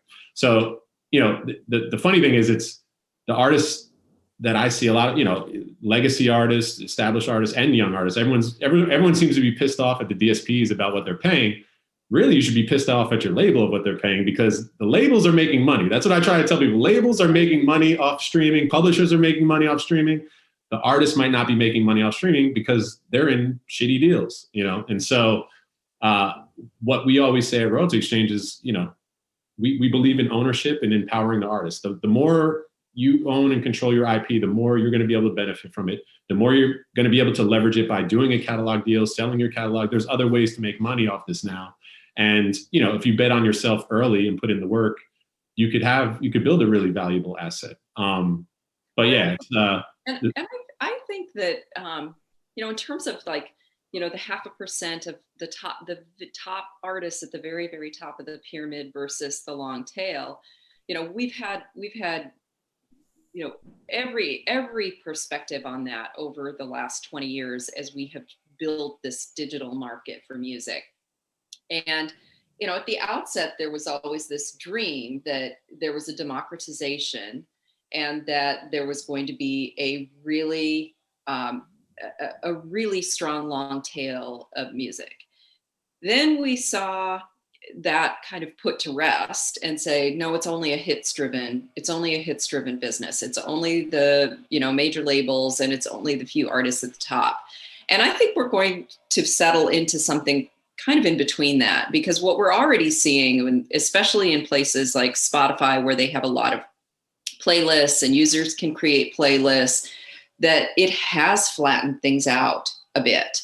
And there is there's such a democratized layer to things like TikTok and YouTube, where there's lots and lots of music that's being uploaded and used. And so I think music is always going to be a hits driven business. But I think that we're also starting to recognize that big fat middle layer of independent artists and niche artists, and maybe artists who are not at the top of the Billboard charts, but they have loyal fans, that there's all sorts of new business models that are starting to emerge, and awareness starting to emerge about how can we structure deals around usage that might benefit those artists more than just the ones at the top. Because the artists at the top are always going to be fine. They have, they have managers, they have lawyers, they have entire teams that are looking after them. And it's those artists that are really, they're not necessarily just hobbyists, but they're professional artists, but they're just, their music for whatever reason is a little bit more niche. That's almost exclusively all the music that I listen to. And so, fans are really, really passionate, but I don't think we're quite there yet on the bell curve of figuring out all the models that are going to work for all of the different artists. I just don't think we're quite there yet. Mm-hmm. And I think I saw somewhere recently that the direct model, essentially just artists uploading their own stuff without even an independent label in between, grew 1% in the past year, from like 4 to 5%, which 1% of the total market share of the business for direct, to artist to consumer music that's a huge percentage of growth. And believe me, labels and publishers, everyone is scared because they don't want artists to have the power themselves and cut everyone out. And, that's what it comes down to. If you own your IP and you're creating this asset, you could, like you were saying, Vicky, there's so many more ways now that you could leverage this as opposed to before. And, social media has democratized things. There's, you have all these distributors where you could upload directly to DSPs. You have companies like Royalty Exchange that could get you investment for your music. You don't have to sign a shitty deal anymore. Your music is an asset, and, start acting like it. And I think that's actually a great kind of concluding point to this panel, which is, it used to be that if you were an artist, and you needed money and you wanted to go into the studio, you had one choice, which was to go to a label and get them to finance it, get a bundle of services, and hop into that more traditional music model. And for some artists, that's still the right approach. But if you don't want to do that, money is kind of a commodity. You can get it from a lot of different places, and there are tools that you can use, different kinds of teams, and where you get your money, you have lots of choices as an artist. So I feel like all of this is really ultimately about artist empowerment. It's just coming at it a little bit more from the financial side. Yes, absolutely. And Vicky, that's a great way to wrap up the session. Thank you to all the panelists, and great conversation. I'll use it in my classes. Anyway, we're going to come back with our next panel after a 2-minute break. Thank you, everyone. Thank you so much. Thank you.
Welcome back. Now, this topic ought to get a lot of interesting conversation going. How artists make money in 2021 and 2022. We've got the folks who can answer those questions for us, and I'm going to turn it over right now to Justin Ruoff. Justin, take it away. Thank you, Storm, and welcome everyone to our panel on how artists make money in 2021, 2022, and beyond. My name is Justin Ruoff. I'm VP of Operations at Live 365, and I'll be our MC today. I want to kick it around to our panelists real quick. I want everyone to introduce themselves real briefly and what you guys do. I'll go through my cubes. Dave, you want to fire away? Give you a quick introduction and what you guys do. Absolutely. My name is Dave Ratner. I run a law firm called Creative Law Network. We work with creative people and businesses, everyone in the music industry, musicians, promoters, labels, managers. I'm actually personally a recovering manager, a recovering tour manager, and somehow survived to get to law school. So it's great to be here. Thanks, Justin. Awesome. Thanks, Dave. Wade, why don't you fire away? Tell everyone who you are and what you guys do. Sure. So Wade Metzler, about 25 years in the music industry, mainly focused on performance royalties. Now I do label artists and publisher relations at Sound Exchange. Sound Exchange is based out of DC, but I'm based out of Los Angeles and kind of lead our efforts out here. We're a collective management organization for the United States. We collect and distribute non-interactive digital performance royalties for over about 240,000 rights owners and artists. Since our inception, we've paid out about $7 billion and now represent about 15% of the U.S. recorded industry revenue. Thank you, Wade. Jay, why don't you introduce yourself and your business? Sure. My name is Jay Gilbert. I run a company with my partner, Jeff Moscow, a company called Label Logic. We do label and artist services. So we basically are the label infrastructure for management firms and some artists. Awesome. And last off, Stacey, you want to introduce yourself and what's your business? I'm Stacey. I'm the CEO of Benzukel. I'm a guitar player, beekeeper, and a passionate but terrible karaoke singer. The Benzukel started in 2003 as a fully remote group dedicated to making artist tools online so that fans could reach artists directly. That started out as a website builder, but today we provide e-commerce tools, mailing list, pre-orders, and many integrations to popular music services like Bandcamp, Bands in Town, Facebook, Twitch, Crowdcast, and more. And that's just a quick summary. I could talk about it for a while, but we have a huge suite of tools for artists. Awesome. Thank you. So we have a great panel today, a very diverse crowd here in terms of different ends of the industry. So let's go ahead and get fired away here and we can start talking about some of my favorite topics, how artists are making money. So to get us started, I want to do kind of a little exercise, a one-word icebreaker here. So I'm going to pass around to everyone, give me 1 or 2 words here. For our folks, over the next 3 years, what's the number one thing artists should be looking at doing for their revenue stream? And I'll go the reverse way. Stacey, you want to kick us off? Give me 1 or 2 words. Diversification. Diversification. Jay, how about you? Audience engagement. Audience engagement. Wade, how about you? Write good songs. Good songs. And last off, Dave, fire away. Collecting. Nice. Some great ones there. So I want to talk a little bit actually here. I want to branch off of that diversification one, that first one, and I'll kick over to you to start, Stacey. What sources, and I'll ask everyone this question, give me 1 quick minute and your thoughts on these, but what are some sources of revenue that artists have kind of tapped into through 2020? So we saw some different times in 2020, definitely saw some new creative methods that people were using. You know, what ones do you think have happened and what ones do you think are here to stay? Definitely in the last year, I think artists are learning how to use technology to make more money, and that's helping them become more self-reliant. So things like live streaming and recurring revenue from subscription tools, artists are coming up with really creative ways to provide exclusive content for fans, and I think that's going to be here for a while. But maybe we're going to see artists using those tools in different ways in the future. So, for example, maybe bands won't exactly be live streaming shows when everything goes back to normal, but maybe when the pandemic is over, these artists have taken time to cultivate a list of fans who are interested in interacting with them and consuming their art in this new way. So In short, I would say that artists are learning how to create customer types and provide specific offerings instead of this blanket record, release, tour, and merch. Awesome. Jay, I'm going to fire the same question to you. What are some things you've seen in 2020 that you think are here to stay? Well, I've seen a lot of things. One of the exciting things for us is experiences. For example, our artists are doing things like co-writing songs with people, and they are recording with people remotely. And, there are things like Patreon and OnlyFans and Cameo and Thrills.co.uk, where these experiences are very important, and they can generate quite a bit of revenue. And they're also kind of social currency. So when you have one of your favorite artists give you a shout out, or you get to collaborate with that artist, it's then placed into social media. So it can help you in that way too. The last couple of things I'll say really quickly is, live streaming is the obvious one, but we're seeing artists generate a lot of revenue through the tip jar in live streaming, and also with Twitch, growing an audience quickly via Twitch. Awesome. What about you, Wade? Anything you've seen in 2020?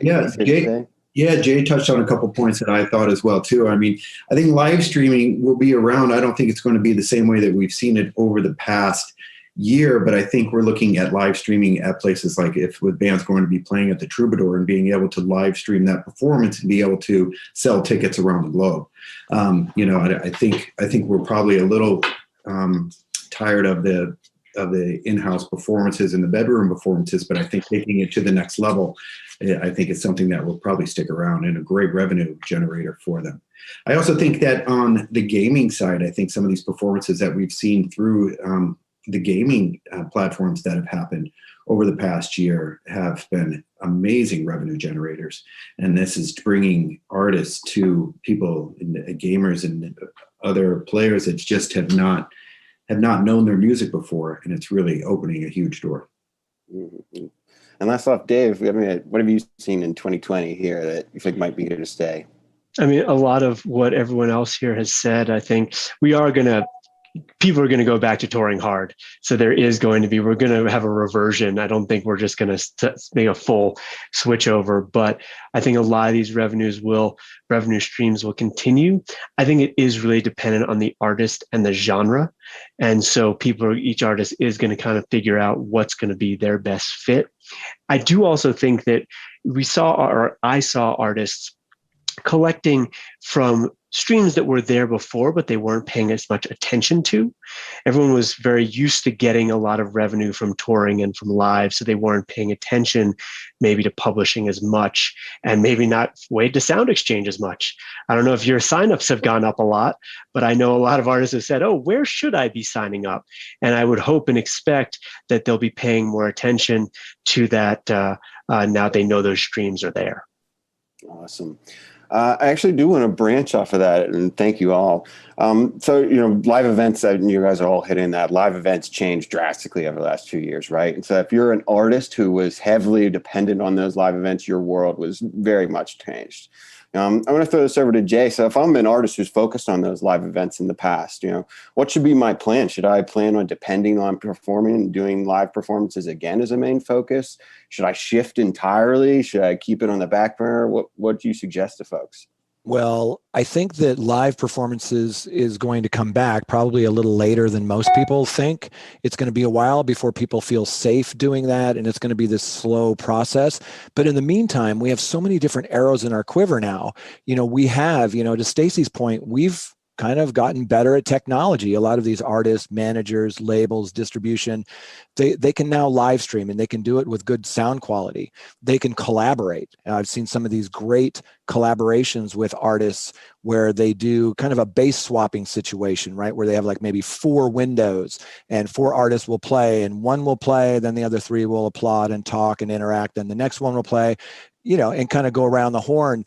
And I've seen some really creative things that I believe that as we come out of this, we're going to be using those tools. So maybe as we're touring, we can sprinkle in some live streamings or some AMAs, Ask Me Anything, or there's so many different things that we're now comfortable doing. And I don't see those going away when touring returns. And then, some of these other things are going to start coming back. Merch was such a big loss for a lot of people when touring went away. But people have gotten creative with merch. I'm seeing custom made merch. I'm seeing all sorts of things that you wouldn't have normally seen in a touring world. So I'm really excited about, as we ease back into touring, we're going to have a lot more tools. Awesome. And great points there. I actually do want to branch off of the merch thing, because a lot of people, you had mentioned, a lot of people do see some reduction heavily in their sales from that, from they're not touring. And some obviously saw big upticks because more people were online. They were getting more online exposure. Stacey, I know that's kind of your specialty. I mean, how do you kind of see merch playing out as a revenue stream going forward? And, what are some best practices some artists can do? Like if I'm one of those artists who my merch sales did go down because I'm not touring anymore, what's some good practices they can use to help improve that? Well, to put it all into context, we did some data crunching, because when the pandemic hit, we said, how can we help these artists? Like, how can we help artists make revenue during this time? So we looked at what were the most popular items for fans to be purchasing, especially from Vansicle members. And there was just in the last year an explosion in merch sales. So we focused on that. And I think anything is important as long as your fans want it. And fans will always want your merch. Like a band t-shirt is part of your identity. And that doesn't matter what your demographic is. So some of the best practices, I would say, include brand cohesiveness. So like, do Flaming Skulls match your Jazz Trio's vibe? So make sure that you're conscious of that. Also, the quality of the product that you're offering. If you're selling t-shirts, for example, make sure that it's comfortable, it washes well. Are your fans going to wear these into the ground and want to replace it immediately? Those things are important. And also price point. And I think that's what a lot of artists struggle with, especially if if they don't have like a lot of experience with marketing or merchandising. Price point is so important. So running some experiments, like let your fans pay what they want for some products. Let your fans determine the value to them. So lastly, I would say that if you're going to want to think of unique merch offerings to get your fans' attention. For example, we had a customer who was offering custom printed album covers, where their album, it was called like Fuck Art, and it had a dog on the front. So you could order one of these with the dog replaced with your own pet, and those sold like hotcakes. So just be creative about it, have fun, and you will sell them. You'll be able to run experiments and find something for everybody. That's great advice. I'm curious, because you guys do have a pretty diverse platform that lets, you guys are letting artists do several things. Branching from that, which one have you seen kind of be the biggest uptick at this point? Like, is it music sales? Is it the merch sales you said? Is subscription growing the most? What's been kind of like the biggest boomer over the last year? Well, someone here touched on tips, and we added a tip jar feature for live streaming. And the first thing that we noticed in the first 6 months of the pandemic, that when artists were asking for tips over ticket sales, which you could also do, you could have virtual ticket sales, they were making about twice as much when they were just asking for tips. So it shows that artists are undervaluing themselves. So really leave it up to your fans. Like, fans understand the importance now more than ever of buying direct and supporting local, and all of that is really beneficial to artists right now. So I'd say that tips are a big generator of income. And we also noticed an avalanche of use of our Printful integration. So using a print on demand service for merch sales, that's been huge, because it just lowers the investment and the risk to people. You don't have to buy a bunch of inventory or worry about size mixes or things like that. So those are two things that we really noticed, and also a decent growth in our subscription sales.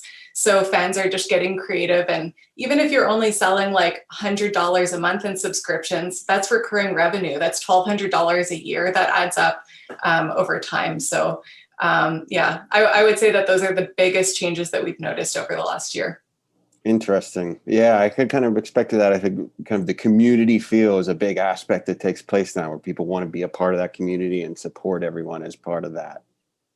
I do want to circle back here. Dave, you had mentioned about Sound Exchange and more artists now becoming aware of that and wanting to register. I'm going to kick this one over to you, Wade. I mean, so with people now more concerned about that, more artists starting to understand and get on board, what about concern of things like metadata and ensuring kind of the works are properly registered with the licensing bodies?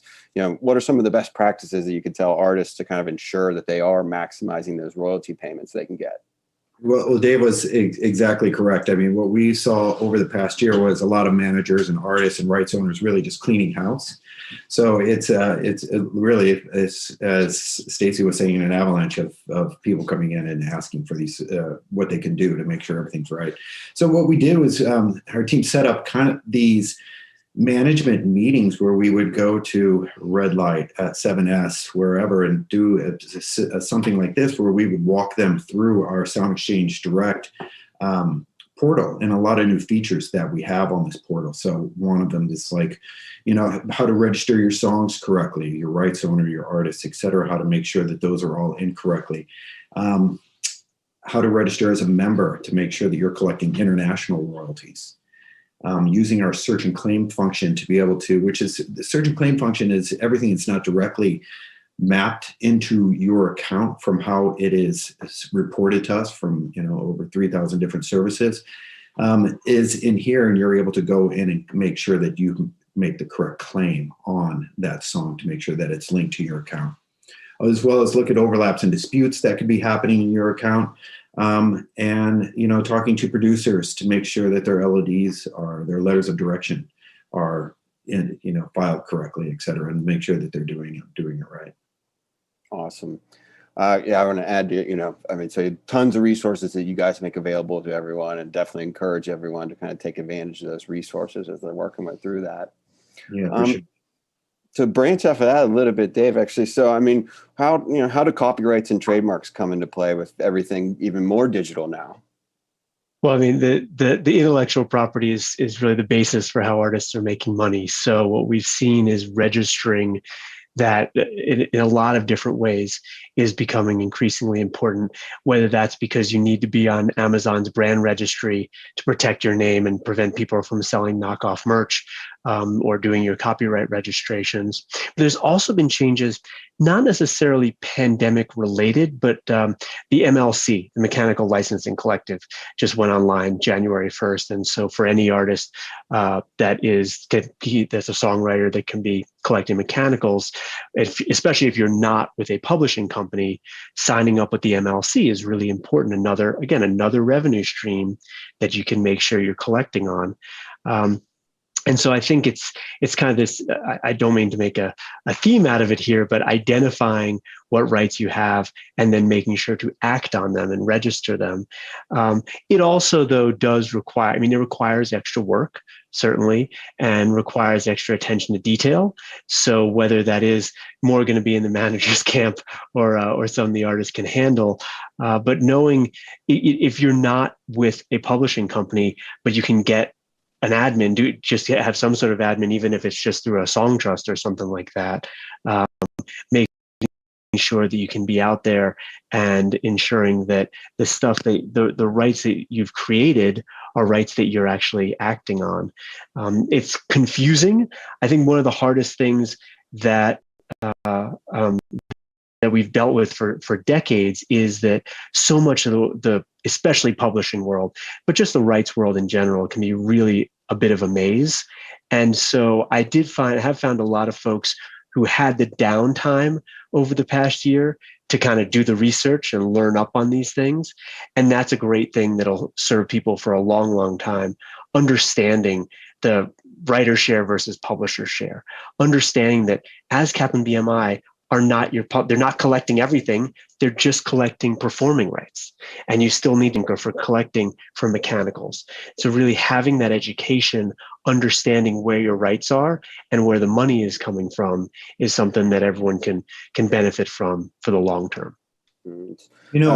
Sorry, on that point, I've seen in the past couple of years, a lot of the distributors that are out there are doing a great job at providing admin services for whether it be performance royalties, marketing, publishing services, sync services, etc. So as an artist that is just getting going and choosing a good distributor really kind of helps a good team member as well.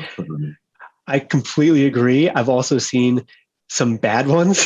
Yeah, so doing your research, because I said, oh, I clicked the box to add publishing.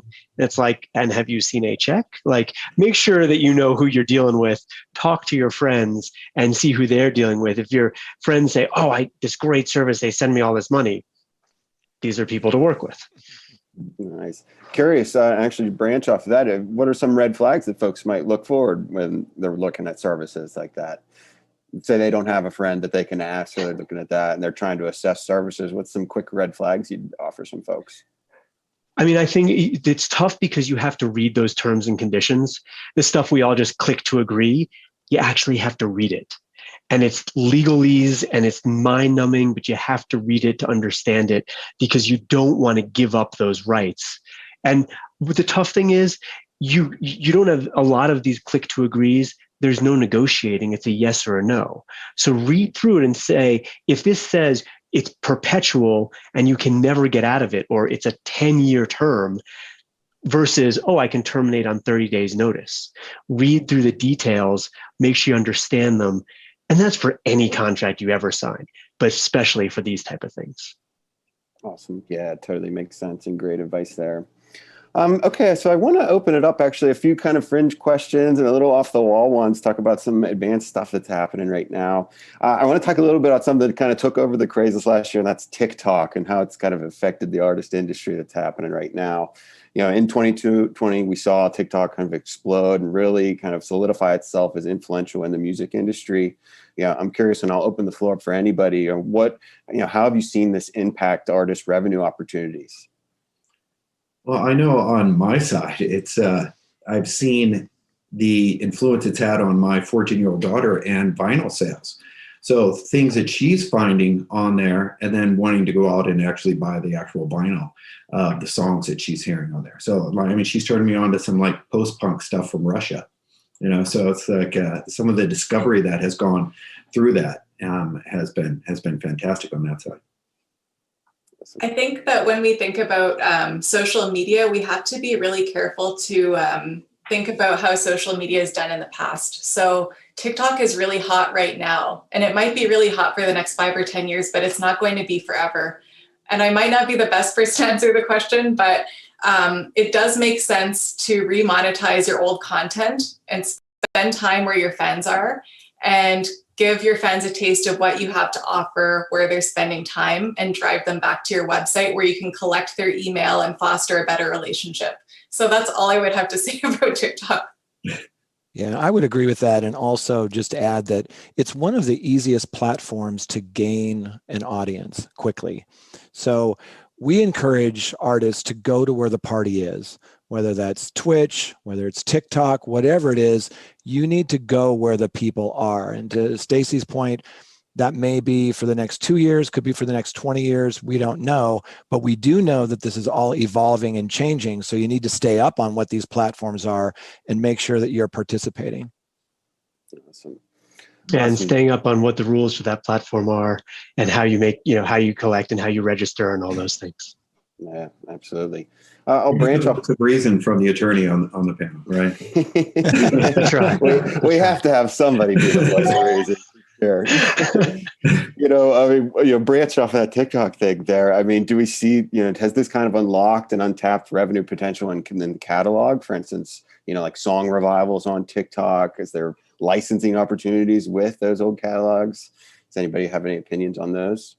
Well, we've seen it. Yeah. Right. I mean, we've seen some really prime examples of that. The Fleetwood Mac, probably one of the biggest ones. But I'd like to kind of just move this to all of these new developing platforms, because I think there's opportunity in them all. One of the common misconceptions is that, with TikTok, that it's only for young people. Well, there are a lot of young people on there, but there are also adults on there, and there are some really great creators on there that are monetizing the platform. So again, just to come back to go to where the party is. Awesome.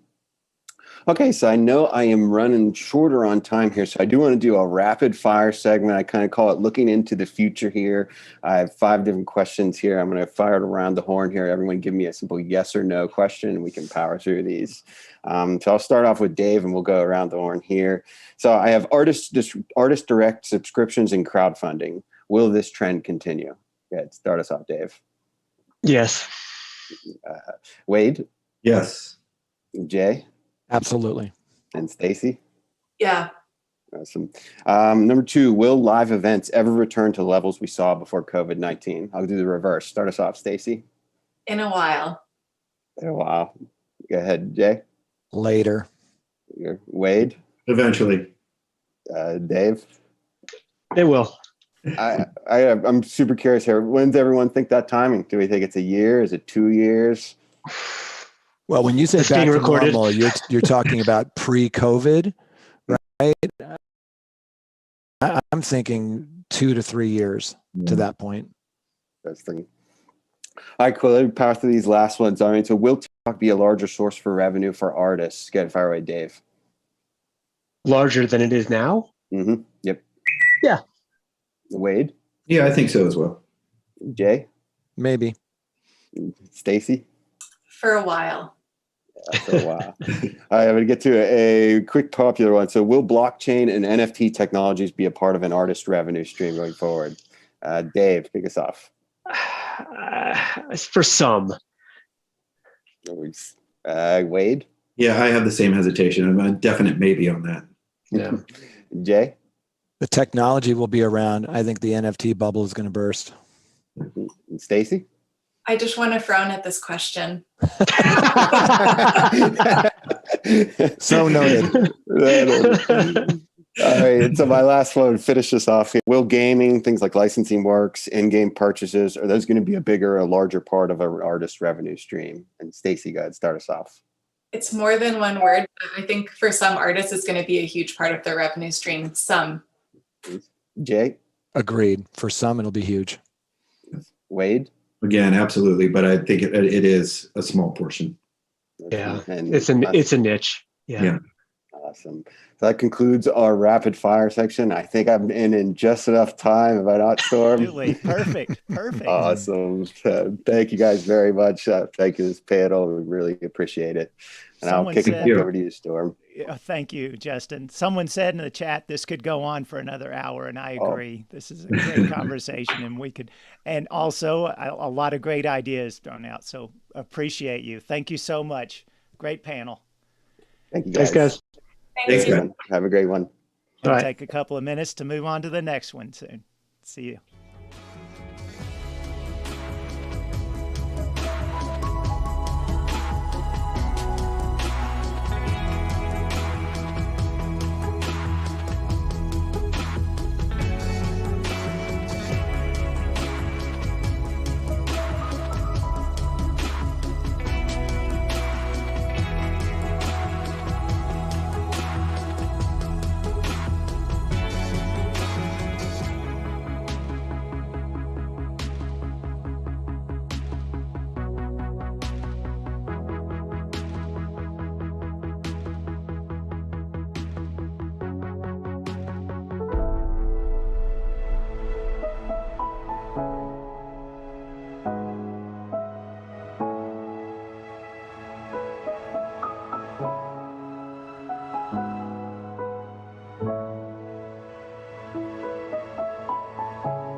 Welcome to session 16, Youth and Fans, where they see the 2021 world happening ahead. And I'm very glad, though evidently I've gotten very fuzzy. I don't know what to do about that.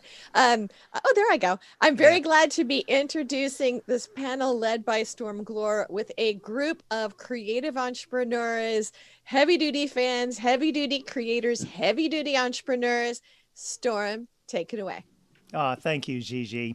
And let me start by asking those of you who are in the Hop-In chat, we really want this to be, we want to include a lot of audience participation. So for right now, especially if you're Gen Z, say hi in the chat, introduce yourselves, and let us know you're out there, because we're going to come back to some questions, not only for the panelists, but for everyone to answer about what they're thinking about the music world ahead of us. So if you're Gen Z, chime into the chat, because we're going to come back to you. And let me say this, we've got an all-star cast here of college students, and one thing they have in common is that they have done cool things in their communities. So I'm going to ask them to introduce themselves one by one, and I want them to share not only their background, but mention those things that they've been doing in their communities, because it's all really special work, and we admire them for that. So we'll start with Celia. Celia Thompson, take it away. Yeah, thank you, Storm. And yeah, I'm Celia Thompson. I am a junior at UTSA here in San Antonio, and studying communications and music.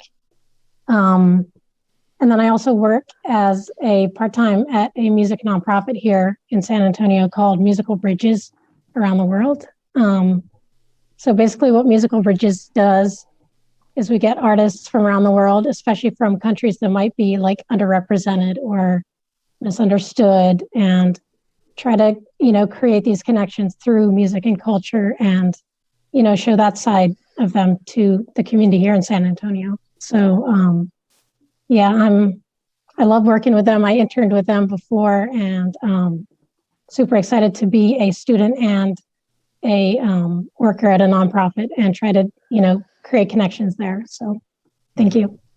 Awesome. Thank you for that introduction. And Edwina Mabin. Yeah, hi everyone. My name's Edwina. I am about to graduate from CU Denver. I have gotten a recording arts degree there, and I'll be graduating in 3 weeks, which is wild. But in addition to being a student, I'm also a partner artist at this nonprofit called Youth on Record here in Denver. I specifically work in their program called FemPowered, and we provide free workshops and education to young creative femmes in the area. I've been with them for about 2 years now. I started as a participant, and it's been awesome getting to actually work there now. In addition, I am also a board member of a nonprofit called Music Minds Matter, also in Denver, and we're trying to just create more space for discussion on mental health within the Denver music scene. Awesome, thank you. And hello, Sydney. Hi, everyone. My name is Sydney. I am currently a sophomore at the University of Nebraska. I'm in the Johnny Carson Center for Emerging Media Arts. And recently I put together this online concert festival for unsigned artists to get exposure in front of music executives and fans and anyone in the industry that could help further that artist's career. Fantastic. Citrus Fest was awesome, by the way. Thank you. Great job. I enjoyed it. And last but not least, Weiler Harmon. Weiler. Hey, everybody. My name is Weiler. I am from Birmingham, Alabama, and I am now a senior up here at Ohio University in Athens, Ohio, where I am about to graduate with a degree in music production and recording industry.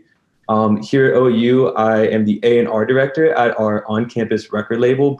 So what Brick City is it is a student organization, but also a senior capstone course. So anyone that is in the MPRI, Music Production Recording Industry program at Brick City, takes this class or club pretty much. And what we do is sign 4 local artists or Ohio regional artists each year in the fall, and then work with them throughout the year to produce 4 projects that release in the spring, along with a music video and along with promoting other local artists around Athens. So one of the cool things we did this year was actually within 3 months put on 9 live streamed shows with about 30 different artists. So it's been a roller coaster to do it all through COVID and kind of oversee the label like that. But it has been a very rewarding process, and it's all coming to fruition because our 4th and final EP releases tomorrow night. So oh, wow. I'll drop all the links in here. There you go. Let's do some marketing while we're here, okay? Yeah, right. Yeah. Well, all of you have had to cope with the pandemic in a number of ways, but, we're looking ahead with this conference, and I'm going to ask you all some questions about what you're thinking, and I'm going to let you all just, whoever wants to take a stab at the answers, whatever they think, just shout it out. But we're going to talk about, what you all are thinking. But again, I also encourage you, all of you in the chat, we've got some Gen Zs out there and others, and we'll appreciate your comments in the chat too, what you're thinking. So let's start with something, probably the most obvious question. How ready or how comfortable are you in getting back to live shows? Anyone want to give me a time estimate for that, or what it will depend on? What do you think?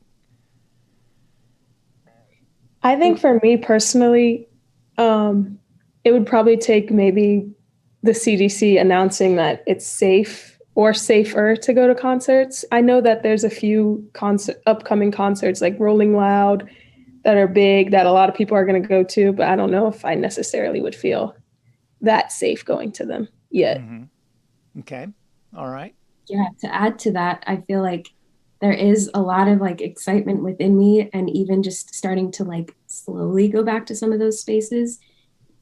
Ton of excitement, and then like 2 seconds later there is a little bit of this nervousness, like, is it okay to be back here? Are we ready for this? So a little hesitant for sure. Mm-hmm. Well, you know what, Edwin, I'm going to follow up with your comment, because as a performer, how are you feeling? Is that any different? It's pretty much the exact same, of like this excitement and also this readiness too, to like start practicing for a performance instead of just kind of to practice. But again, there's that hesitant feeling that kind of like creeps in a couple seconds later. Mm-hmm. Okay. Yeah. All right. Anyone else? Celia? Yeah, sorry. I was going to say I'm ready, and I feel like, I'm lucky enough to be vaccinated.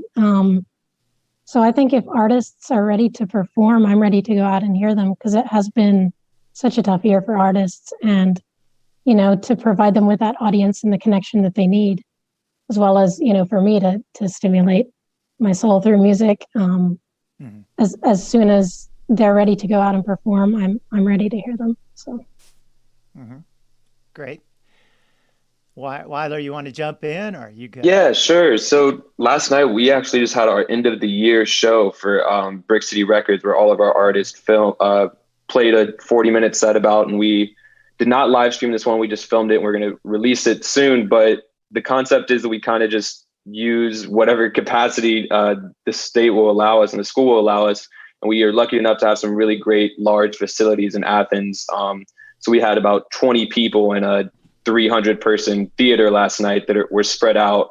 And then earlier in the year, when we did those live stream shows, we did a lot of them live streamed from the same location. We're just allowed 10 people in the theater. So I think that a lot of people are ready to go back, and that's what we've seen in Athens and stuff. But I think it's just going to look a little different for a while, and I think it's going to be obviously a lot harder for those larger acts to navigate it, because it's a lot easier to have small 20-person shows than it is to have 1,800, 2,000 people in a normal size venue. Yes. Well, that's a good point, Weiler. And someone mentioned in the chat, this certainly is going to depend on the region you're in. We have 4 students who are from all parts of the country, so it could vary by local regulations and all of that. So thanks for sharing that. Okay, next question, and I love all the comments in the chat here. Keep them coming, you all. And I want to know about your music habits. How as consumers, how have they changed since prior to the pandemic till now? As music consumers, how's it different now? Anyone? I think I'm just going a little more out of my way to find new music than I normally would. Just because, you almost feel guilty for the artists that aren't getting to perform right now. So you kind of want to discover as much new music as you can and support them through streaming and engaging with them on social media and stuff like that. So I think that as a consumer, it's just made me more active, honestly. Okay. And I would say similar to what Weiler said, I've been seeking out new artists and also kind of smaller or emerging artists. Because so like as a music student, we're given a lot of opportunities to watch, the symphony and the, operas. And for me, it's important too to seek out the people who aren't as well known maybe, and who might be even more active on social media and, follow them and interact more. So I feel like there's been a lot more opportunity to be interactive and to see a little bit of their personal lives as well and get to know the artists like that. So. I agree. And during quarantine, I really had nothing better to do than just look for new artists and see them perform. So that's pretty much what I did during quarantine. Great way to spend it. Yeah, this is a little bit more from maybe an artist or music creative perspective, but I feel like just having all this time away from live music also made me focus on learning more about streaming and learning more about live streaming too as artists and how that has sort of grown within the last year. I feel like it really opened the space for just a bunch of Google searching of like, how does this work in music and what can we do with it? Yeah. Yeah. Great. Thanks for adding that. And someone in the chat asked about virtual concerts, and I'm assuming the translation is, what was y'all's experience with virtual concerts? What do you think at this point? Anyone want to tackle that one? I think it's really tough. We did 9, like I said, in 3 months, and it was interesting to see the engagement with it when it is something that I think one of our problems was that we did so many of them. And so the engagement kind of starts dropping off after 5 or 6. But I think if you have one isolated show that is well promoted and, is set far ahead, then I think that they can be majorly successful, because that's what we saw with our first few that we really put a lot of work to promote in. Mm-hmm. Well, Sydney, you put on an entire festival. What are you thinking after that experience? Mm-hmm. I think at the beginning, many people like the online stuff, but as it goes on, they get bored of it. More and more of those concerts happen. They want to see something. They want to go in person and experience what they did before COVID happened. Mm-hmm. To piggyback off of that, my bad, Storm. I was going to say, ahead, Edwina. To piggyback off of that, I think it would be really cool to see kind of virtual concerts figure out how to have more engagement rather than just someone staring at their screen. Things like, or websites like Twitch, where you can actually see people, not only chatting, but like tipping and doing these like crazy animations on screen and stuff. I think that adds to an engagement, which obviously will not replicate what it is like to be in a live audience, but something that is a little bit more than just staring at a screen and having a chat option, Yeah. And I can also say that on my live stream, which was on Twitch and YouTube, many of the feedback was happy that I had that interaction with the audience. Mm-hmm. Yeah, and for Musical Bridges, who I work with, of course, we've also had a year of virtual concerts and programming, and had all of the challenges that come with that, and I've been similarly trying to figure out how to keep our audience engaged. And we've been trying to introduce more of a live element and having more interviews with the artists and putting a little more of a personal touch than if you went to a concert and you only saw them on stage. So there's pros and cons, because you get things you wouldn't have before in a live setting, but you're also missing out on some of the live connection. So great. These are great comments. Let's switch a little bit. We're going to have a panel about music jobs and how that outlook has changed. But I want to particularly hear from you all as students. How have your career plans been affected by this pandemic? And I know that some of you are planning to study music, but maybe you aren't. But so you don't have to limit it to music itself. But How have your career plans been affected by this? I think to start, I would say it was somewhat of a learning lesson as to like maybe aim for a direction more than a destination with when I think about music jobs, in the sense that I have found work with some of these nonprofits in the area, but when I first went to school, I definitely had like this very set, like, oh, I'm going to do this, and then next year I'll have this down. And, you know, with the pandemic, some of that happened, but a lot of it, I think, was more of like a learning lesson of, again, aim for a direction maybe more than a destination. A direction more than a destination. Appreciate that insight. Anyone else?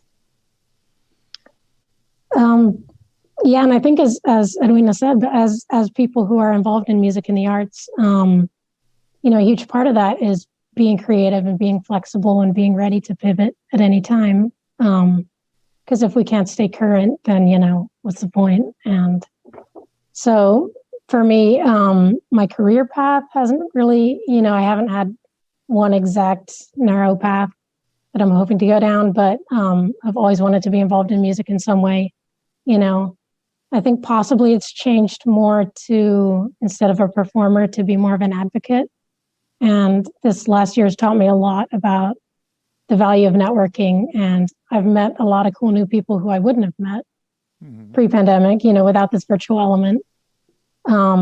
So yeah, I'm still definitely hoping to work within music and to increase my role as an advocate and as a point of connection between, you know, right now it's between students and the music community, but between any, you know, points to make the community stronger.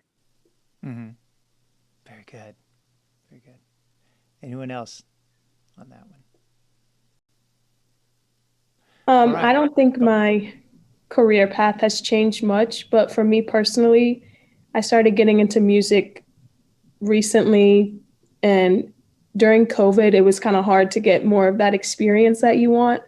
So I had to basically go on different paths to figure out what I actually wanted to do. And online concerts, online Zoom meetings has helped me figure out that I do want to continue on this path.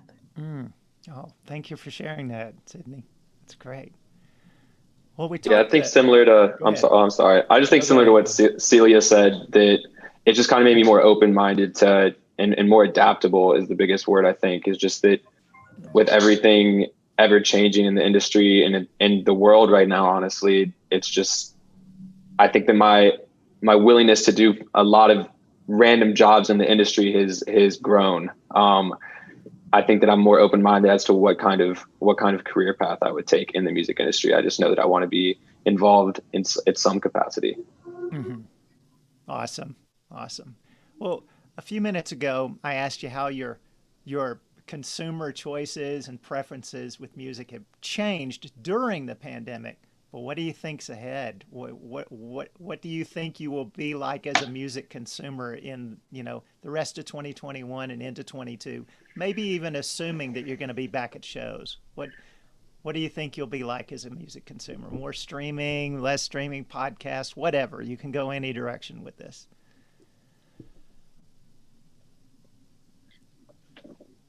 I think that even before the pandemic, I think the industry is kind of getting close to a tipping point of going back to more grassroots marketing and interaction between artists and their fans, and kind of moving away from just like putting all your marketing money into like Instagram ad campaigns and stuff like that. So I think that we're going to see like the value of face-to-face interaction, whether it be through marketing or just, you know, meet and greets at shows and stuff like that. I just think people are longing for, you know, in-person interactions. So I think that's going to be the biggest change in the industry, is that I can see that live streaming shows keeps getting bigger and stuff, but I think that eventually people are just going to have to move away from that and go more in-person focused. Okay. Yeah, to go off of that, I'm kind of curious about what elements from the past year will kind of continue to grow into as we go back into our live settings. I especially am curious to see how, you know, maybe live streaming of shows will become more of an option for people who aren't physically able to be there or who choose not to be there. I'm curious to see how long that timeline will extend and how present that is as we go back into our live music. Thank you, Edwina. Yeah, similarly, I see a lot of good things that we could carry over from what we've learned in the last year. And I don't want to make any calls about what the future is going to look like and then, look back at this and laugh at how wrong I was. Recorded. Yeah, we are being recorded. And I always say I'm going to rub the crystal ball and predict it. But anyway, no one knows. Yeah, you're right. Yeah, but it definitely will be interesting. And yeah, I just want to stay open-minded and be ready with the changes. I do think some changes are possibly overdue, as Weiler said. There are things within music that maybe needed to change, and this has kind of forced that to happen, possibly not on the timeline we imagined, but there's definitely a silver lining in it. I don't want to minimize how hard this time has been, especially for artists, but coming out of this, many artists and producers who are maybe, asset lean and, not the huge establishments. Many of the smaller people are coming out better off because they were able to adapt. And so I do kind of hope that can carry over into the future. And yeah, we'll see. Okay. All right. Sydney, anything to add there? I definitely think live streaming will continue, but I don't think anything will ever top live music. And I think it's only up from here for music. Mm-hmm. Very good summation there. Thank you, Emma. Sydney, sorry. Well, we've got a few minutes left, and there's a lot of conversation I can't even keep up with in the chat. So certainly you all have generated a lot of input and comments out here, so we appreciate this. I'm gonna make this sort of the last question, but in general, maybe in a few words, just describe to me from whatever perspective you'd like, how are you feeling about the next 12 to 15 months or so? What are your thoughts on that? Overall, go ahead, Sydney. Okay. I feel pretty good. I think more and more people are getting vaccinated. There's going to be more live concerts. More people are going to go out. So I'm pretty happy and feeling good about these next 12 months. Mm-hmm. Great. Yeah, I was going to say overall optimistic, but still a little cautious. Cautiously optimistic. Yes. Yeah, great. Okay. I would agree with Weiler. I would agree with that. Cautiously optimistic is a very good way to put it. I think that it's an exciting time. Like we said, I think there's so many new avenues for exposure and revenue and just interaction now in the music industry and media in general. And I think it's going to be interesting to see which one of those comes out on top and which one is the most beneficial to both the musician and the consumer. Mm-hmm. Okay. Yeah, and I'm optimistic as well. And just having heard a couple of the different panels and conversations with this conference, I'm very excited. There's so many new ideas, so many great, innovators and music people starting conversations that I'm really excited to see where it goes in the next months. So. Mm-hmm. Great. Well, I said that might be the last question, but it's not because I am an educator, and I do want to ask, if you could describe for us, as far as music education and education in general, where you're at now in your own, environment. Are you taking classes through Zoom or whatever, and how you're feeling about your education at this time and the road ahead for that? Anyone want to tackle that one? I could start. I think. Oh, yeah. Go ahead, Edwina. Go ahead. I was going to say, so I have been on online classes for like the last year, and I'm sure my other three fellow panelists have too.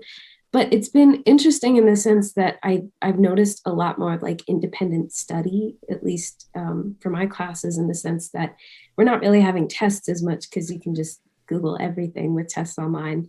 But I've noticed more of like, look into this and maybe write a paper on this, or on my own, just again, like talking about my random Google searches of how does live streaming work? Where is the revenue with this? Yeah, I've noticed more of an independent study, I think, in my last year of online classes for sure. Okay. Yeah, similar to what Edwina said, I think that there's starting to become an emphasis on real world experiences. I know OU has a lot of classes that, work with Bonnaroo or go to South by Southwest or do other activities like that that give people real world experience in the industry. And I think the perfect example of that is Brick City, because it is a capstone course. So we've just been saying how lucky we are to have that this year and teach us. I think the biggest thing that we've all learned this year is that we need to be adaptable, and nothing teaches you to be adaptable like having to operate a record label completely virtually, record with COVID precautions, and have shows with COVID precautions and all that. So I think the emphasis on real world experience will continue to grow, especially once kids are back in the classroom and stuff. Great. I can only imagine with a student-run record label at this point what those challenges have been, but you'll know how to run a label after going through all this, right? Sure. Yeah. All right. Anyone else? All right. Go ahead, Celia. Oh, sorry. Yeah. It's being online and being mostly asynchronous has kind of freed me up to do more work. And that's kind of how I was able to intern here at Musical Bridges and then get this job. So super grateful for that. I'm a junior, so we are going back in the fall, they're saying. So it's going to be interesting to see, how the life, work, school, study balance shifts maybe at that point. But yeah, it's been good. It's definitely had its perks. All right. Anything else to add? I also agree with Celia. As the online classes helped me put together Citrus Fest, I wouldn't have nearly had as much time as I had to put it all together, but I'm also ready for regular classes to come back. Great, great. Well, all of you are superstars. I know that I reached out to all of you, and again, because you're doing so many things in your community, and that could be a whole nother conversation, as we say in the South. But thank you for all you do for your programs and your communities, and thank you for being part of the panel today. Let's give it up. Thanks so much for having us. Thank you so much. Yeah, everyone give it up for our great panelists. Thank you. We'll see everybody in 2 minutes.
Thank you, Gigi.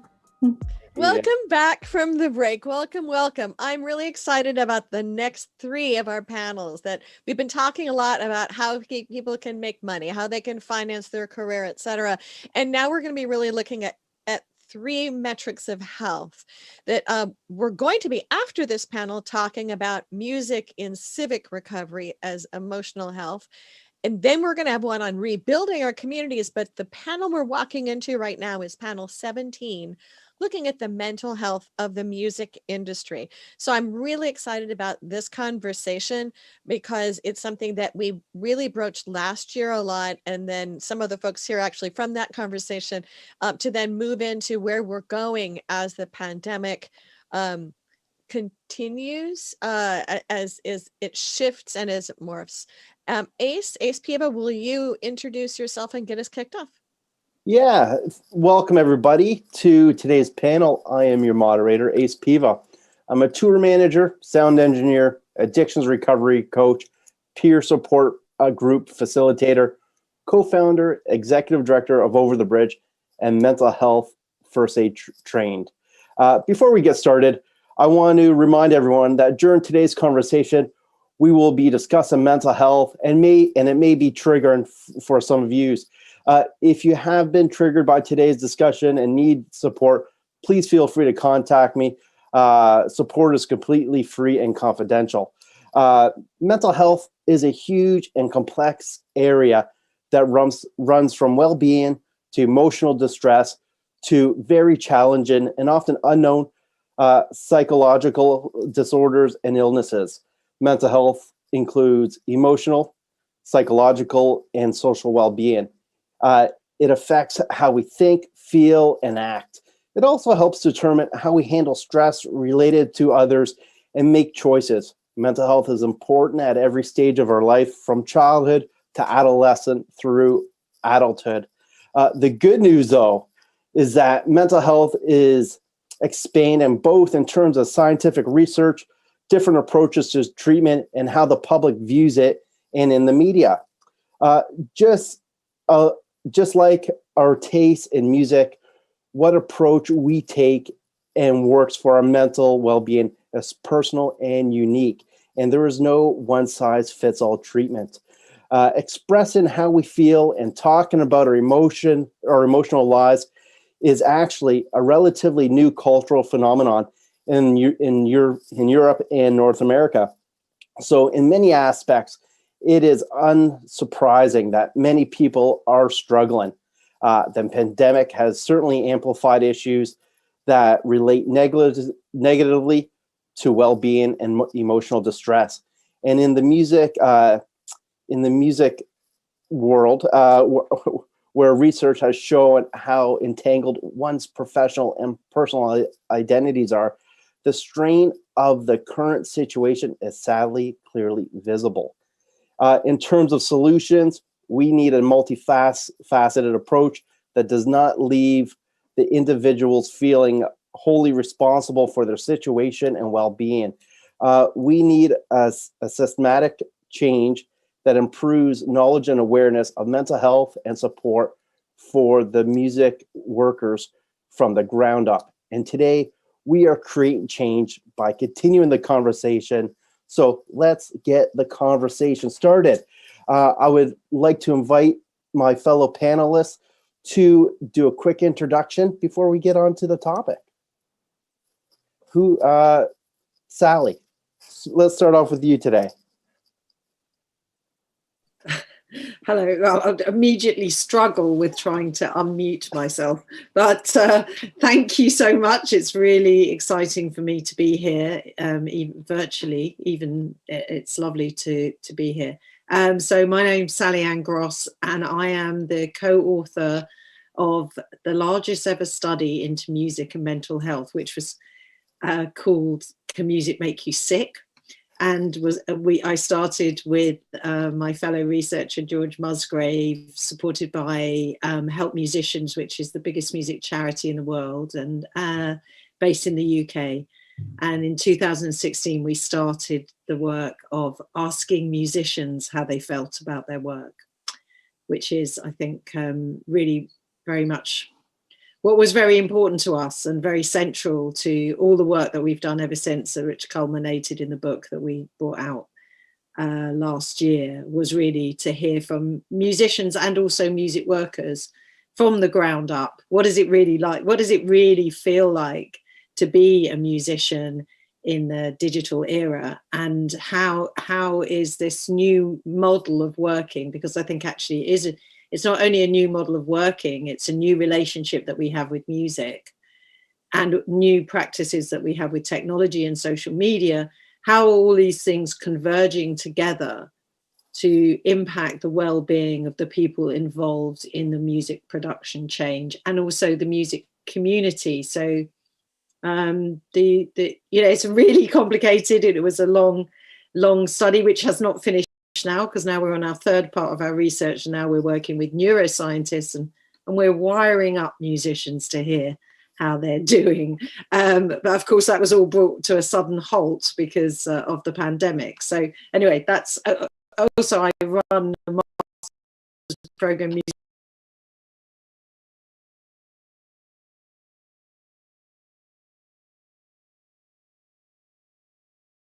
master, and my background is in A&R and business affairs and music management. That's me. Wow. Thank you very much, Sally. I know Over the Bridge uses the stats that you guys have created to help spread the word. So thank you very much for taking a leadership role in our community. Debbie, I'd love to hear from you. Thanks, Ace. This is a pleasure, and thank you so much for having me. My name is Debbie Carroll, and I'm Vice President of Health and Human Services for Music Cares.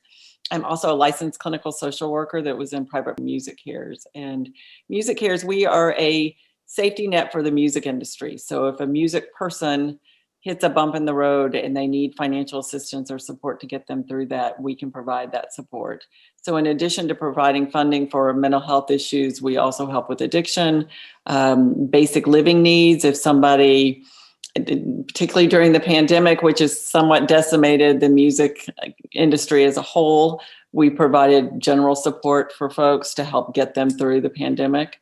We also provide a variety of different educational opportunities for people to gain more education and support around health and wellness. So that's in a nutshell what we do.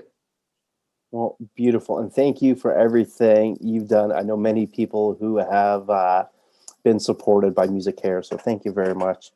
Angela. Love to hear from you next. Thank you. I'm so happy to be here with all of you. Thank you for your time. I am Angela. I'm co-founder of Music Minds Matter. We're focused on the brain health and mental wellness of music communities everywhere. I'm also a visibility manager at Youth on Record, which is a social justice arts organization. And I'm a mental health first aid instructor. So hopefully we'll have a little bit of time to talk about that as well. And then on the music side, I play the harp. That's my harp there in the background. That's a little bit about me. Beautiful. Thank you very much.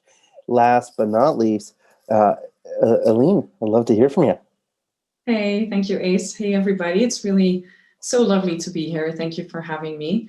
My name is Aline. I'm based in Belgium. And for the past 6 years, I've been working as a holistic nightlife coach with DJs and producers, and I help them get confidence about their next steps to move the needle in dance music. I founded my company because I really wanted to help shape the dance music community into a more healthy, more positive, and more inclusive environment for everyone who wants to build a life around their passion for electronic music. I am a certified life coach. I have a degree in Eastern languages and cultures. And on the artist well-being side, I've been advocating for artist well-being for 3 years in the form of a radio show on Reform Radio. And I've also contributed to the Global Nighttime Recovery Plan earlier this year, which has a chapter on mental well-being for nightlife workers, and also contributed to a research study that was done looking into the mental health of electronic musicians, and that was a collaboration between the University of Brussels and the University of Amsterdam. Wow, that is fantastic. And I'm very honored to be surrounded by so many caregivers and supporters of not just the arts, but the people behind it. So I have a question that I'm hoping we could all sort of just roll through, and it's simply, what mental health challenges are you seeing in the music industry today? Open floor. I'll jump in. So we recently conducted a music and wellness survey, which noted that over 26% of the respondents had noted that they had a higher propensity for depression and anxiety currently during the pandemic. We also saw that 62% of individuals were saying that they had high levels of stress associated with financial well-being. So we are seeing a variety or a large number of folks coming our way who need mental health support. It can be and range from general angst and anxiety about just what's next during the pandemic. What does that mean for me? How am I going to continue to make a living in the music industry?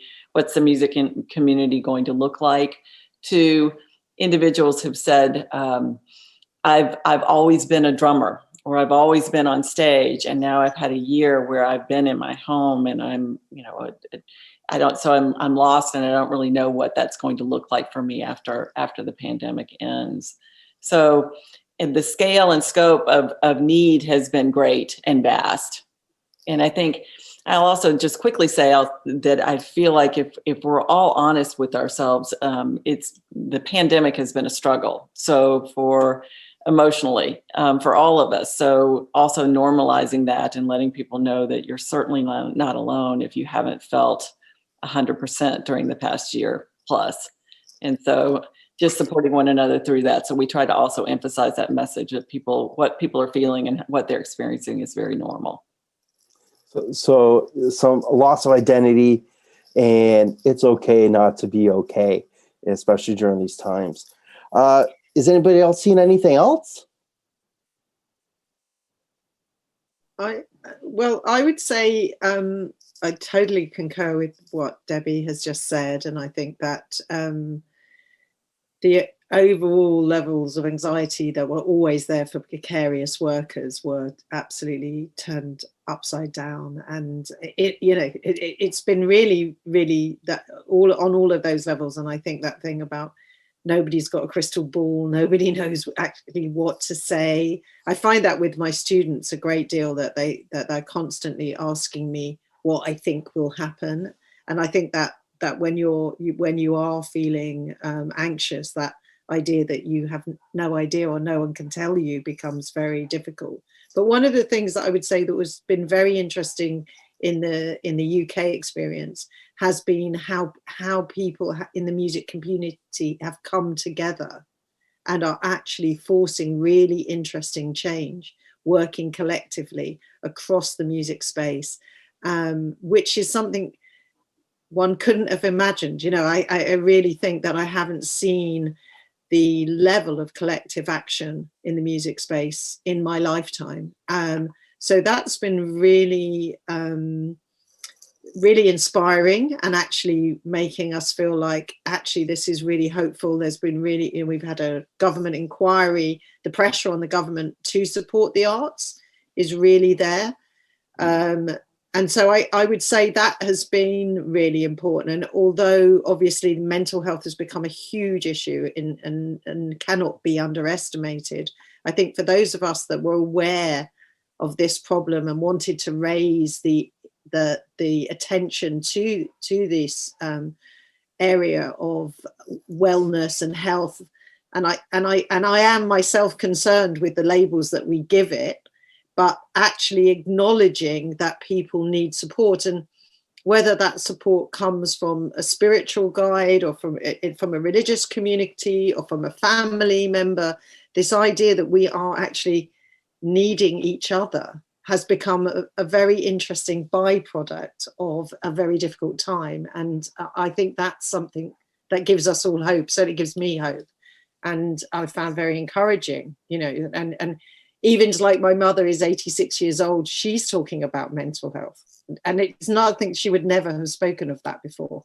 Very English, not English to talk about at all. So really very interesting to see even the generational, how the way this illness, the pandemic affects generations, has caused a kind of generational conversation that none of us could have started in any other way. So I think that some of these things that we didn't expect have produced very interesting, just interesting connections between people.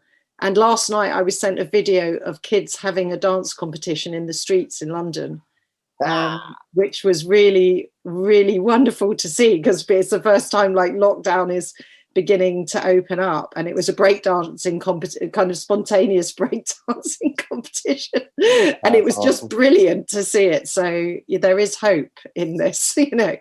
So I think that's an interesting message in a way. Well, Sally, you touched on a lot of things, and as you know, although we often right now feel a lot of doom and gloom, that there is some light at the end of the tunnel. Maybe not in the sense of depending on where you are and, you know, how active we can be in our community.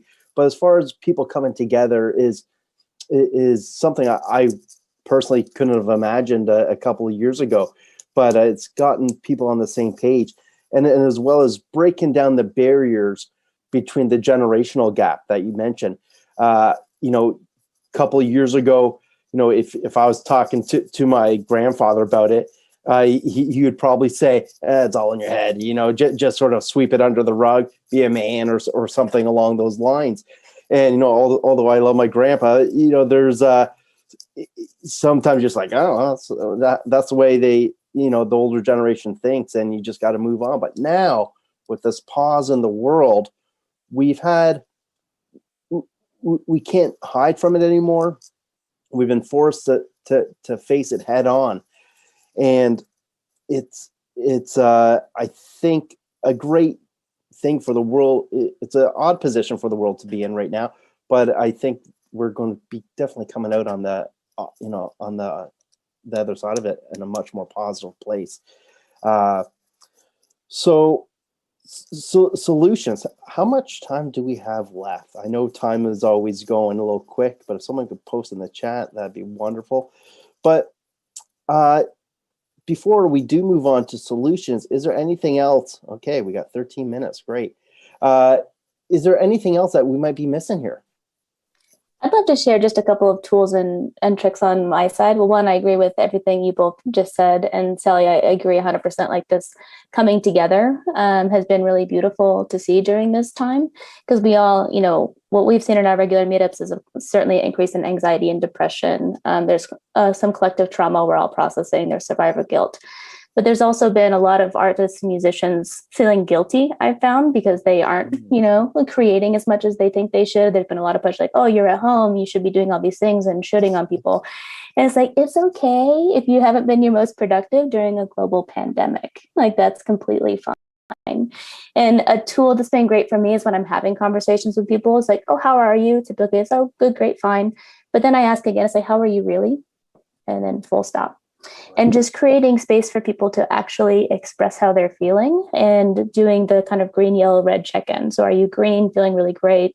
Yellow, I'm kind of in the middle, or red, I'm just kind of should get brownie points for being here, and kind of help start that conversation. And then agree again. People seem to be much more open to just having the discussion in general. So I appreciate that. With that pause, we've been given that a little bit of extra time to be able to ask that. Where before, when we're working in such a fast-paced environment, you just like, how are you? Oh, I'm good. And then you kind of move on to the task at hand. But, and that's another positive, and great for you for, giving people that second opportunity to really check in with themselves, because sometimes we don't do it to ourselves. So fantastic. Sure. And I'll do one quick plug as far as solutions is mental health first aid. I know we will have to, if anyone is interested in getting trained in mental health first aid, please reach out to me. I'm happy to talk to anybody. But I believe that mental health first aid should be as accessible as first aid. Agreed. And we'll be talking about that. Yes. On that note, on another positive note, all the major labels in the UK, certainly in the UK, have now got mental health first aiders. And I've been in to speak to all of them. And it's really good to see how these things have they've happened. People have enacted them. And it's absolutely agree. It's really good that we can have these. I always say to people, if you broke your leg, you'd tell someone at work, because obviously, so it's got to be that normal. Like, okay, this happened, and today's not a great day for me, and I can't, that. And I do think the question of time and the question of productivity is, a big question, but also a really, really important one. To what does productivity mean in a world where everybody's making 100 things every minute and 200 minutes of music is being uploaded every second? And by the time we finish this conference, there'll be 500 million new albums. I mean, there's got to be a point at which we talk about productivity in a more constructive way, people. Okay, I just think like in the end. So, yeah. So what are some of the backlashes that we think people might be afraid of if they say, hey, today's Tuesday, I'm having a rough day? That's what we hope people will say. But what are some of the stuff? Actually, you know what? Let's not get into that, because I just got a note. We got 10 minutes left, and I don't want to talk about doom and gloom anymore. Let's get into some solution stuff. What is the first step our community members who are viewing us today can do to move towards more mental wellness? We talked about mental health first aid, but what is something first thing in the morning that they can do, get up out of bed and do something for themselves? I'll take that one. So I work mostly in the space of mental well-being. So I know we've not really talked too deeply into, what mental health means, but it's a very complex topic, obviously, very important to note. But so what I'm speaking about is much more mindfulness, mental well-being, wellness, personal wellness. And so I always like to look at things from a perspective of what is the smallest thing that you can do that can have the biggest impact on your life in general. And I would say in the morning, getting up, thinking about how you want to feel, how you would prefer to feel, some of the things that make you feel good, that can make you feel calm, that can give you a bit of a moment of tuning in with yourself before you start your day, makes all the difference between that or, like waking up, grabbing your phone, checking your Facebook, Twitter, Instagram, whatever, all of your social media, apps, whatever, and already like putting all of that stuff into your brain in the morning is just really not the way to go. And just really taking that time, like the first hour when you get up, like just let your phone be, think about like, how do I want to feel today? If I only get one thing done today, that would make me happy, what would that be? And just really trying to keep things simple, especially if you're already overwhelmed and stressed and having a lot of negative self-talk. It's really important to keep things simple and slow down and not make it too overwhelming. So I think that would definitely be a tip. That's definitely something that I give to my clients, and also having that awareness around what your mindset is like the minute you wake up, and then kind of slowing down and thinking around, okay, I can control my thoughts as much as possible. So what would I prefer to think or feel today instead of what is happening right now, and raising that awareness around that. It's definitely a small tool that can definitely make a lot of difference in your day. Yeah, I 100% agree with you there. What you put into your head is what you're going to put out into the world. So if it's positive, it's positive. If you pick up that social up your phone and it's all negative news, it's what's going to be going through your brain all day. Does anybody else want to comment on that? But we did receive a comment here and a question.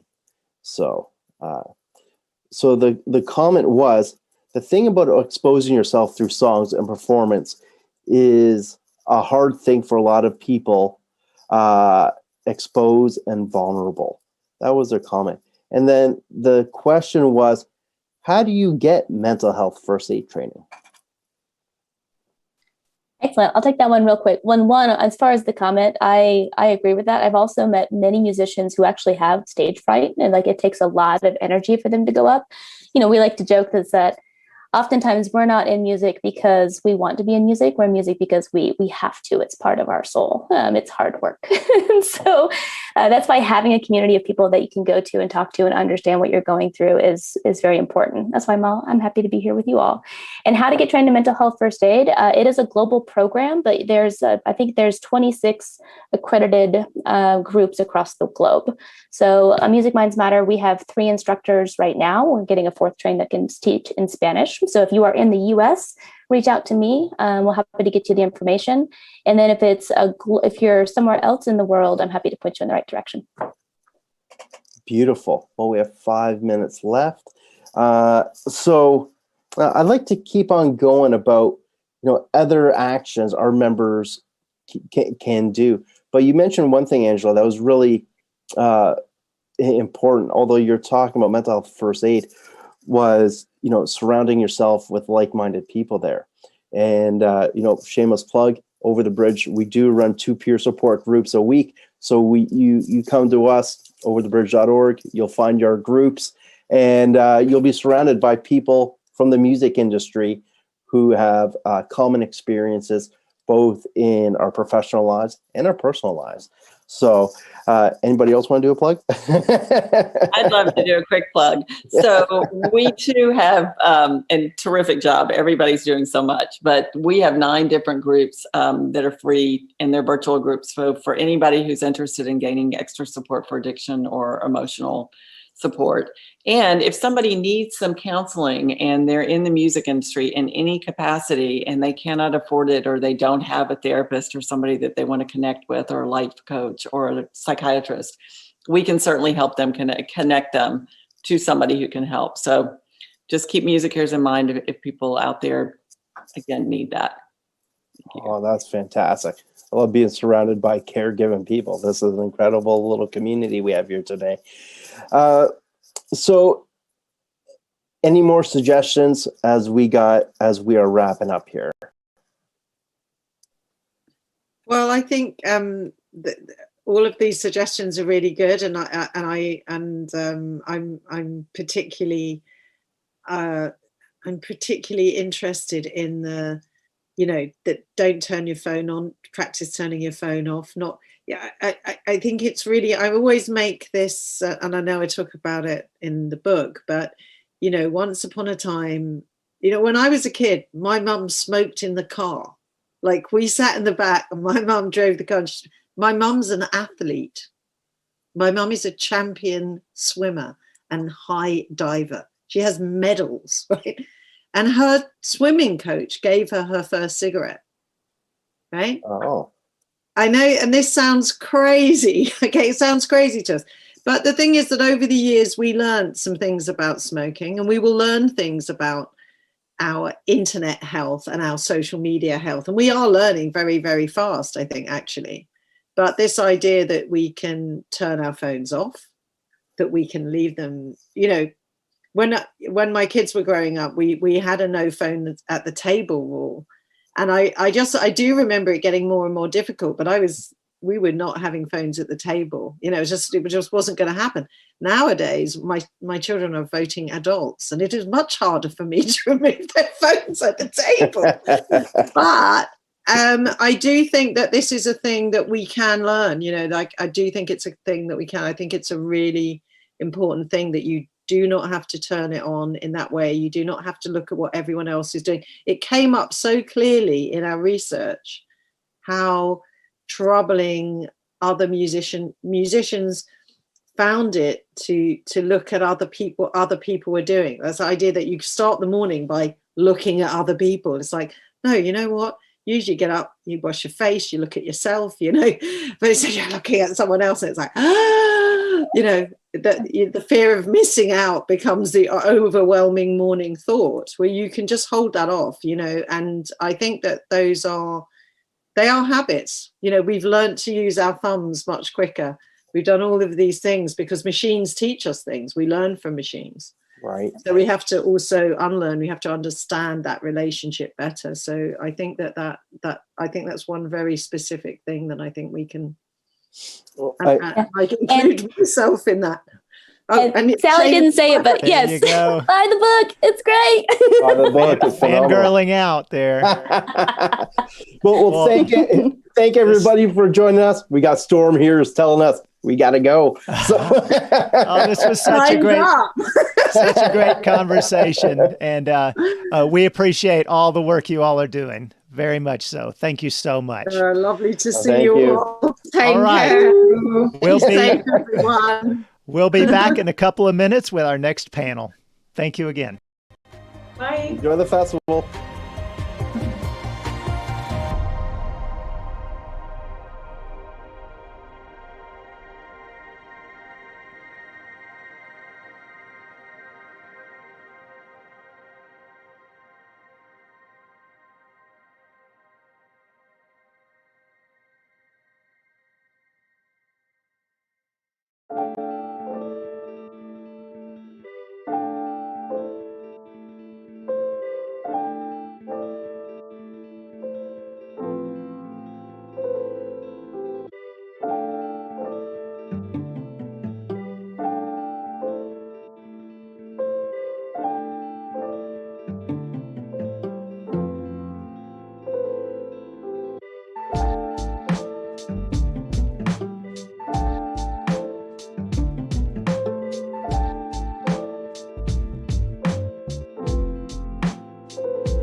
Welcome back. That was a great panel. We just had a wonderful half hour listening to people with extreme heartfeltness and strength of what they're doing in the world, looking at mental health in music and the music community is broadly defined, lots of geographies, lots of positive steps, and a lot of hearts at the end.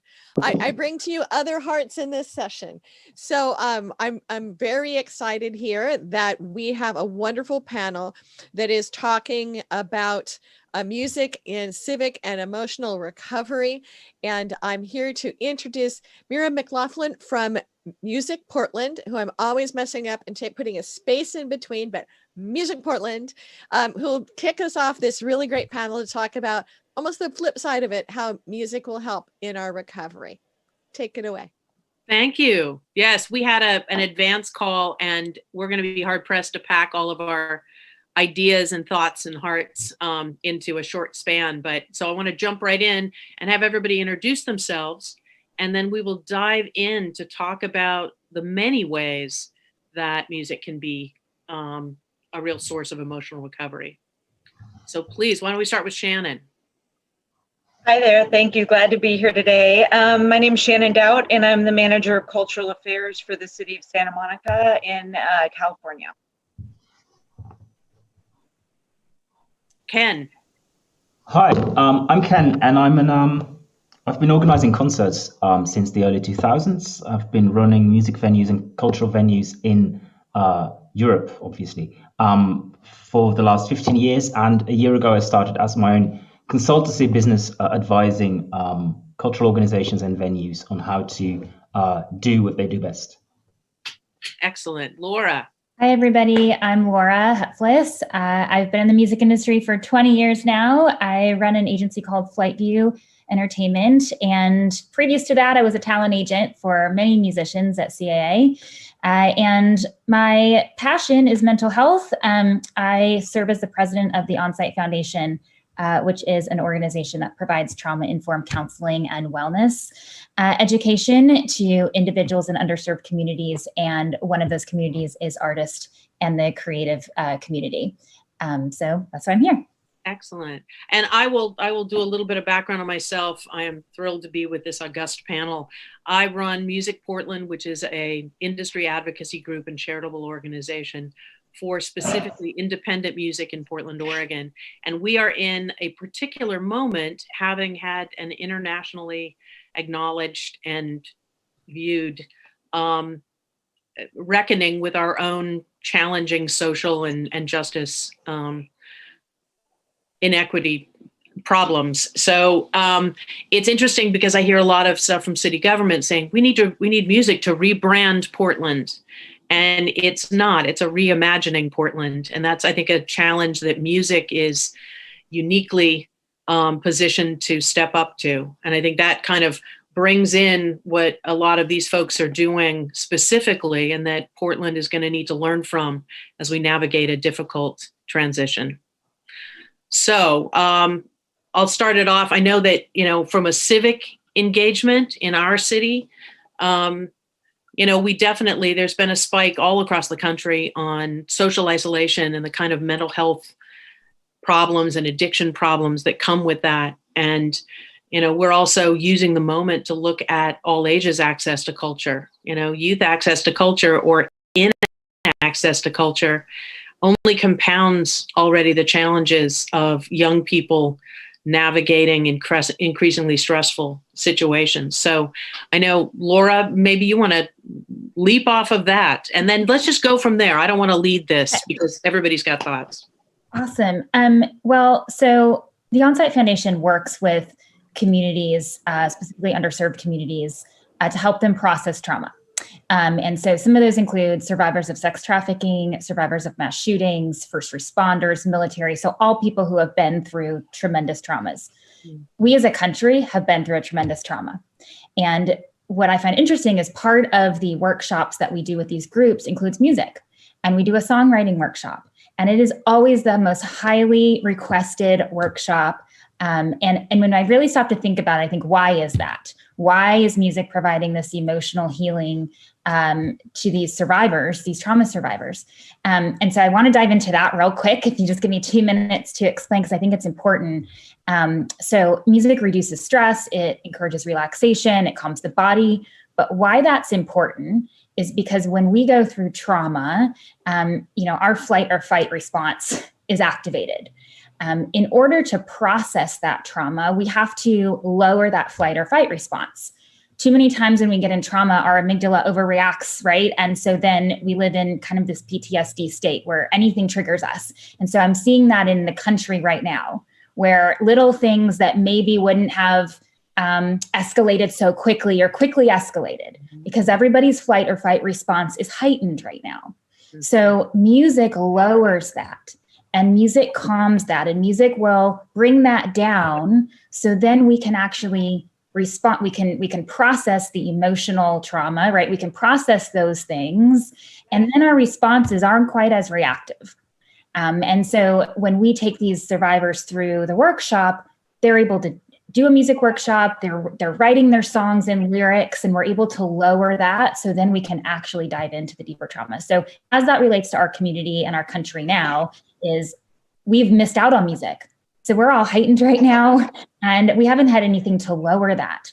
And so I'm looking forward to music coming together again, and people going to live events, because that will really help the country connect and just calm that response. Absolutely. Ken, I know you've got stuff directly related to that. Yeah, absolutely.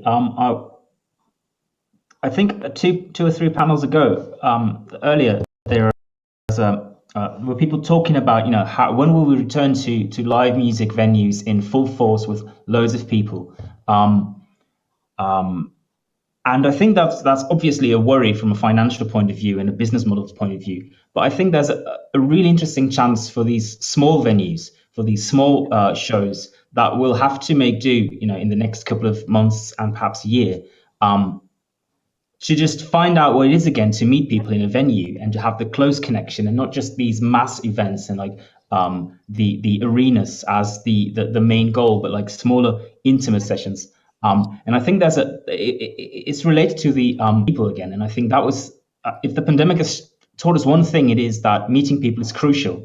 We've missed that tremendously. And none of the live streamings in the world and none of the online applications can actually replace the physical closeness and togetherness of people. So I think that we will have to figure out new business models, but we will have a great time meeting each other again. So it's interesting to see the upsides of the post-pandemic world and all of the chaos that we will meet just at the end of the tunnel. So it's interesting to see what will happen. Yeah, absolutely. I think we're in such an interesting time because the past year has shown us how important the arts are to keeping us sane while we're in isolation. But we've also been able to participate in arts experiences because it's virtual in a way that we may not have been able to do before. So as we kind of think about what our new future that we want to envision is there a mix where, the accessibility of art forms is taken with us?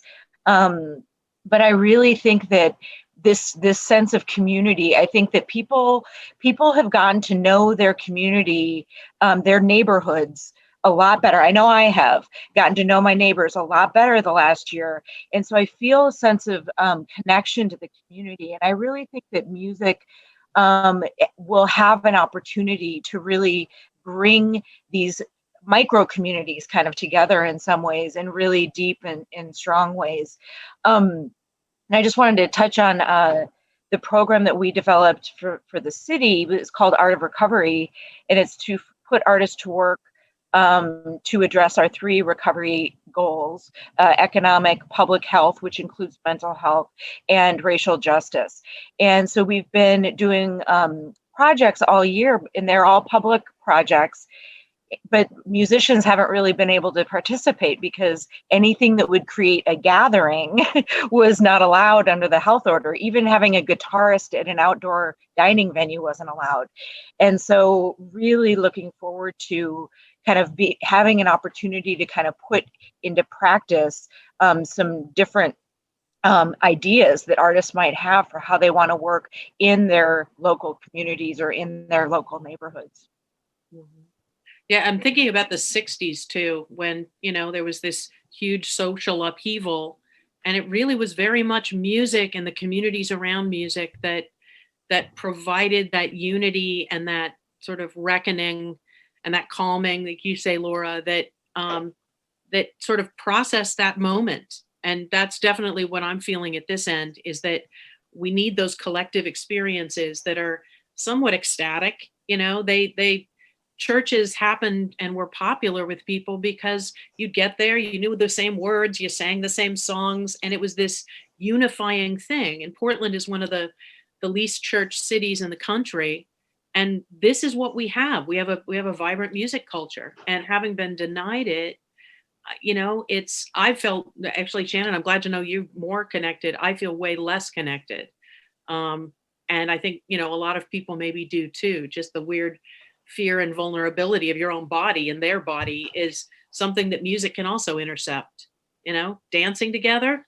Can you imagine? It's, you know, it's very exciting. We talked about this yesterday, that there's a term for that, right? Which is collective effervescence. And there's studies that show that when people rally together around a common theme or a common action, that this collective effervescence exists. And it does date back to religion and early days of worship and really being centered in that. And what it does is create this unity. And what we know about working with trauma survivors is that you can only offload pain in community. You can't do it in isolation. So I think what I'm hearing is, you know, Shannon had her own community, it sounds like, in the neighborhood, that you're able to perhaps process some of that pain. Others didn't have that community and weren't able to do that. And so there's people all over the world that are in different situations. And a lot of that depended upon their own comfort level of going out or not going out. And so everyone's in a different place. But I think what music can do this year is bring people together. We have vaccines now, we have things to keep us safe. So I think everyone's looking forward to now being in that experience, experiencing that collective effervescence and processing that pain. I think that one of the interesting things of this, probably a very historic moment, is the pandemic. A very interesting thing is that we've also reached like an internet age. We always thought that we were in the internet age, but that was like last year we weren't in that internet age. I mean, if you talk about community and being connected, we've never been disconnected. I mean, I've started Skyping with my parents like this year or last year, not earlier than that, because that wasn't a habit we had. Now it's a habit. So it's interesting to really focus on the being together physical as an aspect of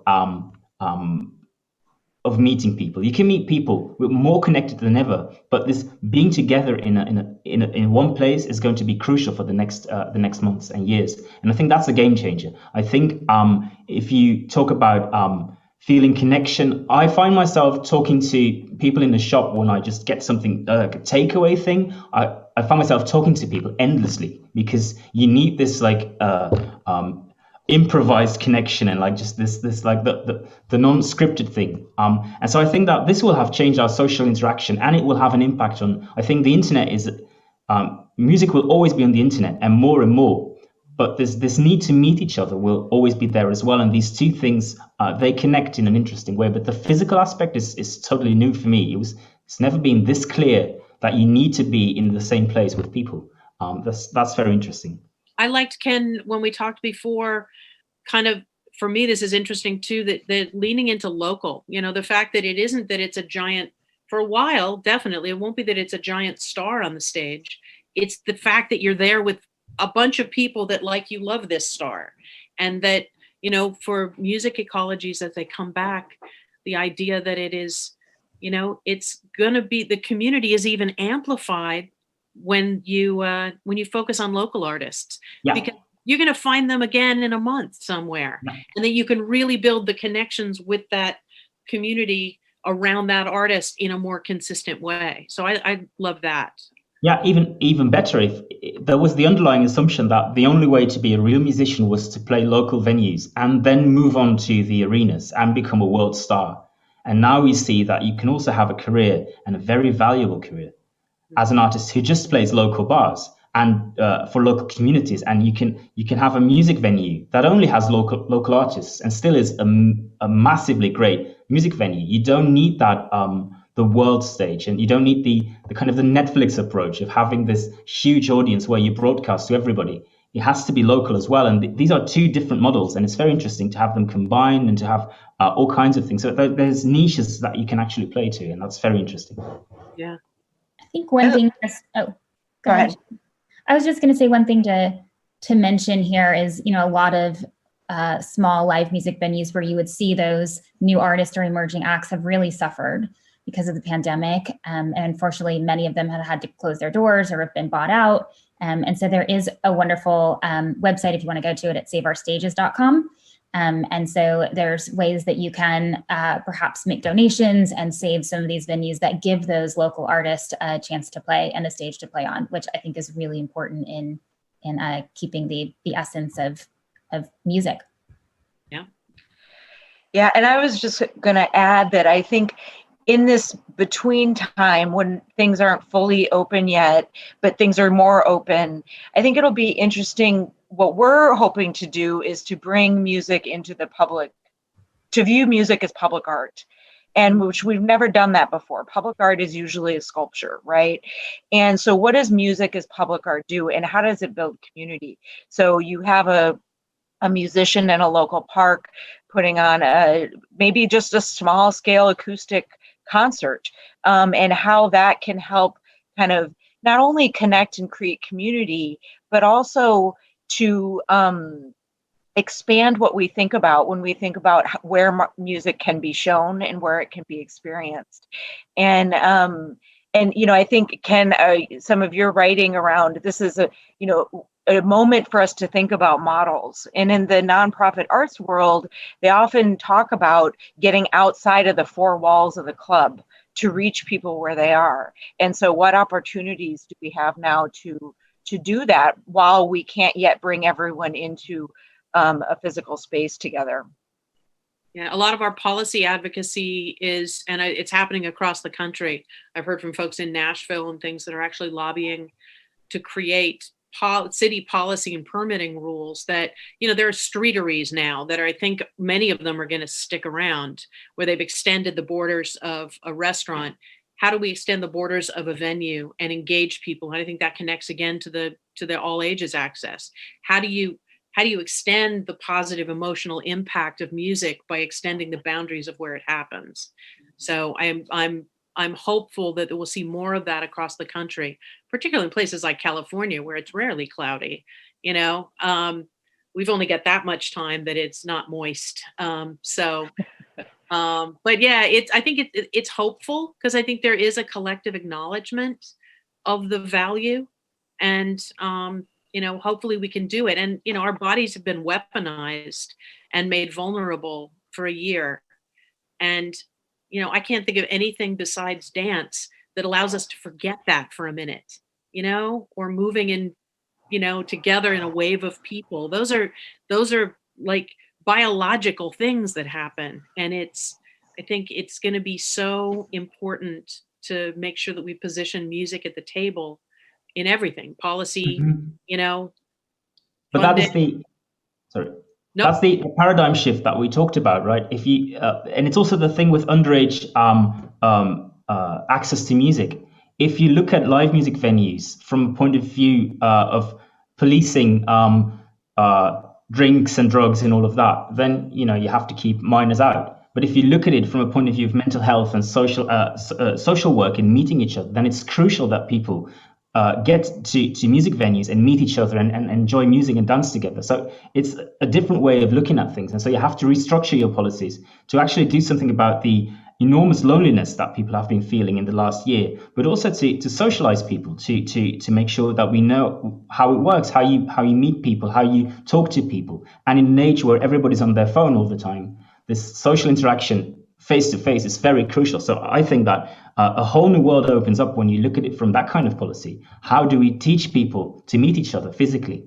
And music can be the crucial and central role in that. So I think that's very exciting. Yeah, there's a comment from somebody in the audience that's mentioning that they are in a community of faith. And I certainly didn't mean to dismiss any of that, because I think that those are core musical experiences too. and that, they definitely give people a sense of connection. And, in the same way that music performance isn't just about the band, I think church experience isn't just about the religious practice. It's about that community and that audible shared voice. So it's a cool connection. Yeah, I think it goes right back to what I was saying about offloading pain and community. And you need vulnerability and you need safety to do that. And that's exactly what faith-based communities are. And I'm part of one myself. And there's a lot of healing there. There's a lot of accountability. There's a lot of support. And I think that's why people are drawn to it as well, because there is that. And so almost every church starts with music. Yeah. Right? I don't think I've been to one that doesn't start with worship. It's my favorite part. And one great part about worship is it takes the focus off yourself.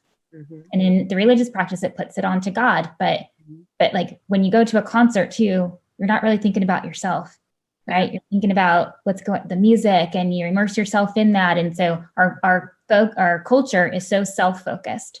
And what you were saying, Ken, about being on the phone, and it's all about you and all about your social media and likes and all of those things. If you live up, and it's all about comparison. And so music for 1 minute takes that off. And I think that's what you're referring to, Ken, is, that's the beautiful part about music. And I think our culture will be much healthier, or people will be much healthier when we can bring live music back. Yeah, absolutely. After a year of Zoom, I'm tired of looking at my own face and the idea of not being this. I would say we've got 3 minutes left, and I'd love to have, that was a great closer for you, Laura, unless you have anything else, but Shannon and Ken, if you want to wrap it up with some sort of closing comments. Shannon, do you want to go first? Sure. And Storm's telling us we have 5 minutes, but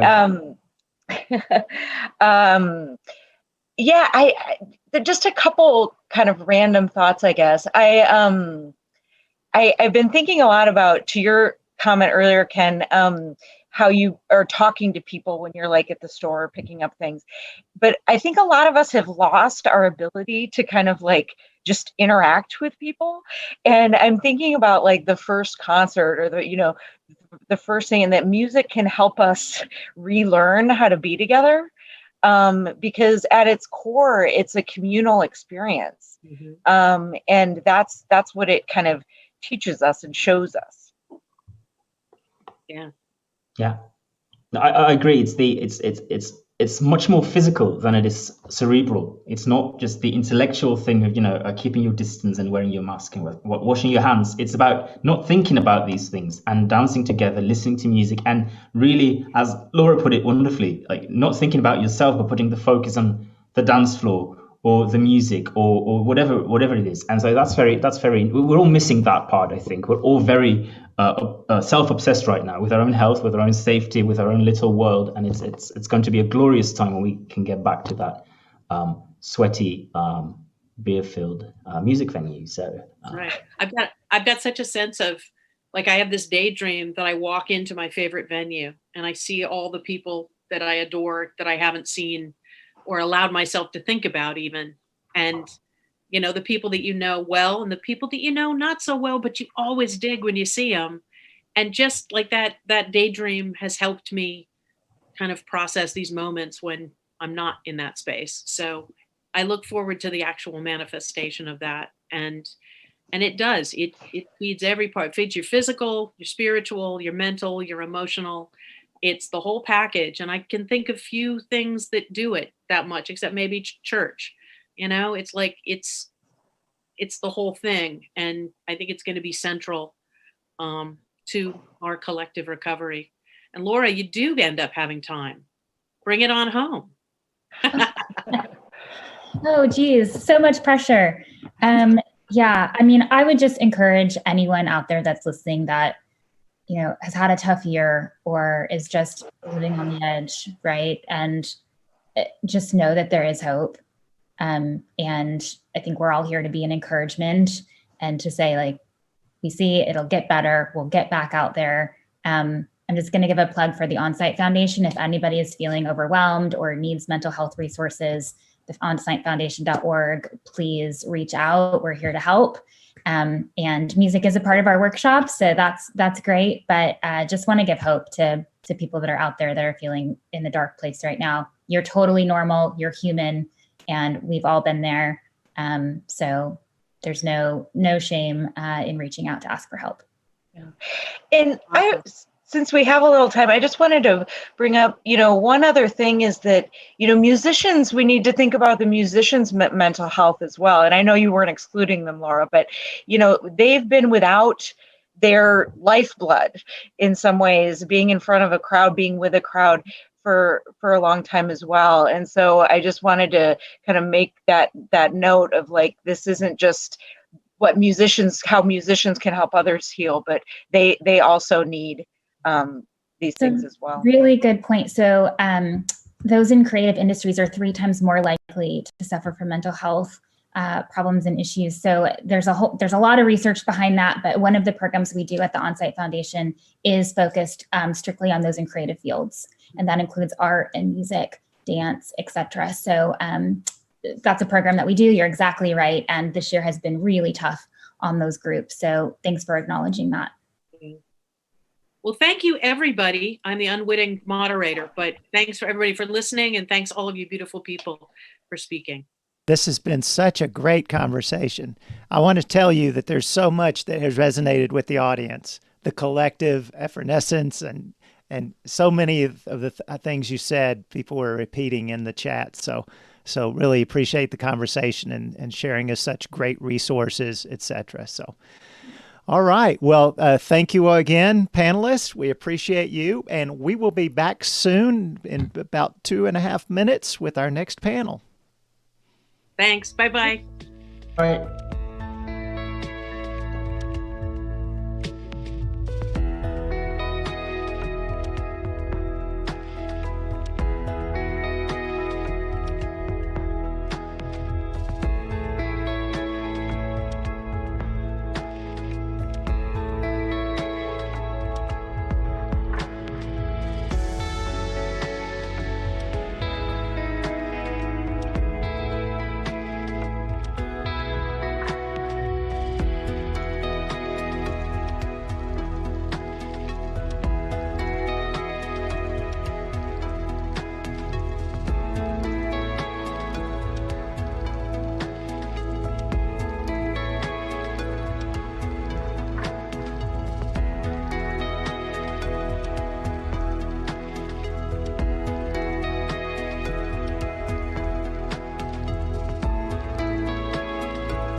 Welcome back. We are not quite at the end of our second day. We're going to be having a great mixer after this great panel, so stay tuned. If you're joining us in amplifymusic.org and watching the live stream there or in YouTube, enjoy the next session. If you're in Hopin, keep hanging around, adding the great chat, and we will continue the thread. We've just had 2 different sessions on 2 different views of mental health, one about mental health of the artist side and one of artists impacting and events impacting the local communities. Before we get to this last panel of the day, I want to put some shout outs here. We have 2 silver sponsors to acknowledge. One has a person on this group, Art of Mass Gathering, which is Majestic Collaborations and Performing Arts Readiness. Thank you guys very much. Label Logic, which you heard Jay Gilbert earlier in the day. Thank you very much. And bronze sponsor, the LA Inception Orchestra. Akira's been active in the chat. Nice to see you guys. And actually, Akira, the head of the LA Inception Orchestra, will be in the mixers a little bit later. Enough of my narration of the day. Please enjoy this panel on broken puzzle pieces, way to rebuild community. Kim Wengler, you want to kick us off and introduce your crew? Sure. Thank you, Gigi. And good morning, good afternoon, and or good evening to everyone who is joining us here. This has been a great conference. I've learned so much from all of the different panels. And then I find myself here with these great folks with super interesting backgrounds. And so I hope you enjoy the next moments as we get a chance to chat. I've asked these folks to let me give a quick introduction of each of them, and then we'll get them talking. So to start us off, Merlane Pullman started his career organizing metal shows and tours. He has been a cultural ambassador to China, including organizing the Yin Yang Music Festival there that took place at the Great Wall. He currently serves as a night mayor, now not nightmare, but night mayor in the town of Groningen, Holland, where his role is to form a link between the government, the club venue owners, and the party people. That's his words. Merlane enjoys straddling the balance between the formal policymakers and the raw underground music culture, a rare person indeed who can bridge that gap. His favorite quote is, "A good idea is formed with a beer at night and worked out with a coffee during the day." So Merlane, welcome here. Hi there. Yeah, glad to be here. It's already 10:30 here, so if you don't mind, I have a drink with me. But thanks so much for the summary. So yeah, well, you asked me to give a description in 1 minute how I got into my work, right? We'll do that after I introduce everybody. We'll bring you back. Okay, yeah. Cool. Thanks so much for the invitation. Happy to be here. So Nurit Smith is a social sector executive and creative strategist dedicated to improving and advancing organizations that positively impact the world around us. She's been involved in many arts and entertainment nonprofits, exploring the intersection of education, performance, philanthropy, and advocacy. She currently serves as executive director of the Music Forward Foundation, an organization that provides underserved youth access to music business education and professional opportunities to help build a more inclusive music industry. Such important work, Nuri. Thank you for being involved in that. And we're glad to have you with us. Jim Peters is the founder and president of the Responsible Hospitality Institute, or RHI, and oversees the development of programs, publications, and events for that organization. As a consultant for dozens of cities and speakers at conferences worldwide, Jim offers comprehensive insights on trends and effective strategies on managing hospitality zones and nighttime economies. His early background includes management of a music venue in New York City at the height of the disco era. We thank you for that important work too, Jim. How would we ever have gotten through without disco?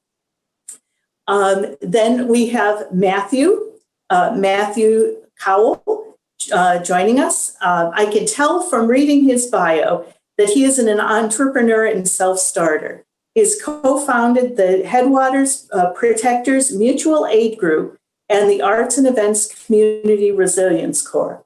He has organized, get this, over 100 music festivals. I don't know where you have the energy for that or even the years to have done it, Matthew. And is currently, important to say that those music festivals raised over $5 million for community organizations. Matthew is currently co-founder and president of Majestic Collaborations, an organization that helps others develop emergency action, business continuity, and disaster response plans. So Matthew, you had this whole pandemic all planned out, right?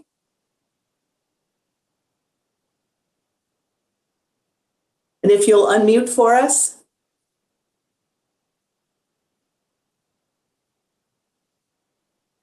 Matthew, I get to say it, you're muted. Sorry about that.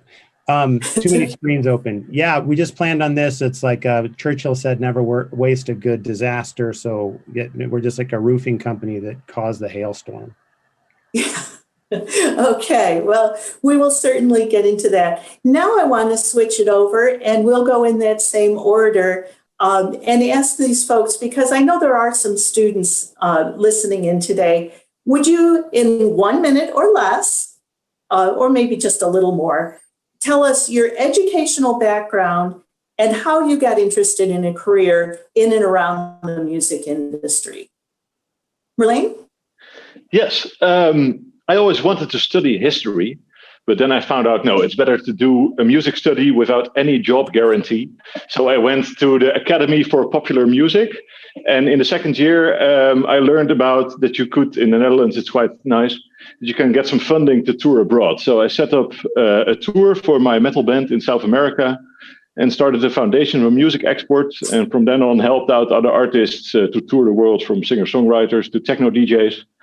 And then to finish the study, we started a nightclub, with €3,500 from all my study savings. So it was a crazy adventure. I was 23 with two other guys. And of course, at a certain moment, after in 2017, it was over and I was nearly bankrupt. But then in the meantime, I founded a company to make Chinese social media profiles for Western artists. So that pays the bills now. And in the meantime, in 2018, I became the night mayor because I was always interested into the one side of the policy making, like the formal talks and seeing how the daytime life goes, and standing for the values of the night, as the night is inspiration for the day and bringing these worlds together. So before COVID, I was traveling the world to talk about the free curfew times, because in Groningen, we don't have a curfew since the 80s already. And therefore, it's always safe in the street because there's always people, there's room for music, and there's more beer being sold. And out of that, Eurosonic Noorderslag Showcase Festival, that's a bit like South by Southwest, came out of that. So the evangelism of free curfew times is something I'm always spreading. And and we now have Cosimo Foundation, which is part of this topic, I guess, where we try to link cultural projects and the business world and making sure that cultural projects can happen. So that's in a nutshell my little story. Very good. Very interesting. Nurit? Well, Merline, I didn't go the music route, but I did get a degree in dance. So it's just got great options out there in jobs, both dance and theater degrees from UC Berkeley. I thought that was enough credit to put me in a band for a few years.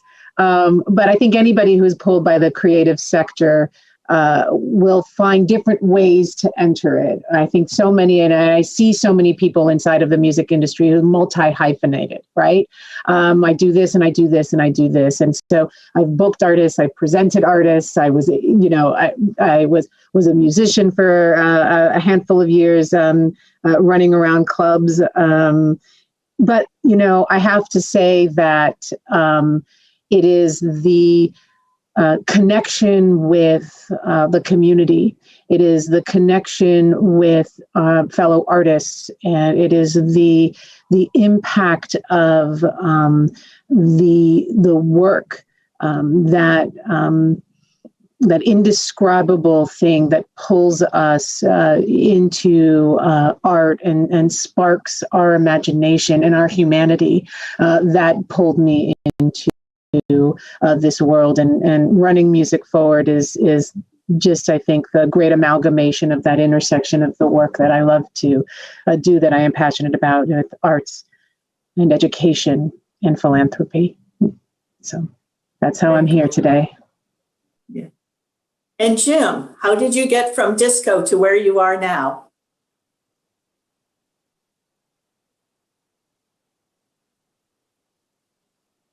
Jim, I can't hear you. Can others hear Jim? Oh, I'm sorry. Here we go. Yes, my life began on Long Island in New York, and I went to college and studied engineering, but then got into the bartending world, and I was involved in helping to open up and manage a music DJ-driven venue in 1972. That was when there was vinyl and DJs played vinyl. But From there, I went on into the food service industry. I went on to open up a restaurant myself in Pittsburgh, and later went and got my degree in hotel restaurant administration. Studying counseling for a master's degree, I got involved in counseling people arrested for drunk driving. And so that's how I really began to focus on helping people who work in the industry to be more engaged and responsible in the safety of their patrons. But over the years, I've evolved and developed a Responsible Hospitality Institute, where now we work with cities and helping them to plan their nightlife. And so we've worked with over 80 North American cities. And also I've worked with Merrick Milan, I know the original night mayor in Dublin. But in all of these experiences, the one thing that I know is that music is the heartbeat of sociability. And life is about sociability and building relationships through dining, drinking, dancing, and music. And so through all of the work, I've been actively engaged in helping to create those spaces for people to socialize, where they have access to music, whether it be live or recorded, but also that they are in venues that are properly managed and safe, and prevent problems within the community.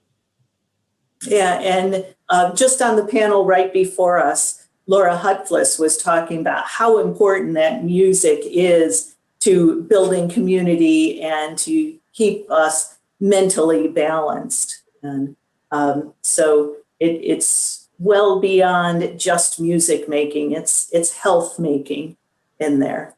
Matthew. My background was, I started pre-med, I did my EMT work, and then started studying at University of Colorado, Denver to do pre-med, and then moved to recording arts there, and have been a teacher. And I worked in an experiential education public school for a long time, and really appreciate that kind of hands-on learning places that people can exchange information. And that really informed a lot of the work I did as a festival producer. So I started with New Belgium Brewing Company. That was an employee-owned woman CEO brewery in Fort Collins, Colorado, and it was run by a very collaborative decision-making process. And I had started as a performer. I was in a band, sold a few thousand records back in the day, and it's kind of same era as Nathaniel Rateliff, and those guys used to open for the Reels, my band, and really appreciated that. But then as I got this good job with benefits at the brewery throwing these festivals, I was like, this is good stuff. So we threw festivals between 5,000 and 25,000 people, about 15 a year for about 10 years. So we would go into cities and partner with nonprofits. There were bicycle nonprofits. Nuri, I love your Brompton back there. And the idea was, I know I grew up as a Quaker peace activist, go out there and change the world kind of thing. And Mother Teresa's saying was, I'd rather go to a pro-peace rally than an anti-war rally. And that kind of changed for me what I thought this bicycle advocacy approach could be. So at any rate, long story short, we raised $5 million with nonprofit partners, up to 200 volunteers per event. And then as that drew to a close, my wife and I were in 2016, the company sold rearranged and was at Standing Rock, and recognized that the trainings I'd done in crowd control, emergency electrical systems, we built solar systems on 3 of our semis that toured the country starting 15 years ago with 3-phase power, 3-stream recycling, and that sort of stuff. We were very lucky to be ahead of the curve on that sort of thing. And when I saw at Standing Rock, 15,000 people out in the cold and protesting that pipeline, it looked a lot like a power damaged city. It looked a lot like a refugee camp, and it looked a lot like a music festival. And that was the beginning of the Art of Mass Gatherings program, where we said, all right, event producers, you've been making temporary cities. What skills do you have to share with FEMA and other emergency preparedness folks that could help us have more trauma-informed and intelligent approaches to cities undergoing massive change? So COVID has been a time, I've been taking courses through FEMA on, community resilience and crowd management. I've got a certification in event electric power. And I think there's a lot of folks out there like me who have a background in organizing people that want to have their sunny day job being throwing festivals and their stormy day job being more integrated with cities in their emergency planning. So we're looking forward to ARPA stuff. And if I have a chance later, I do think we should all recognize that there's been a lot of money dedicated to states to do recovery work, and that the faster we can arrange for those things to go to the work we've been doing. We've been cutting up one turnip 10 ways, and a wheelbarrow is about to get turned over. So what are we going to do about it? Yeah, for sure. Okay, so I have a multi-part question here, which means you can answer any part of this question that you want to take on. And Nurit, I'm going to give you fair warning, you'll be first up on this one, because I suspect you'll have something to say about it. So here's my question. Do you think we've lost artists, venues, concert promoters, and young people with interest in this industry? How do we get them back? Has this disruption of this magnitude permanently damaged the infrastructure in this field? So Nurit, multi-part, any part of that you want to take, especially getting young people involved, maybe? Right. Well, one thing that I can bring into the conversation too is for the past year, my organization has been managing the Crew Nation Fund, which has been, we've almost at 15 million gifted to crew members, festival, touring, and venue crew members. And so being sort of at that front line also of watching people and hearing the notes and seeing what's been happening from their perspective as well. You know, we know we've lost a lot of really talented people who went out to find other full-time jobs. We know that for sure. And I think that we've all heard the word grief inside of the music industry this past year on a number of different levels. But I think we've also seen opportunity, whether it is even with what you were saying, Matthew, in terms of coming back in a more resilient way, in a healthier way, and putting the trainings as part of how we're getting back into the work in the world. You know, we also know we've got incredible people in this industry who love their work. And I don't think that will ever change. And we know that people are excited to get back to work as soon as they can. Sure, to Kim, to your point, I'm excited about the opportunity for this next diverse, ready, skilled workforce to come in as well, and the opportunity that brings. The hiring that is happening right now and how we do it through a DEI process, how we bring access to all of the folks that didn't have it prior. I'm excited about the opportunity and the renewal of this industry in coming out of this last year. Matthew, you want to jump in on this one?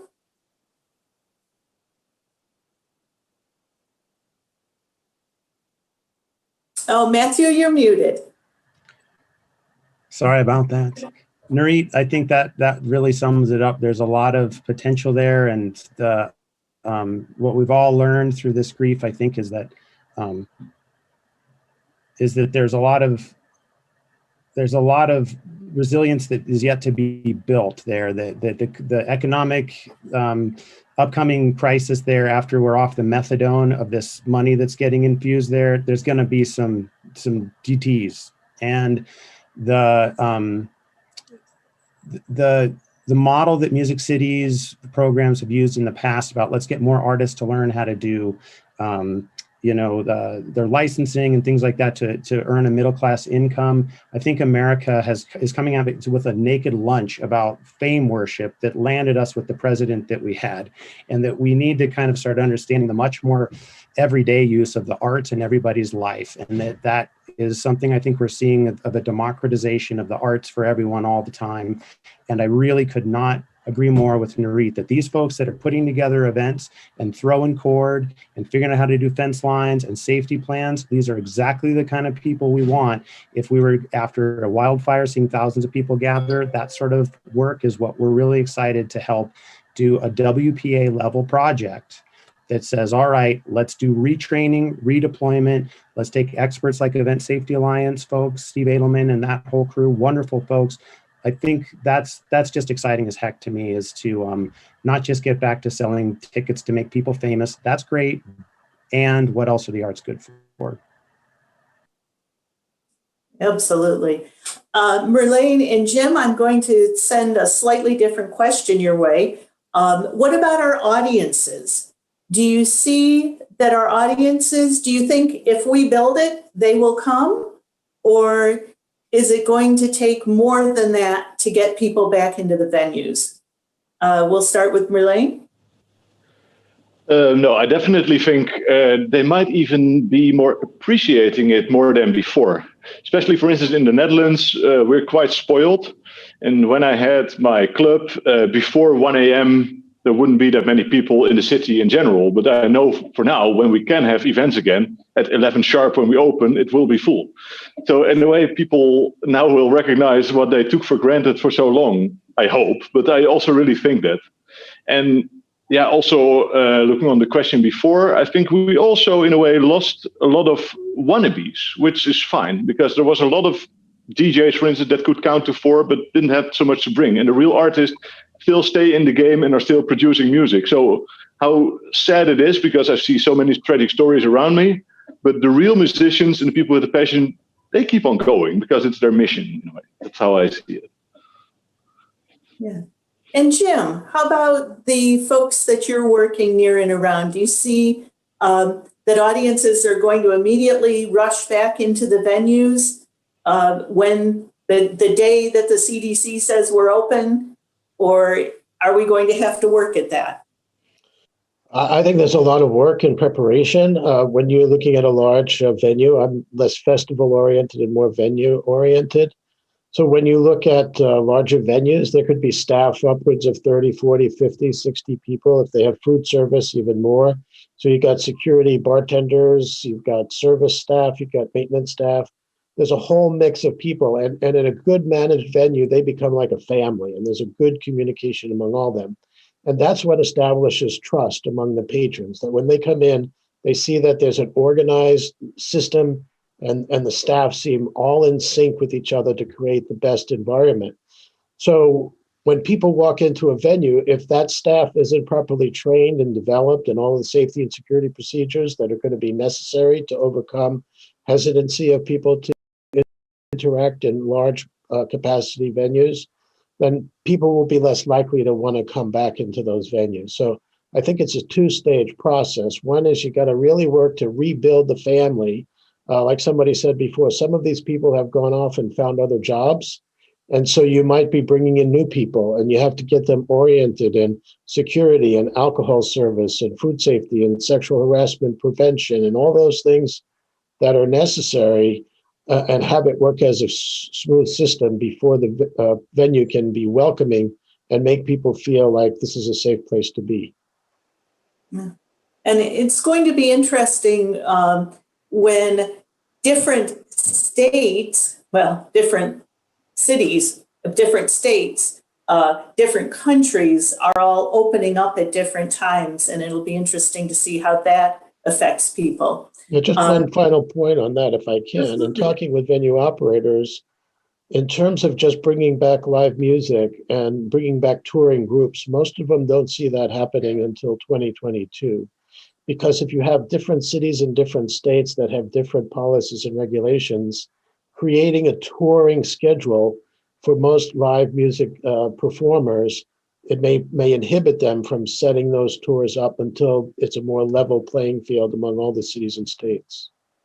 Absolutely. Yeah, just crazy. Okay, I got the 5-minute warning, so I'm going to skip to the last question, which is probably the hardest.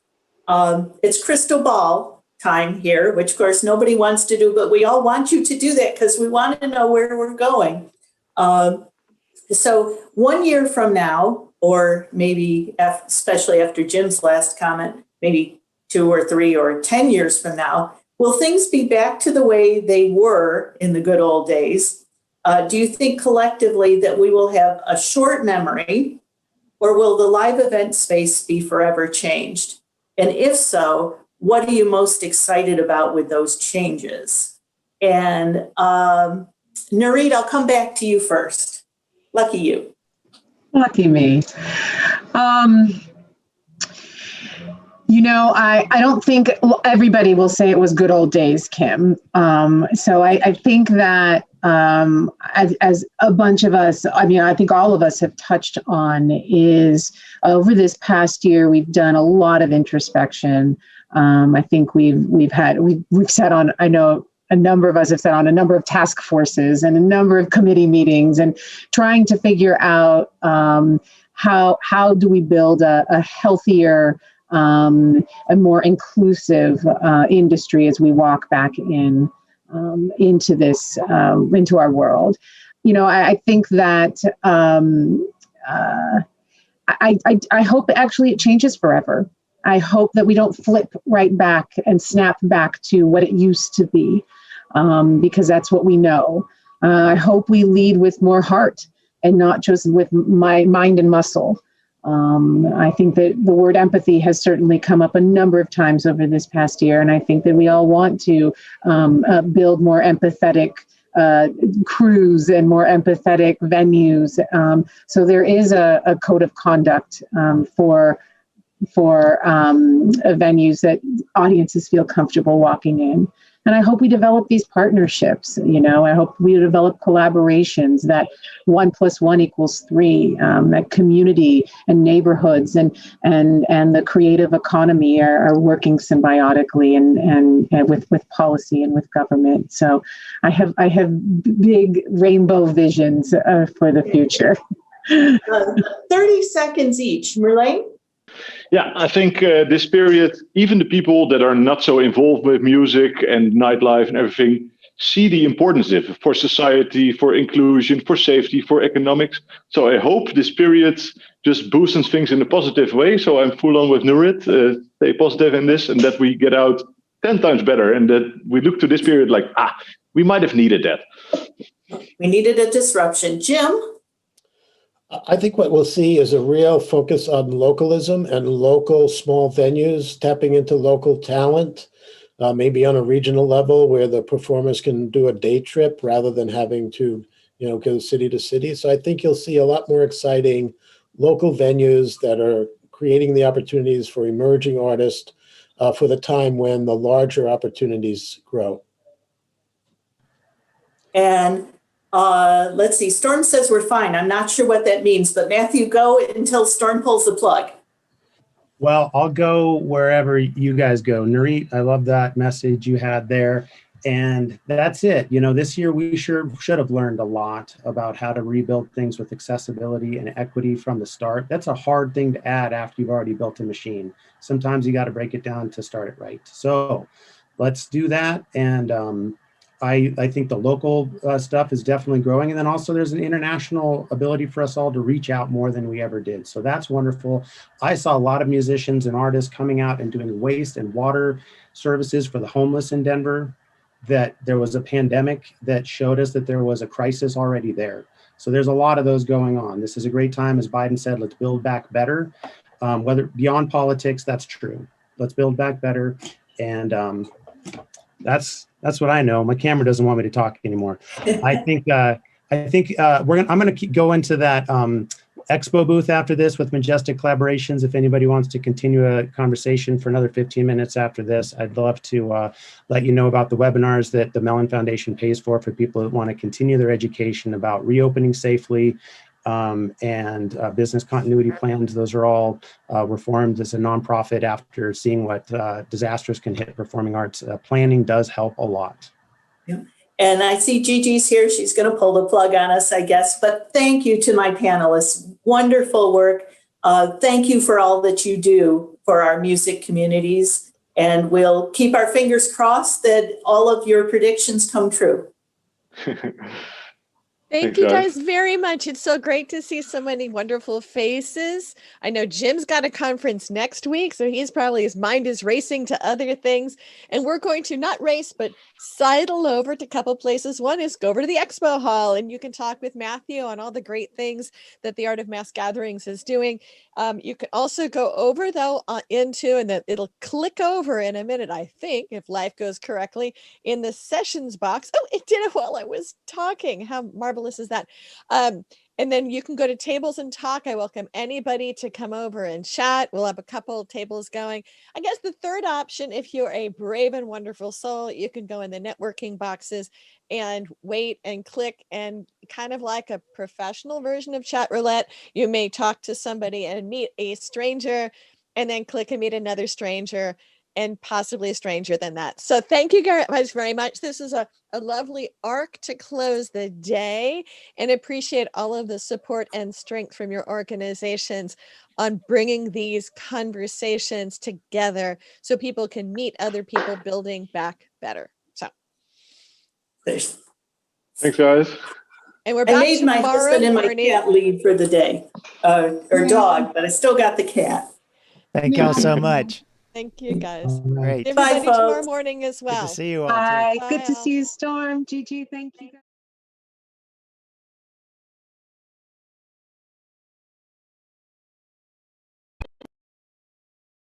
Too.